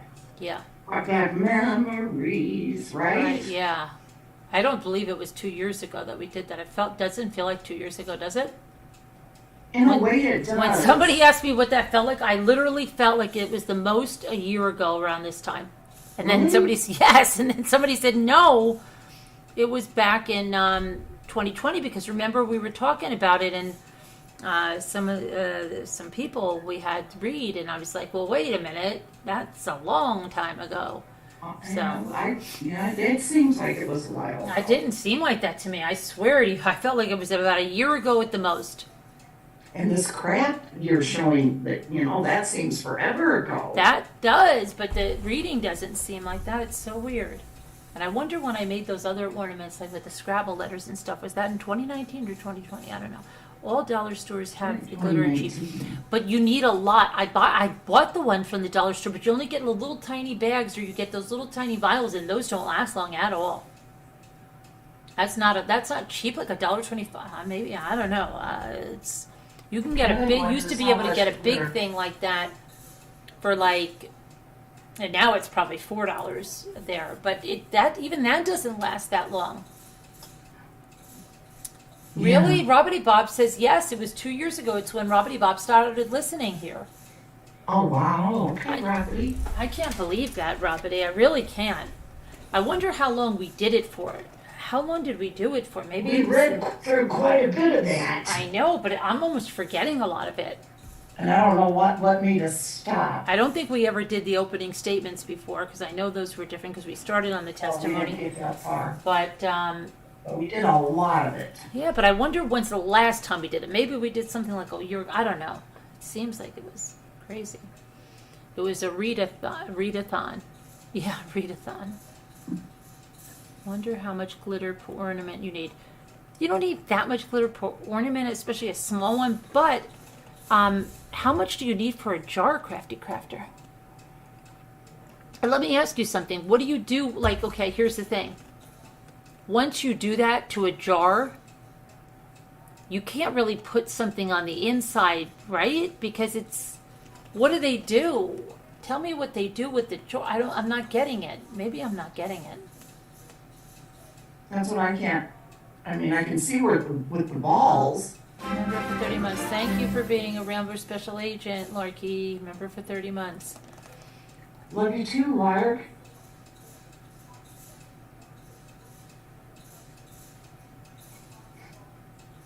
Leo, love you too. Larky, love you too. Thank you for being a Rambler Special Agent. Would you think 2 tablespoons of glitter per roll?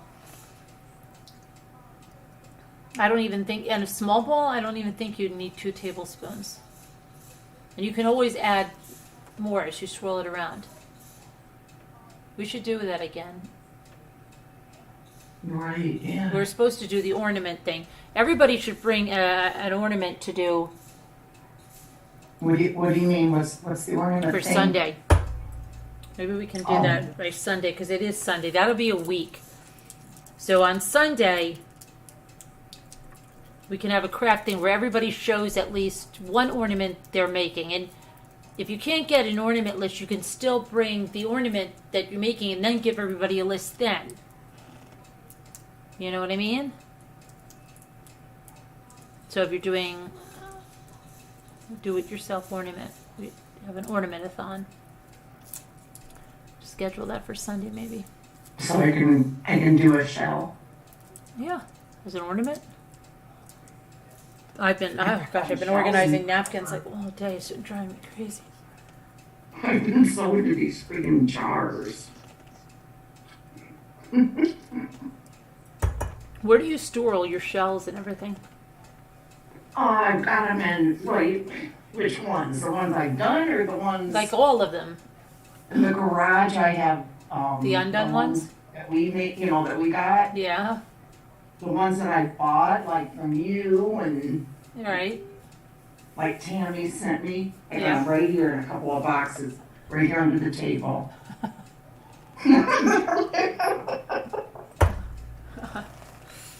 Let me show you what I store the ones I've done. They all fit perfectly.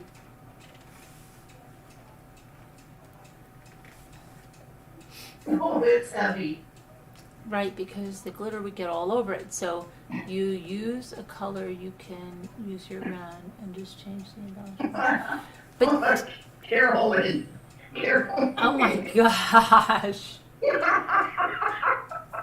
Oh my gosh. Where Isn't did it crazy? you get that tub? Oh, Lexi let me borrow it. It's actually Lexi's.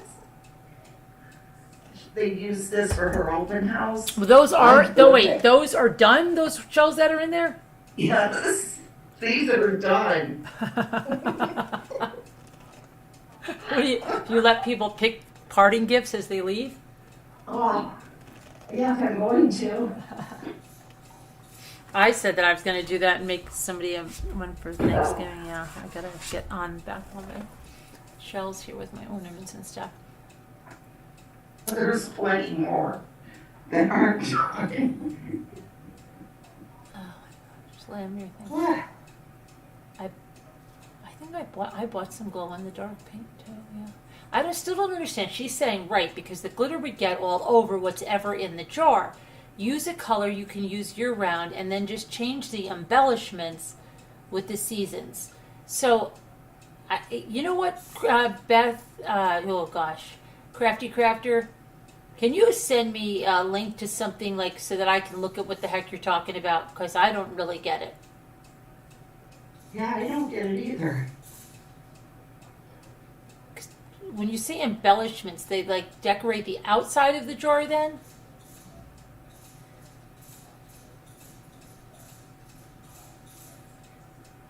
I don't get it though.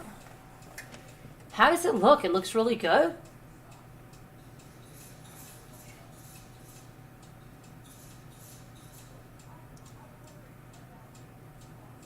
Oh, okay. I can call you Beth. All right. I didn't want to dox you. Yeah.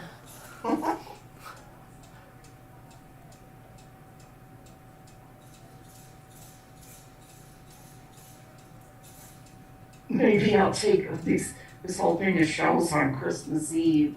Other people. Well, you know what you should do? Wrap them up so that they really look like a shell. Wrap everybody a present like that. If you got everybody a present like that and you started putting it under the tree. And we're like, no peeking, right? It looks like a shell. Don't you feel like that when everybody goes, but the best present is homemade? No, Mom, I don't want another one of your shells. But people are buying these on Etsy for a lot of money. No, but I don't want another one of your shells.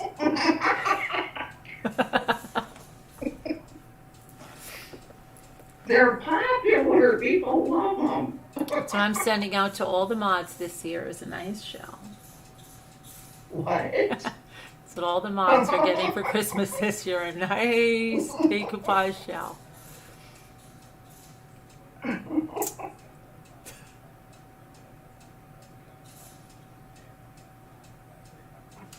Whatever you like. I don't know, it's so weird. You didn't go to your craft fair? You didn't go to the craft fair? Yesterday? No. Was it yesterday? Yeah, the 12th. Why didn't you go? Yeah, the 12th. You felt like nobody was going to buy your stuff? Well, plus I don't have enough jars. If I had more jars to, sell. I saw somebody say it said smooth outside, and I was like, but it still had the writing on it, so I don't know what they mean by smooth outside. How were the other jars? The mason jars, I don't know. It said smooth outside. But I Get it? I have lots of jars I can still do that I bought, I just hate painting the jar. Why? Carolyn, use the sponges. I do, I know, but it's just, I don't know, it's just the worst part of it for me. Yeah, but it goes so fast now with the sponge. It does, but it's just, I don't know, it's just like that. And I'm finding jars all over too. This one was in the backyard. It was under the gazebo. I had to scrub it all out, and I have more up in here. I have some under here.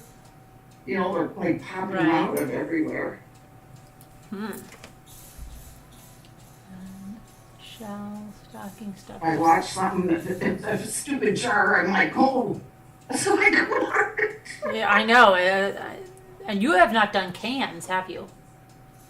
Well, no, only, I haven't decorated them at all, just started, yeah. Oh, all right. Yeah, you should. Just painted them white and. Yeah, but you should try to decoupage that now. Yeah, that you painted I it know. white. I just have haven't. it. Yes. Yes. That is so pretty. I'm gonna have to do it. Is it hard on the ridges?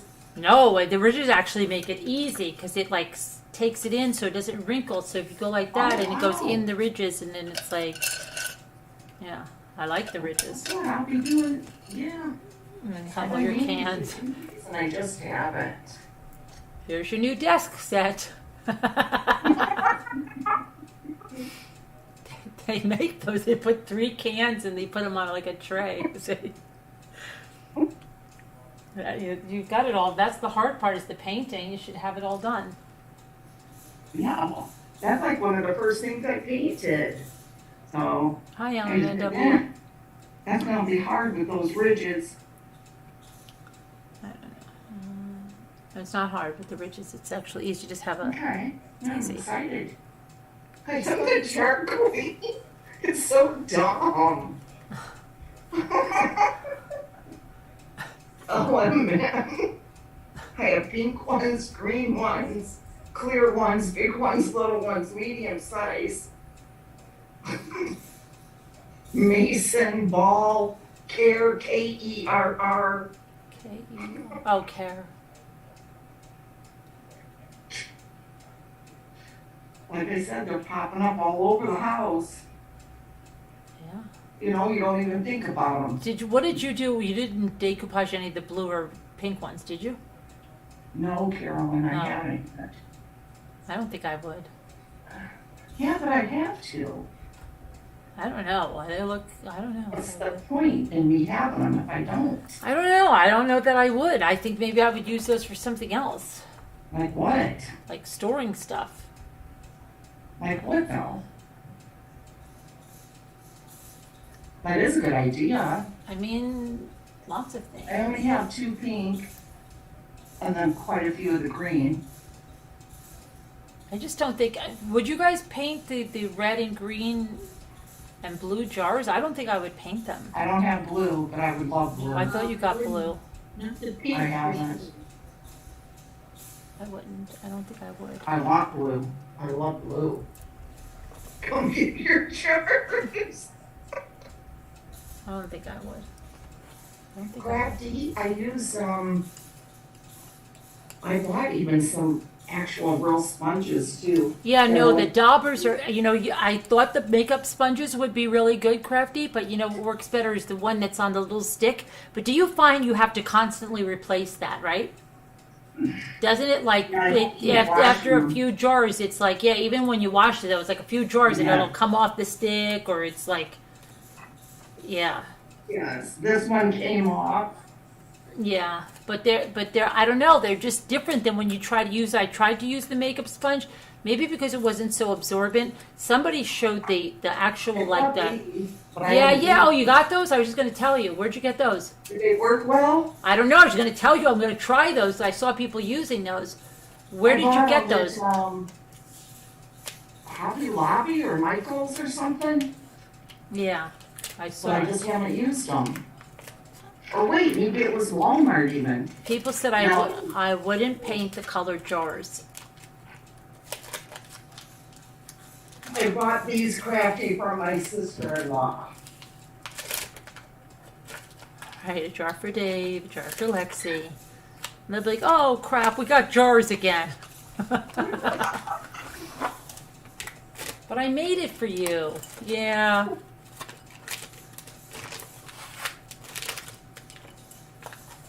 Yeah, see, I want to make sure I have something planned, because they're too pretty. Yeah, I don't think I would. I really don't think I would. You could put lights in there and maybe, I don't know, something, especially for Christmas on the green. I wouldn't. Right. I don't think I would. If you guys see any blue, let me know. I would really love I've those. seen blue in the antique stores and stuff. Yeah. Salon. Next year, cans. No, cans, yeah. Shells, cans, jars. Here she comes again. Everybody just smile, act all excited. Aw, shells again. Thanks, Grandma.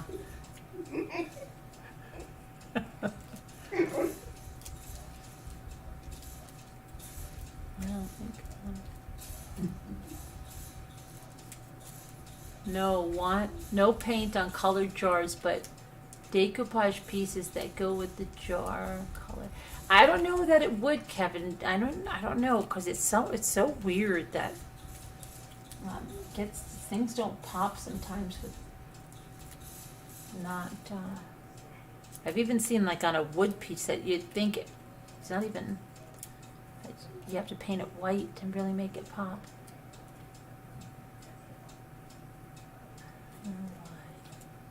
I mean, Yeah, these are colored jars, the amber ones, but they're from the kombucha, and you still have to paint them white before you can decoupage on them. Yes, I have those too, Carolyn. I haven't tried them yet. I like the way those come out. Those come out nice. Yeah, yours look really But I nice. I love this is the bottle I love best. This style bottle. I have like one of those, I think. The others are the other one you I showed. love these. Remember, we used that glass cutter to cut the bottles. Yes. She got so scared. I do remember. Music box, Linda says all the time. No, it's a cuckoo clock. Another jar, yeah. Yep. So they never any news on that little boy, huh? Nothing, right? I was gonna ask you if you anybody. I'm just gonna check the woman's Twitter, but I don't think so. She said that was a real letdown. She's like, yeah, oh, no press conference. There wasn't gonna be a press conference. It was gonna be a statement, but there wasn't even one. Let me see if she put anything. Alexandra. Come on. We can't forget the shell too on that. Jar, a can, a shell. So let's see.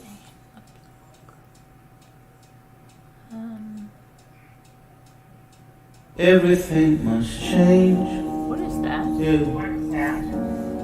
I don't know. nothing remains the same. I have no idea. What the heck is that? You're coming from you though, right? I don't know what it is though. Why is it coming? Is it something that was on Twitter or what's going on there? I like the song. Sounds relaxing. I know, but I don't know what the heck it is. It's like an ad on something? I don't know. Hi, Rambling Recruiter. She says, hola, mamacita ramblings. Hi, Rambling Recruiter. I don't know. I'm trying to see what the heck is on their thing. Oh, my whole thing is locking up. What is that? Come on. Uh-oh. Did I? No, I didn't shut down. I don't know what I just did. No, I didn't shut down. I liked the song. I wish you wouldn't get in trouble. No, I hope it's not going to, and then I'm going to have to lose the live chat because I muted it.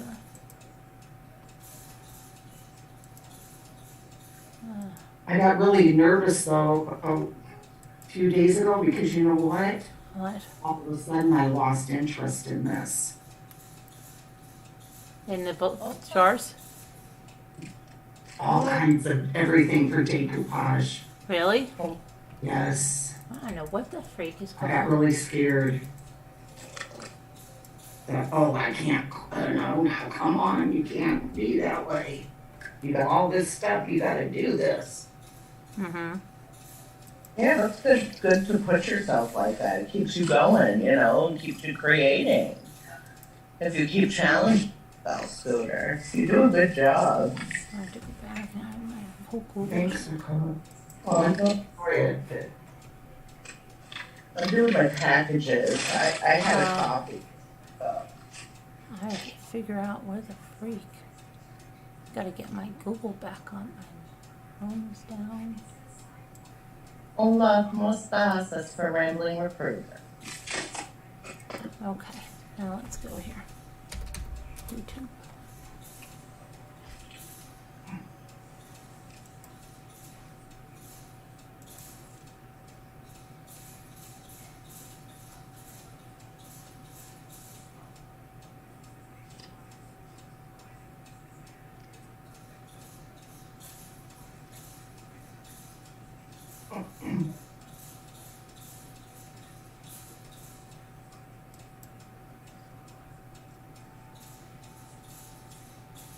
I've been doing my packages so good. Like, I just hope nobody has package rage. because like I'm wrapping them like gifts and it might be hard to get through. So I apologize in advance. Please don't have package rage. Oh, package range. That was it. Good night, Danielle. Good night, Danielle. All right, I'm gonna try to look again. Oh my gosh. I guess there's not. Hold on. I'm crafty, I don't have that many napkins. For what? She said, Scooch, you can shop from my craft room in exchange for some napkins, LOL. But all what I have, hon, I'm keeping. Why did this? If I had extras, I would. Well, I have like some I bought at what IKEA like Look at this. a long time ago. There's only like 3 patterns. I'd be happy to give you some of those. This is. And you could just have them. Did you see? See Roman? I don't know why my volume doesn't play. Oh, it's off here. Hey, Daddy. Daddy's on vacation. Hi, Roman.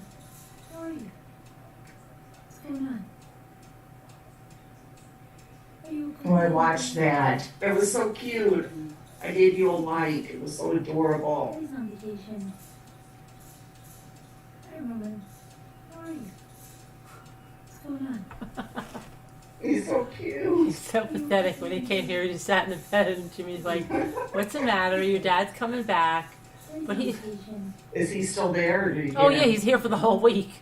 Oh, he is? Oh yeah, he's sleeping in the bed. He had enough of the puppies.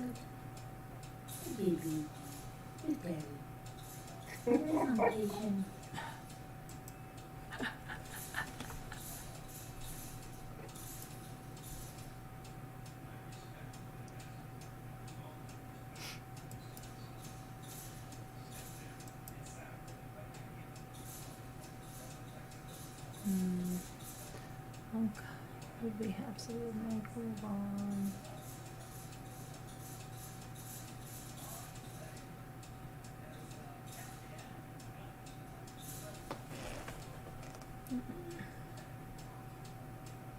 See something here. Yeah, I think tomorrow. I don't know what they're gonna find. So, what they find. What do you think they're gonna find him in that backyard? Probably. Why would they be doing all that if he wasn't there? I know.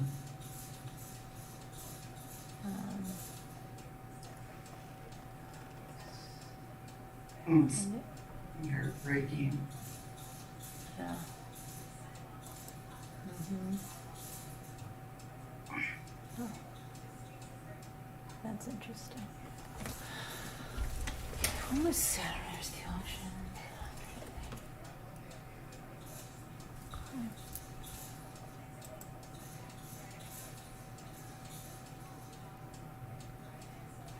So I have to start a new Zoom and then I just wanted to look real quick at the headlines if there was anything that was on there because there was something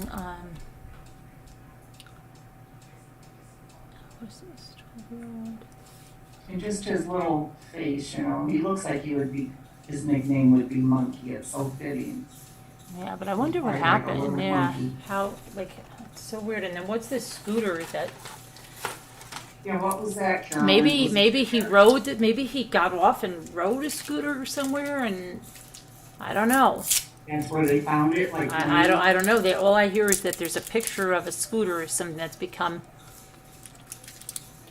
I didn't mention before. And who Yeah, did? and- Oh my and- gosh, this is so weird. What? Why is this coming up now? Didn't you just mention to me Carly Gousset?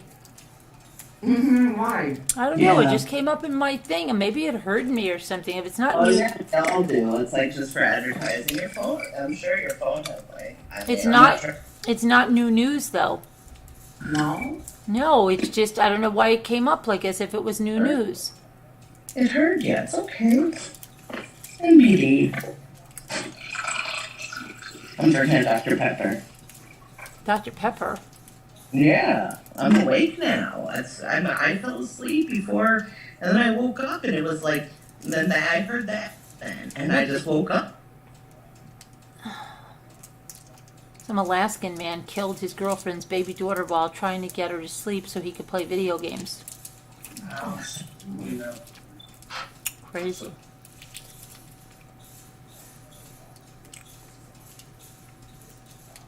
Kevin said, did you check KTV 7 tonight at 10? Late people, right? What? What, Sharon? You'll be up late, right? I'll be up all night. Okay. Let me see. I'll be I'll- busy. Kevin said, did you check KTV B7? I'm checking. 10 p.m. news from tonight. Um, He said he may not have the news channel letters right. KTVB. Yeah. And then a 7.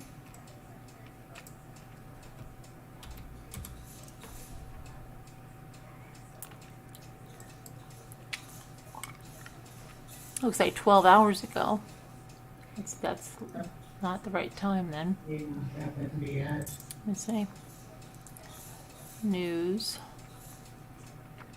Dolly Parton What about her? gets a $100 million award from Jeff Bezos for charity. Oh.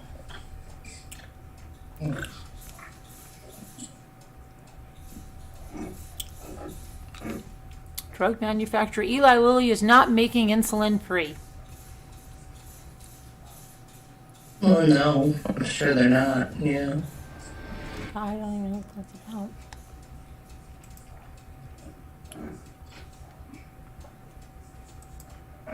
Michael Vaughn. Right now, there's a better way to try. See, every time I turn on that thing, it's crap.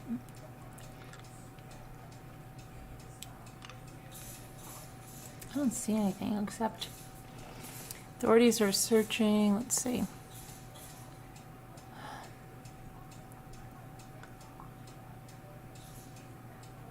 Nothing was found Saturday, but crews were expected to continue Sunday, and it continued Sunday. I don't know. I don't think anything, because they stopped it at nightfall, and that's when she reported, so. I think even if they found something, after all this time, unfortunately, they'd have to have a medical examiner make a confirmation, and that probably wouldn't come until tomorrow at the earliest. Right, yeah. So they wouldn't be able to say anything until probably tomorrow anyway, even if they did find something. Yeah. Okay. It's so Ugh, it's horrible.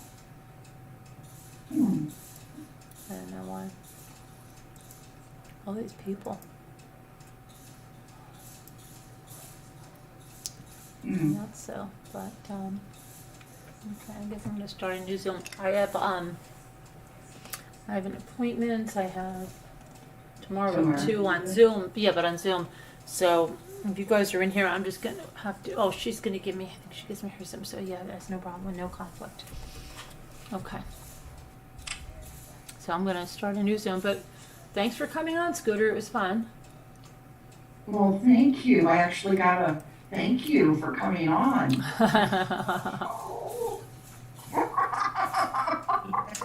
Oh, you guys did very, Reading. I want to do it again sometime.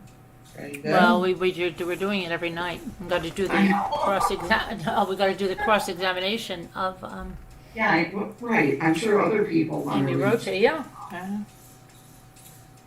Yeah. I won't hog it all. Sharon's got to get a better mic.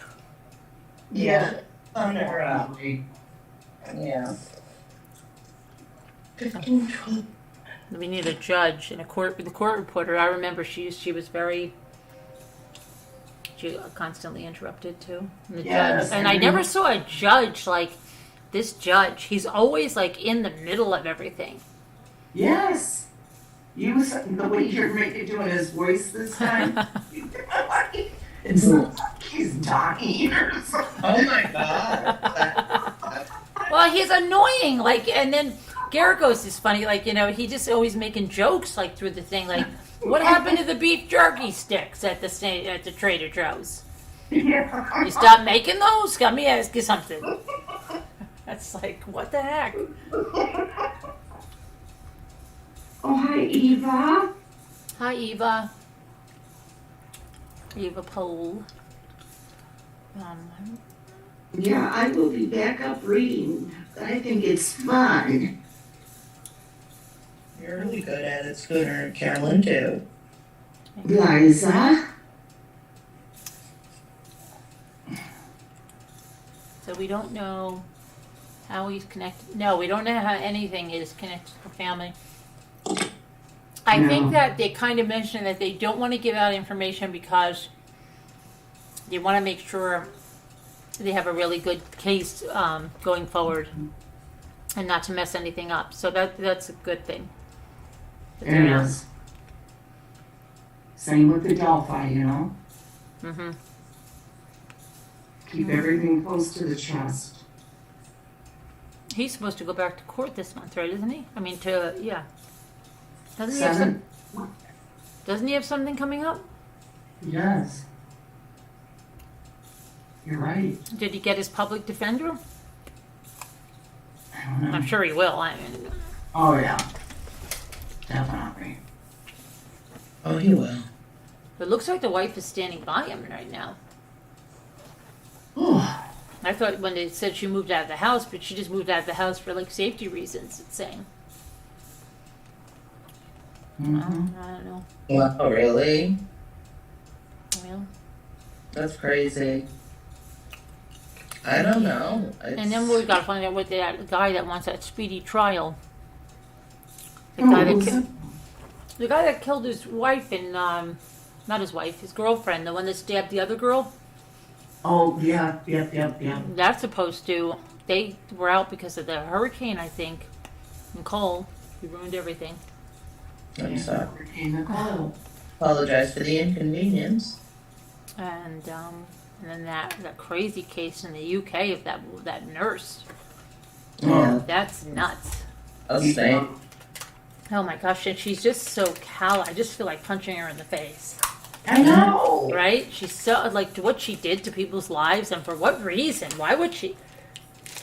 Just Munchausen's, but No, it was just like she just wanted to cause people pain. It wasn't like she was Really? like, it wasn't even like she was doing something and then tried to heroically save them or something to make herself like a better nurse. She just did that to cause people pain and then she enjoyed it. She went after the babies died, after she killed their babies, then she was looking things up on Facebook to like see how they were dealing with it and stuff. No way. I Yes. found it in the trial. It's horrible. She enjoyed it. Yes, Oh she my would try to kill it like a God. success, like she would be unsuccessful like 3 times and then go and do it like a 4th time. And then these people, like a lot of them probably went through like a lot of infertility stuff because they were having twins and triplets.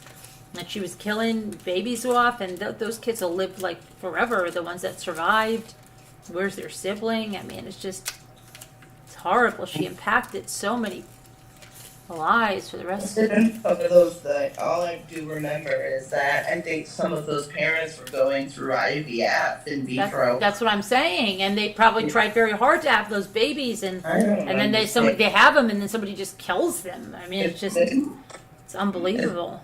so sick. It's so sick. Ugh. I know. But I don't know. A hobby almost for her, Yeah, it's just so eerie. It reminded me of somebody else we know from the UK without any conscience, and just yuck. Mm. The scary thought that somebody could do that without even blinking. It's just sick. Oh yeah. Sore broken useless, getting a little better each day. You're still sore, broken, and useless. You're not broken and useless, Robbity Bob. Mm-hmm. The one that survived. She does have severe brain damage? Oh, I didn't know she has severe brain damage. You mean the one that she tried to kill a number of times? The girl? Yeah. Really? Oh That's my what she gosh. said.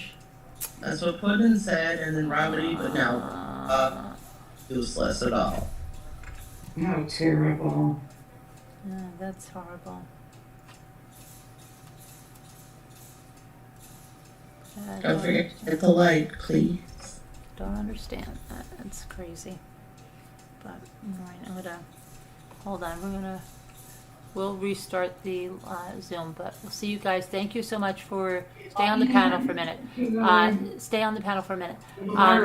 All right, we'll see you guys later. God bless. Thank you all for watching. Thank you to anybody new that's coming in for the Scott Peterson. We plan to do it every night. Please let us know in the comments anything you'd like to us to cover over on that case, okay? Or if you'd like to come up and talk about it, because some of you have great depth of knowledge on that case. All right, talk to you later. Thank you guys so much. Love you guys. God bless. Prayers for all.